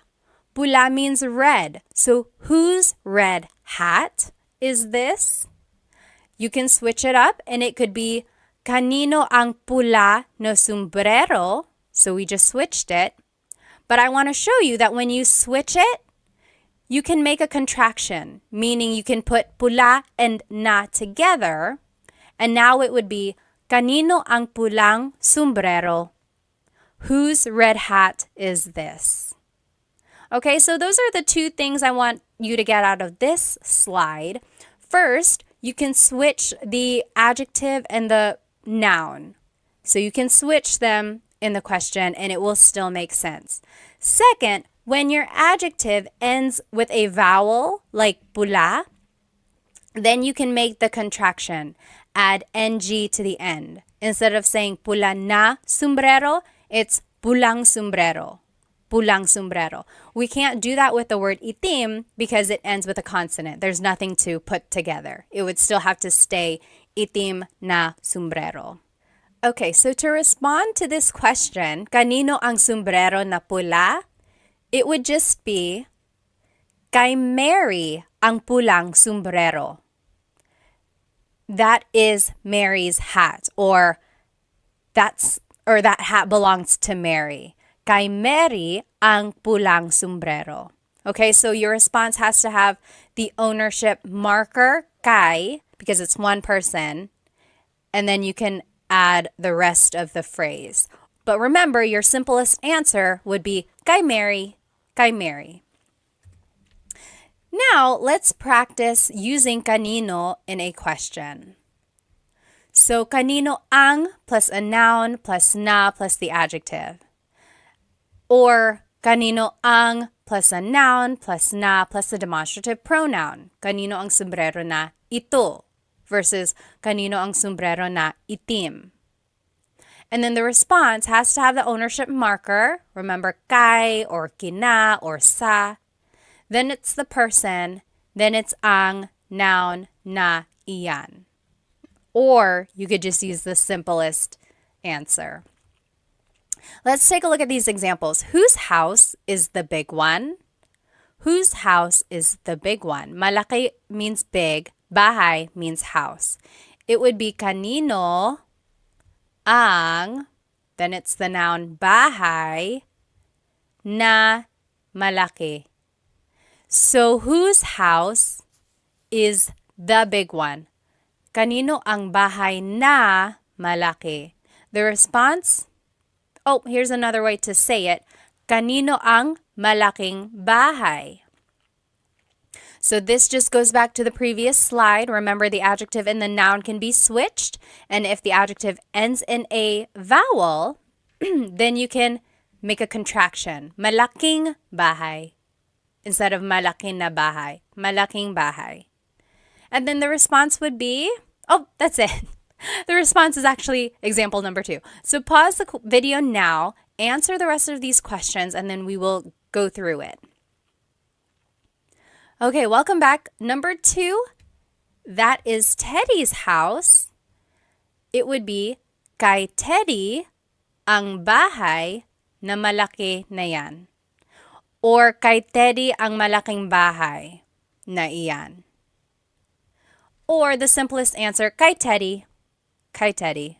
Okay, so see if you can recognize kind of where the noun would go, where the adjective would go, and then see that you can switch them up and it would still make sense. Next, number 3, whose child is that? Child in Tagalog is anak. Kanino ang anak na iyan? Kanino ang anak na iyan? So that's rule number 2. Kanino plus ang plus noun plus na plus the demonstrative pronoun. Or kaninong anak yan? Kaninong anak yan? This second part is how it would be pronounced. I just want to show you how it would be pronounced. It's not technically the correct spelling of things, but that's how you would hear it or say it quickly. Kaninong anak yan? Whose child is that? Number 4, that is Chris and AJ's child. Kina Chris at AJ ang anak na iyan. Kina Chris at AJ ang anak na iyan. I want to point out kina, that is the ownership marker that you use when there's multiple people. And then the short answer, kina Chris at AJ. Kina Chris at AJ. Number 5, whose cell phone is this? Kanino ang cellphone na ito? So that's following sentence structure number 2. Kanino ang, the noun is cell phone, na, ito is the demonstrative pronoun. And just quickly speaking, someone might say, kaninong cell phone ito? Kaninong cell phone ito? So the na is dropped usually. Whenever someone is speaking quickly, the na is dropped. But I want to point out that technically there is a na. I don't think I would be a very good teacher if I didn't tell you the correct technology, like the technically correct way to say these things. But in colloquial speaking or in common conversation, the na is dropped. Kaninong cell phone ito? And then the response, that is my cousin's cell phone. Cousin in Tagalog is pinsan. Sa pinsan ko ang cellphone na iyan. So I want to point out sa is the ownership marker that you use because it's not a specific person, right? The person is unnamed. So sa pinsan ko ang cellphone na iyan. Or just in common conversation, you might hear, sa pinsan ko yan. Sa pinsan ko yan. Or even the shortest answer, sa pinsan ko. Sa pinsan ko. Okay, let's just look at all of the questions that we have learned here. So we learned ano means what, bakit means why, saan means where, sino means who, kanino means whose. Then, we're going to learn these last 4 here. Next, paano means how. Paano means how. So paano plus a verb.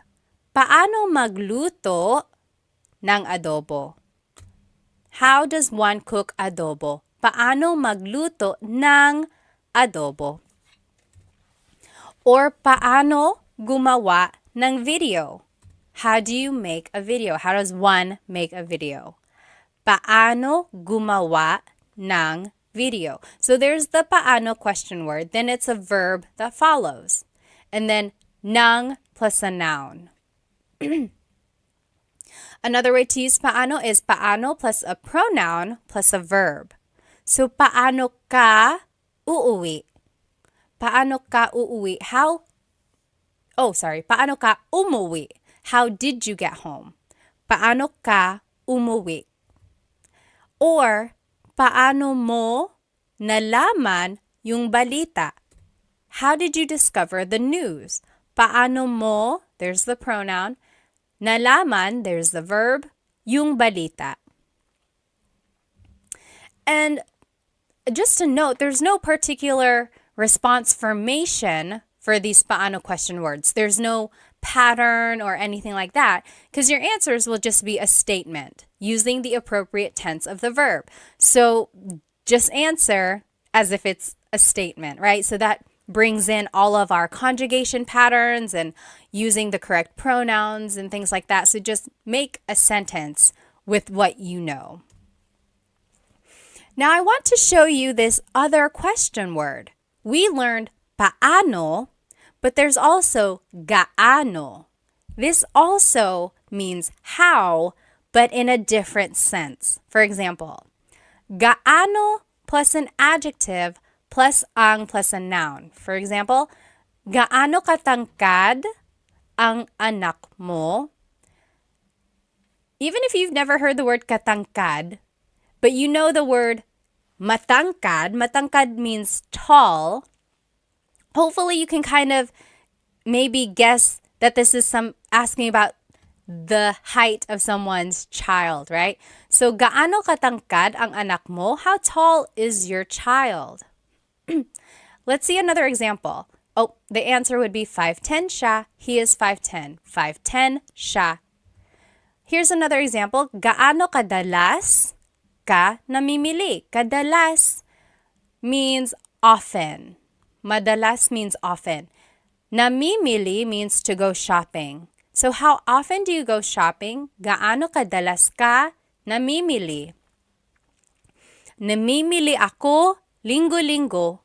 I go shopping every week. Namimili ako linggo-linggo.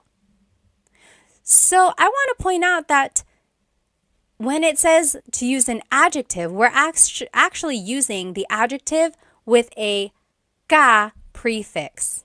So technically the adjective is matangkad, tall, matangkad. But when we're using it in a gaano question, we have to use the ka prefix, katangkad. Gaano katangkad ang anak mo?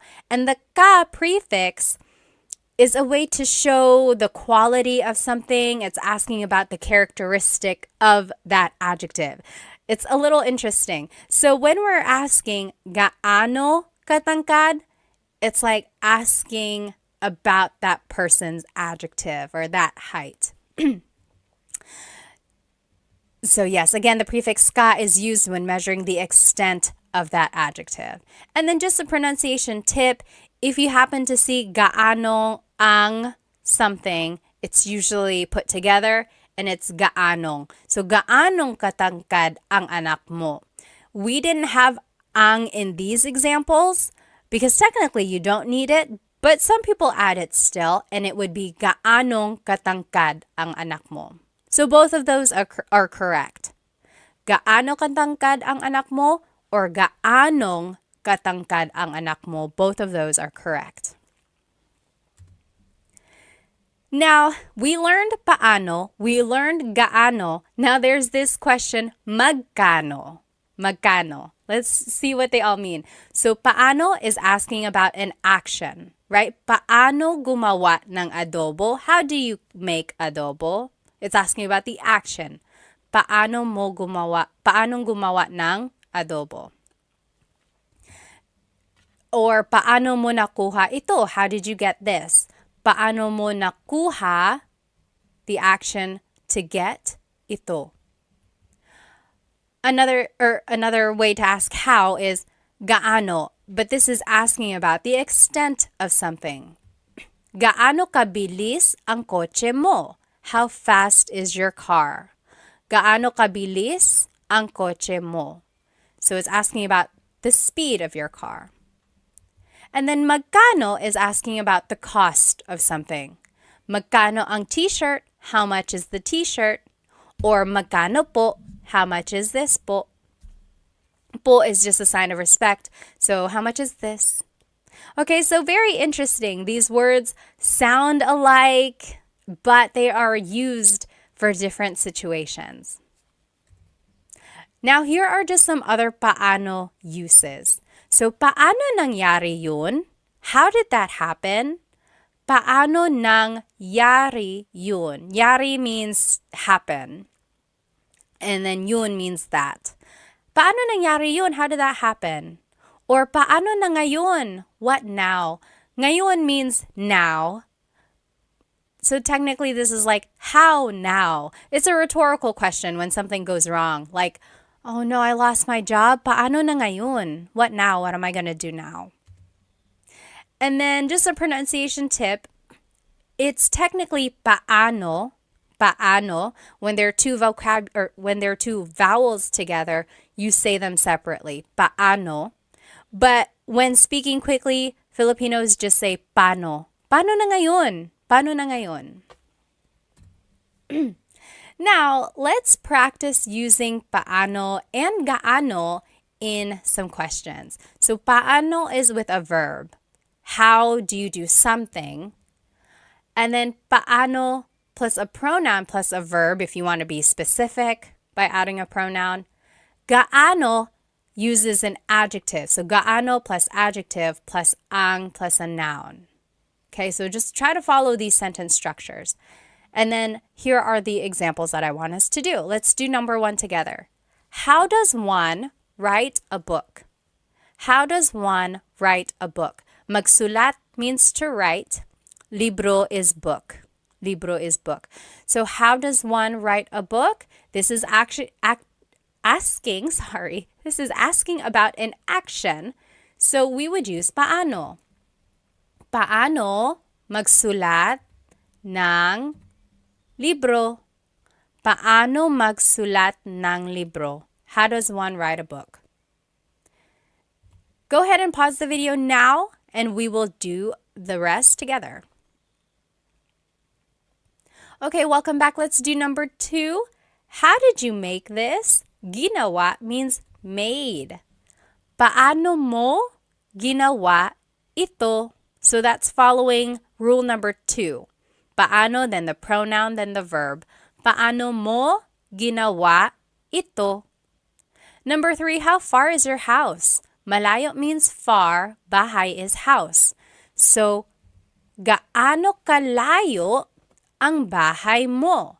Do you see that it's asking about the distance of your house? So it's like an extent of that adjective. So, gaano kalayo ang bahay mo? That's why we're using gaano instead of paano, because we're asking about like an adjective related to your house. How did you get that? Nakuha means got. Paano mo nakuha yan?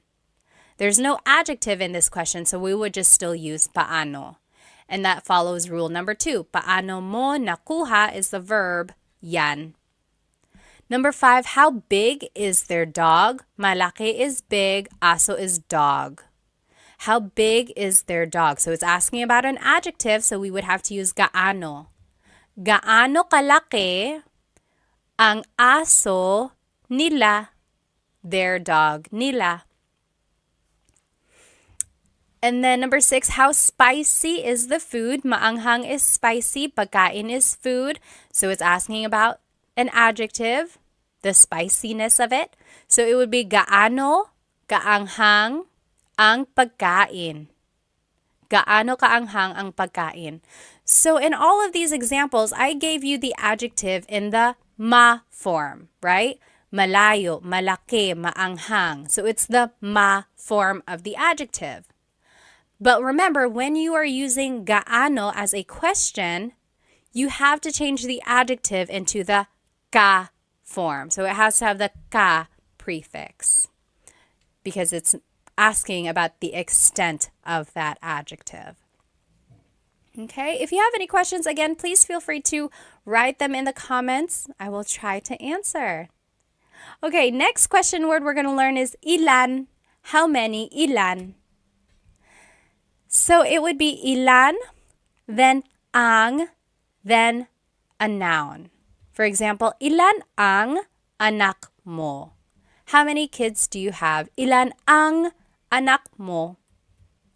Ang anak ko ay 3. Ang anak ko ay 3. I have 3 kids. Or 3 ang anak ko. Or 3. So again, there are many ways to respond. The first one is formal. No one really says it like that. The second one is common. That is what people would say. And then the last one is the short answer, which is also acceptable.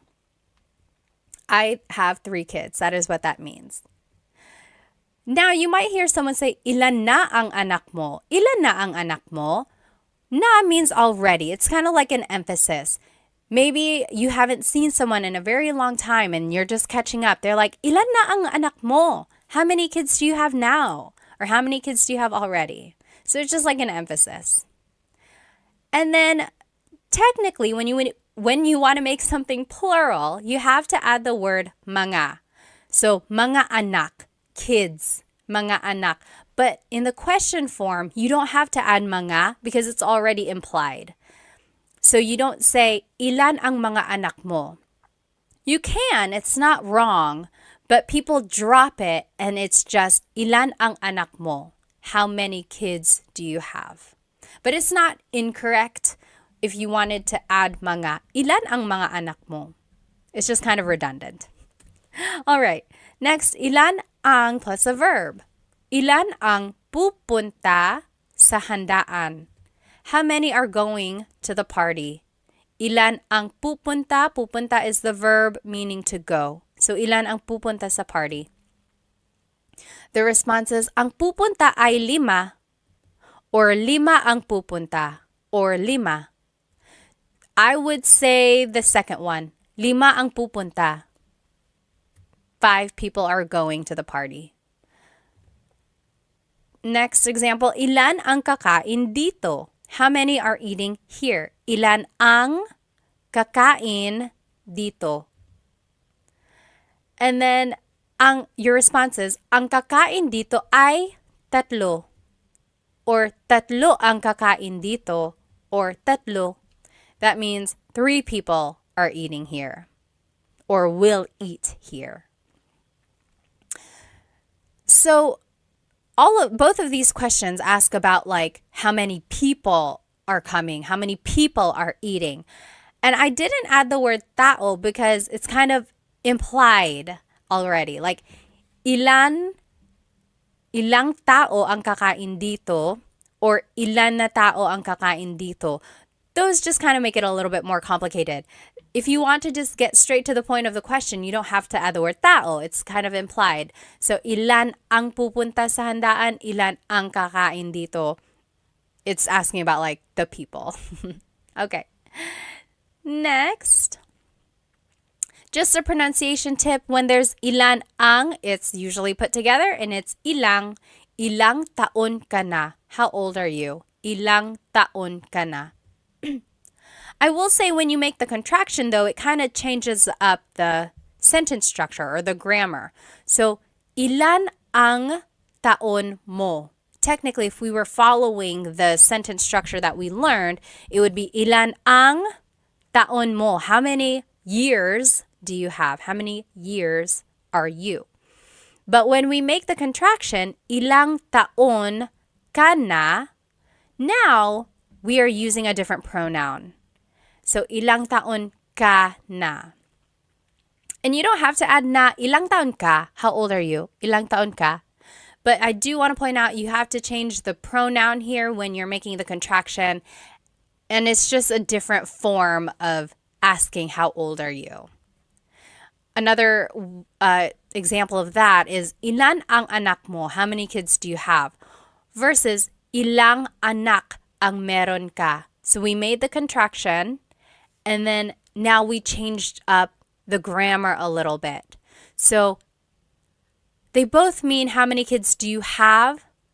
But this one is literally meron means to have. So ilang anak ang meron ka? How many kids do you have? So same meanings, just different ways of saying it. All right. Now, when you respond with an amount of something, you might hear or you might use this word lang or na. So, ilan ang anak mo? How many kids do you have?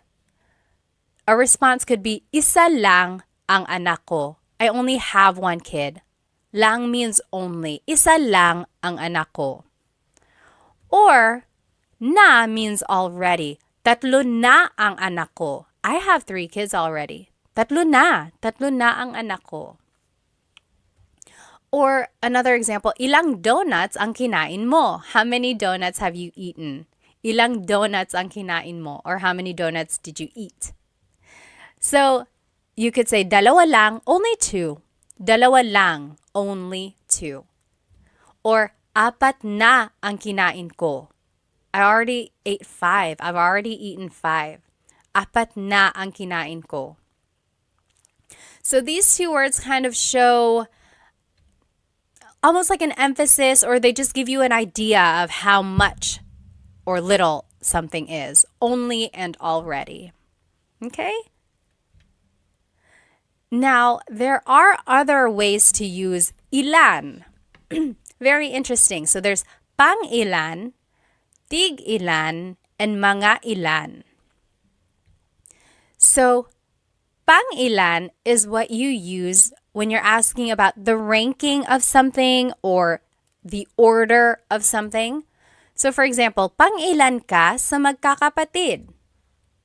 In what order were you born amongst your siblings? So, were you the oldest? Were you the firstborn?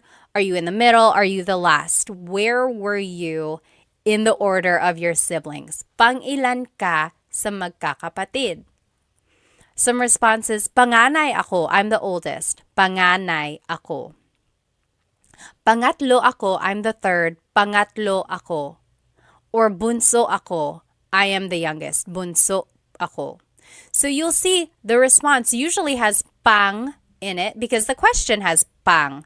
So pang is almost like in which or where. It's just asking about like the placement of things. Okay, so here's another example. Pang-ilan ka sa contest? What place did you get in the contest? Pang-ilan ka sa contest? Here are some examples. Una ako, I was first. Una ako.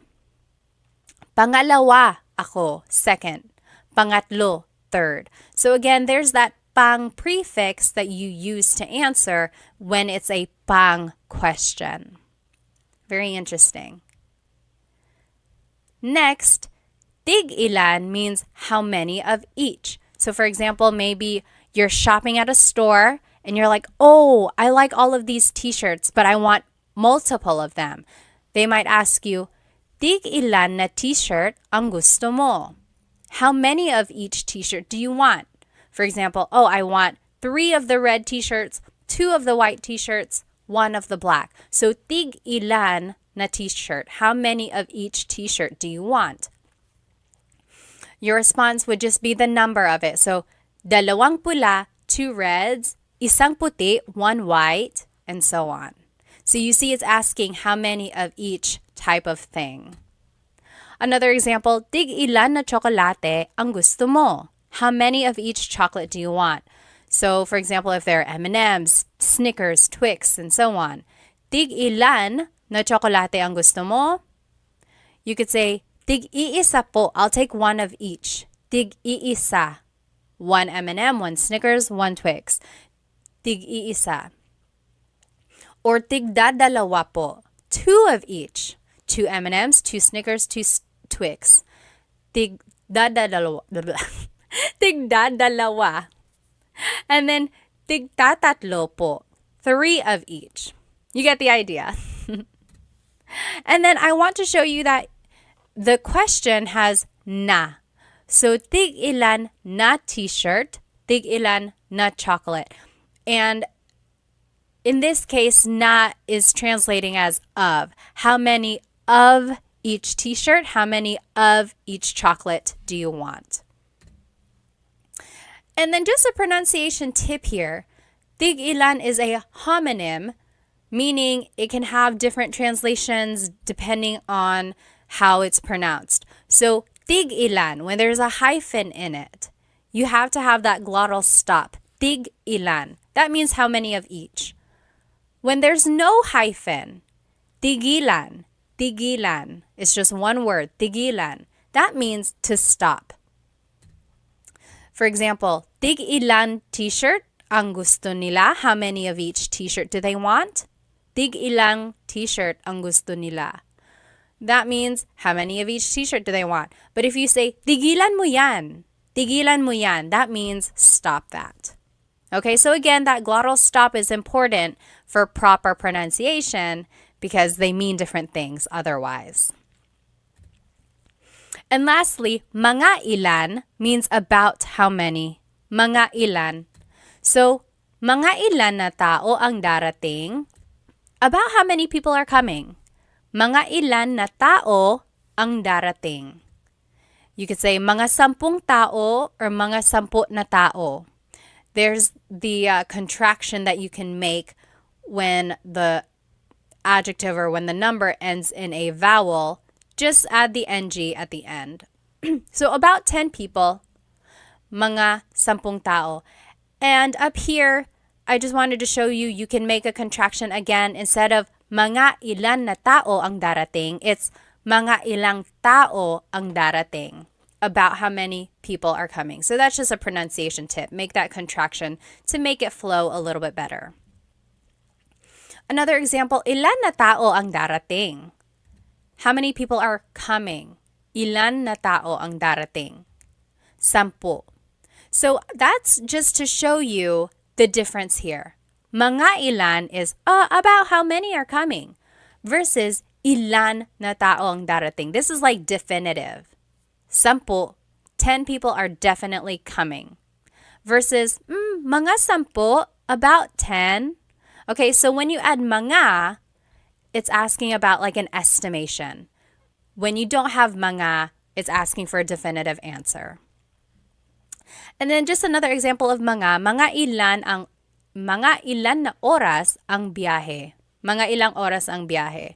About how long is the trip? Mga 3 oras. It's about 3 hours. Mga 3 oras. So there is the na again, and then you can put it together so that it's just ilang. So mga ilang oras ang biyahe or mga ilang tao ang darating. All right. So this is just a review of how to use these different ilan questions. So pang ilan is a ranking question or asking about the order placement. Tig ilan is asking about how many of each. Mga ilan means about how many of something. Okay, now let's practice using ilan in some questions. So on the left side, you will see the different ways to use ilan. Ilan plus ang plus a noun. Ilan ang anak mo? Or ilan plus ang plus a verb. Ilan ang pupunta sa handaan? And here are some examples. Let's do number 1 together. How many cats do you have? Mga pusa is cats. It would be ilan ang pusa mo. Ilan ang pusa mo? Remember, you don't have to add mga, but you can. It's not incorrect. But just to be quick about it, and if you want to sound natural, you don't have to. So, ilan ang pusa mo? Ilan ang pusa mo? How many cats do you have? Pause the video now and you do the rest, and then we will go over it. All right, welcome back. Number 2, I have 2 cats. Dalawa ang pusa ko. So that's how you would respond to question number 1. I have 2 cats. Dalawa ang pusa ko. Number 3, how many are coming to the house? Darating means coming. So it would be ilan ang darating. So ilan plus ang plus a verb. Ilan ang darating sa bahay. Number 4, 4 people are coming to the house. Apat means 4. So 4 people are coming to the house would be apat ang darating sa bahay. Apat ang darating sa bahay. Remember, the short answer would be apat, apat. Number 5, how many friends do you have? Kaibigan is friends. Actually, kaibigan is friend. Mga kaibigan would be friends. Ilan ang kaibigan mo? Ilan ang kaibigan mo? How many friends do you have? Also, you could say, ilan ang mga kaibigan mo? Ilan ang mga kaibigan mo? That is also correct, but remember, you don't have to add it. Number 6, I have 10 friends. 10 means 10. 10 ang kaibigan ko. 10 ang kaibigan ko. Or 10 ang mga kaibigan ko. I have 10 friends. All right. Another way to answer this, meron akong 10 mga kaibigan. So I want to show you again, there are different ways to answer.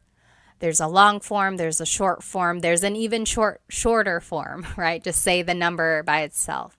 So if you hear different responses, hopefully you can recognize some of the vocabulary words and just kind of go from there. This one is a fun practice. So I want us to match the question words with the correct example. Then we're going to translate and then give a response. So on the left side are the different question words. Pang ilan, tig ilan, mga ilan.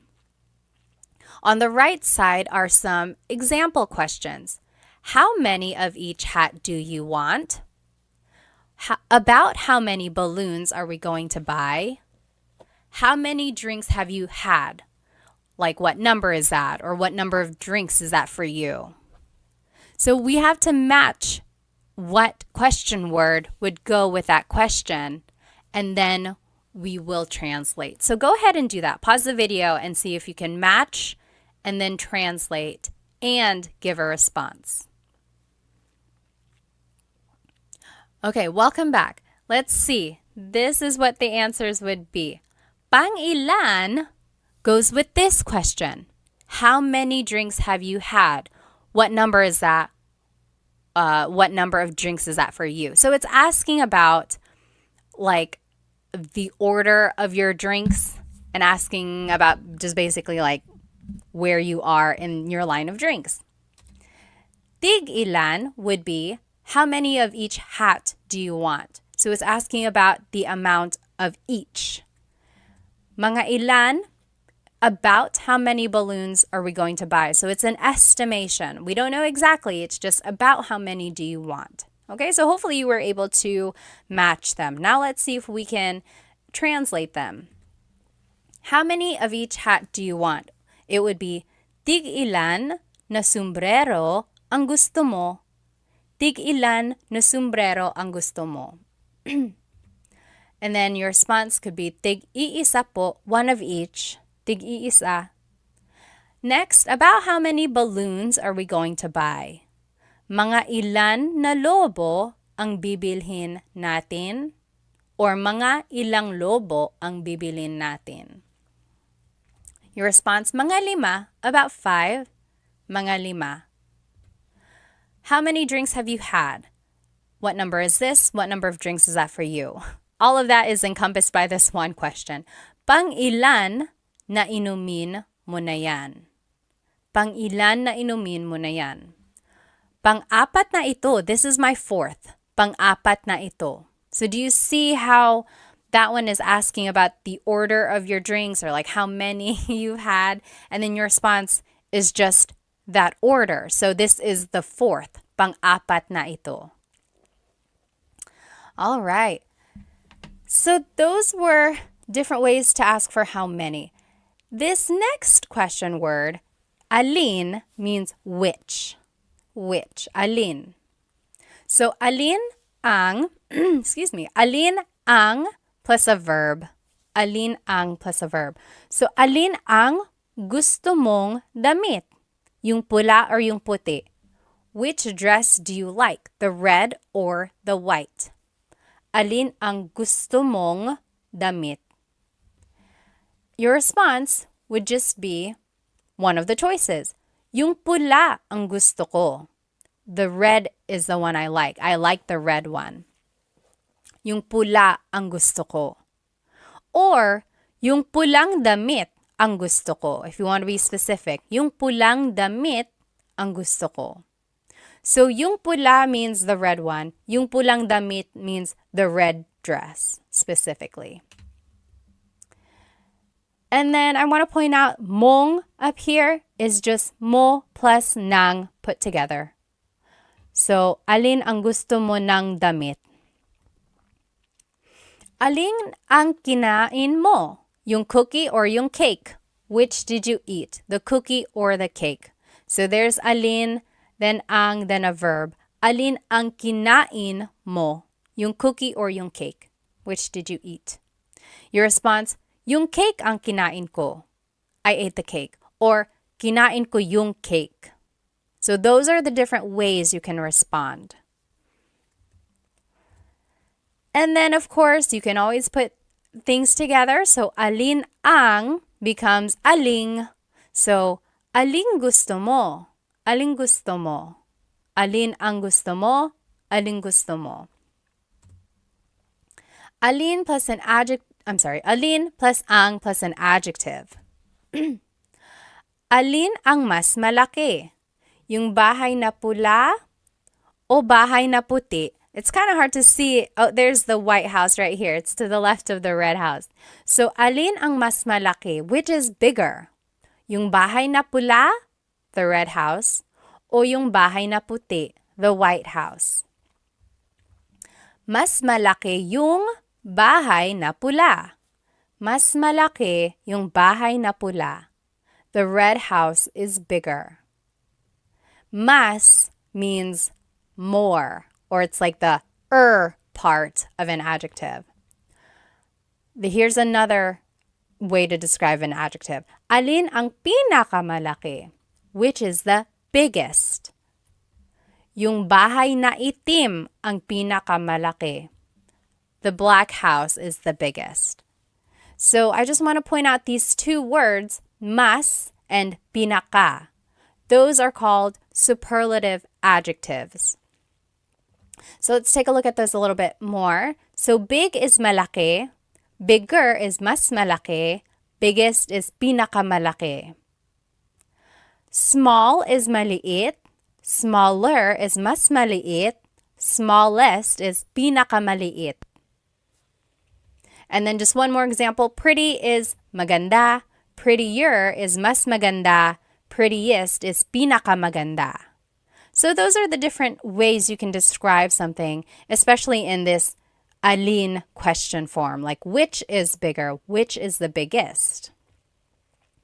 Now you can also use alin with a pronoun. So it's alin plus ang plus noun plus pronoun. Alin ang bahay mo? Which is your house? Alin ang bahay mo? Your response? Yung bahay na maliit ang bahay ko. Or yung maliit na bahay.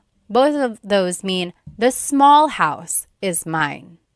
Yung bahay na maliit ang bahay ko. And then another example now with verbs. Alin plus na plus noun plus ang plus a verb. So, alin na kotse ang bibilhin mo? Alin na kotse ang bibilhin mo means which car are you going to buy? Yung mura na kotse, the cheap car. Yung mura na kotse. I think we already saw this. Anytime you see alin na, it's aling. So, aling kotse ang bibilin mo? Aling kotse. Now, let's practice some questions using the word alin. here are the different formats of using alin. Alin plus ang plus a verb, alin plus ang plus an adjective, alin plus ang plus a noun and pronoun, then alin plus na plus noun, ang, and verb. Here are our practice questions. Which is your favorite, the sweet or the salty one? Paborito means favorite, matamis means sweet, maalat means salty. Alin ang paborito? So we just followed rule number 2. Alin ang paborito mo? Which is your favorite? And then the next part of the question, yung matamis o yung maalat? The sweet or the salty? Yung matamis o yung maalat? You take a minute, you do the rest, and then we'll check. Okay, number 2, my favorite is the sweet one. Paborito ko yung matamis. Paborito ko yung matamis. That is how you would respond to that first question. Or you could say these ways. Yung matamis ang paborito ko. The sweet one is my favorite. Or just simply you could say yung matamis, the sweet one. Number 3, which dish is the most delicious? Adobo or sinigang? Ulam means a dish or a meat. Masarap means delicious. So, alin na ulam ang pinakamasarap? Alin na ulam ang pinakamasarap? So, it's kind of taking rule number 4, but then instead of a verb, it's adding the superlative adjective. And then the choices would just be adobo o sinigang. Adobo is the most delicious dish, would be adobo ang pinakamasarap na ulam. Adobo ang pinakamasarap na ulam. So there you go. Hopefully you can see the patterns and then using some of these sentence markers when you want to add more information to your sentence. And I want you to try this Taglish tip whenever you are giving a choice. Maybe you can start using this word yung. So it's like, what do you want to watch tonight? Yung comedy or yung horror? So the comedy or the horror movie. So try using Taglish when you can. So that's one way to do that. So give choices by adding this word yung.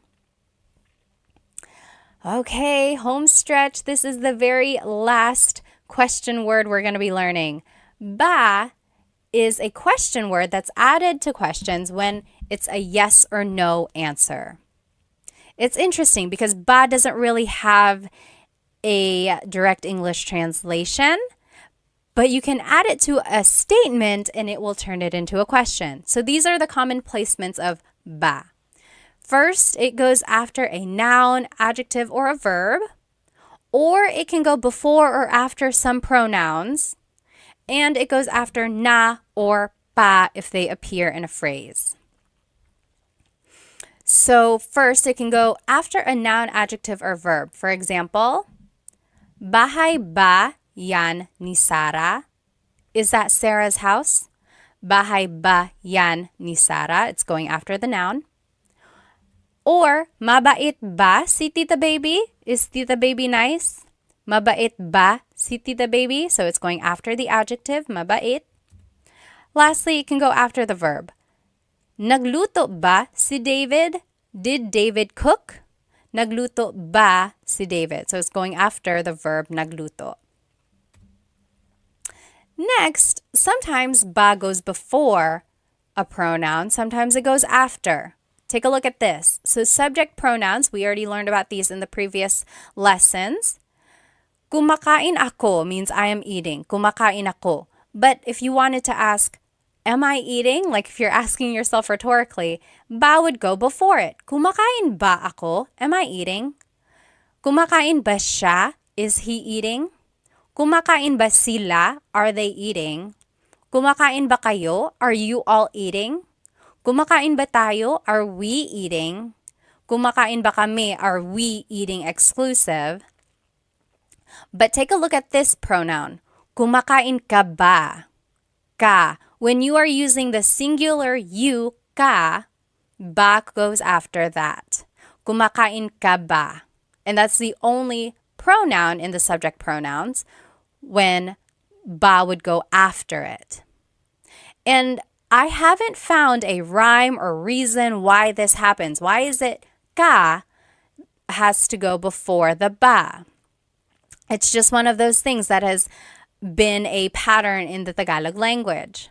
So just take note of that. Again, if you mix it up, if you happen to say kumain ba ka, that's not correct, but someone will correct you, hopefully. So don't be scared of making the mistake. Just know that there are certain times when ba goes before or after. Now let's take a look at possessive pronouns. So bahay nila yan, that means that is their house. Bahay nila yan. But when you add ba, it turns it into a question. Bahay ba nila yan? Is that their house? Bahay ba nila yan? So it's going before.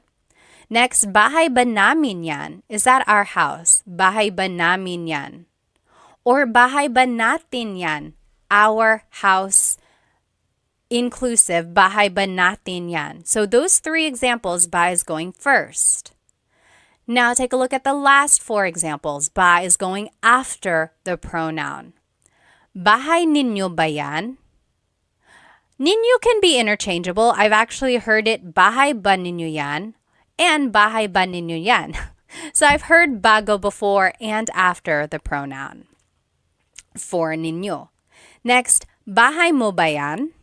Bahay mo ba yan? Ba is going after the pronoun. Bahay ko ba yan? Bahay ko ba yan? And bahay niya ba yan? Bahay niya ba yan?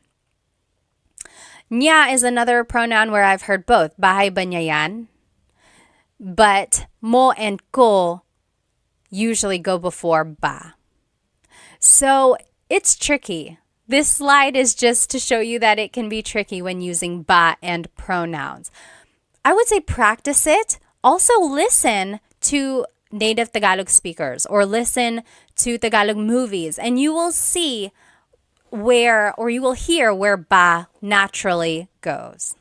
Okay?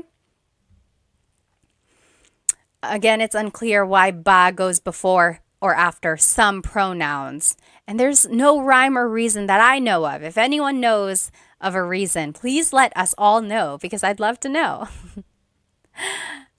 Next, ba goes after the words na or pa if they appear in the question. So na means already, na means already, pa means still. For example, natulog na ba si ate? Did big sister go to sleep already? Natulog na ba si ate? Or gising pa ba si kuya? Is big brother still awake? Gising pa ba si kuya? There's pa and it means still. Is he still awake? Kumain na ba kayo? Have you eaten already? Kumain na ba kayo? Na is right there and that means already. And lastly, busog pa ba kayo? Are you all still full? Maybe you ate a lot. Busog pa ba kayo? What's interesting is that when you take out the word ba, then these are all just statements. Natulog na si ate. Ate is asleep already. Natulog na si ate. As soon as you add the word ba, it turns it into a question. Natulog na ba si ate? Did ate go to sleep already? Same with busog pa kayo. Busog pa kayo. You all are still full. You're full. You ate a lot. You're still full. Busog pa kayo. But as soon as you add ba, it turns it into a question. Busog pa ba kayo? Are you still full? Very interesting how this small word can make a big difference. So now here are just some other ba uses. Talaga ba means, is that so? Talaga ba? Talaga means really. And when you add ba, it means, oh, really? Is that so? Hindi ba? That means, is it not?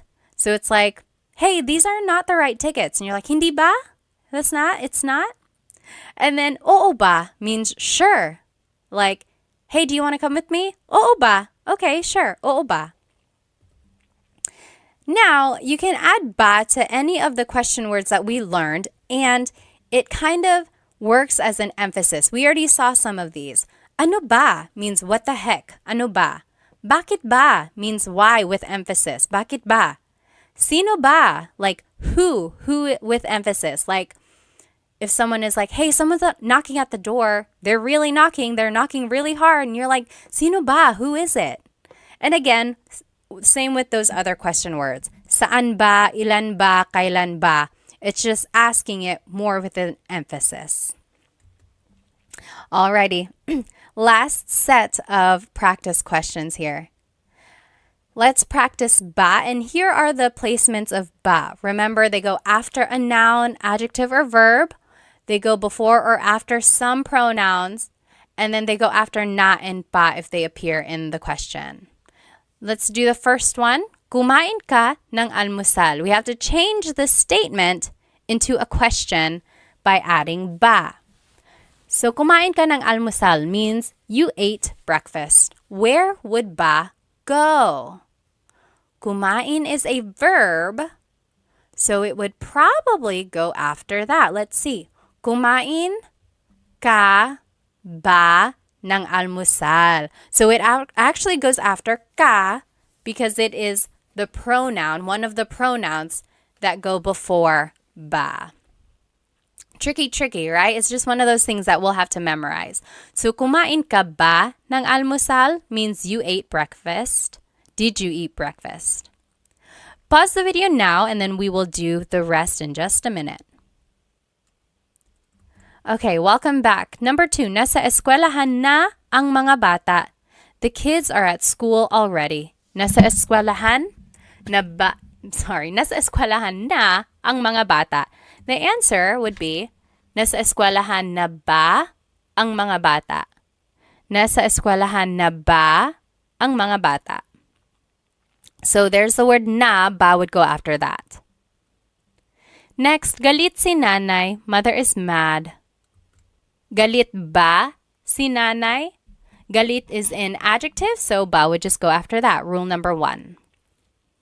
Number 4, bahay yan ni Ate Mary. That is Ate Mary's house. Bahay yan ni Ate Mary. Where would ba go? It would go after the noun. Bahay ba yan ni Ate Mary? Is that Ate Mary's house? Number 5, aso mo yan. That is your dog. Aso mo yan. It would be aso mo ba yan? So tricky. You might have put ba after aso, but mo is one of those pronouns that has to go before ba. And just one of those things that we have to remember again. Number 6, pupunta dito si Luke bukas. Luke is coming here tomorrow. Pupunta dito si Luke bukas. Where would ba go? Pupunta ba dito si Luke bukas?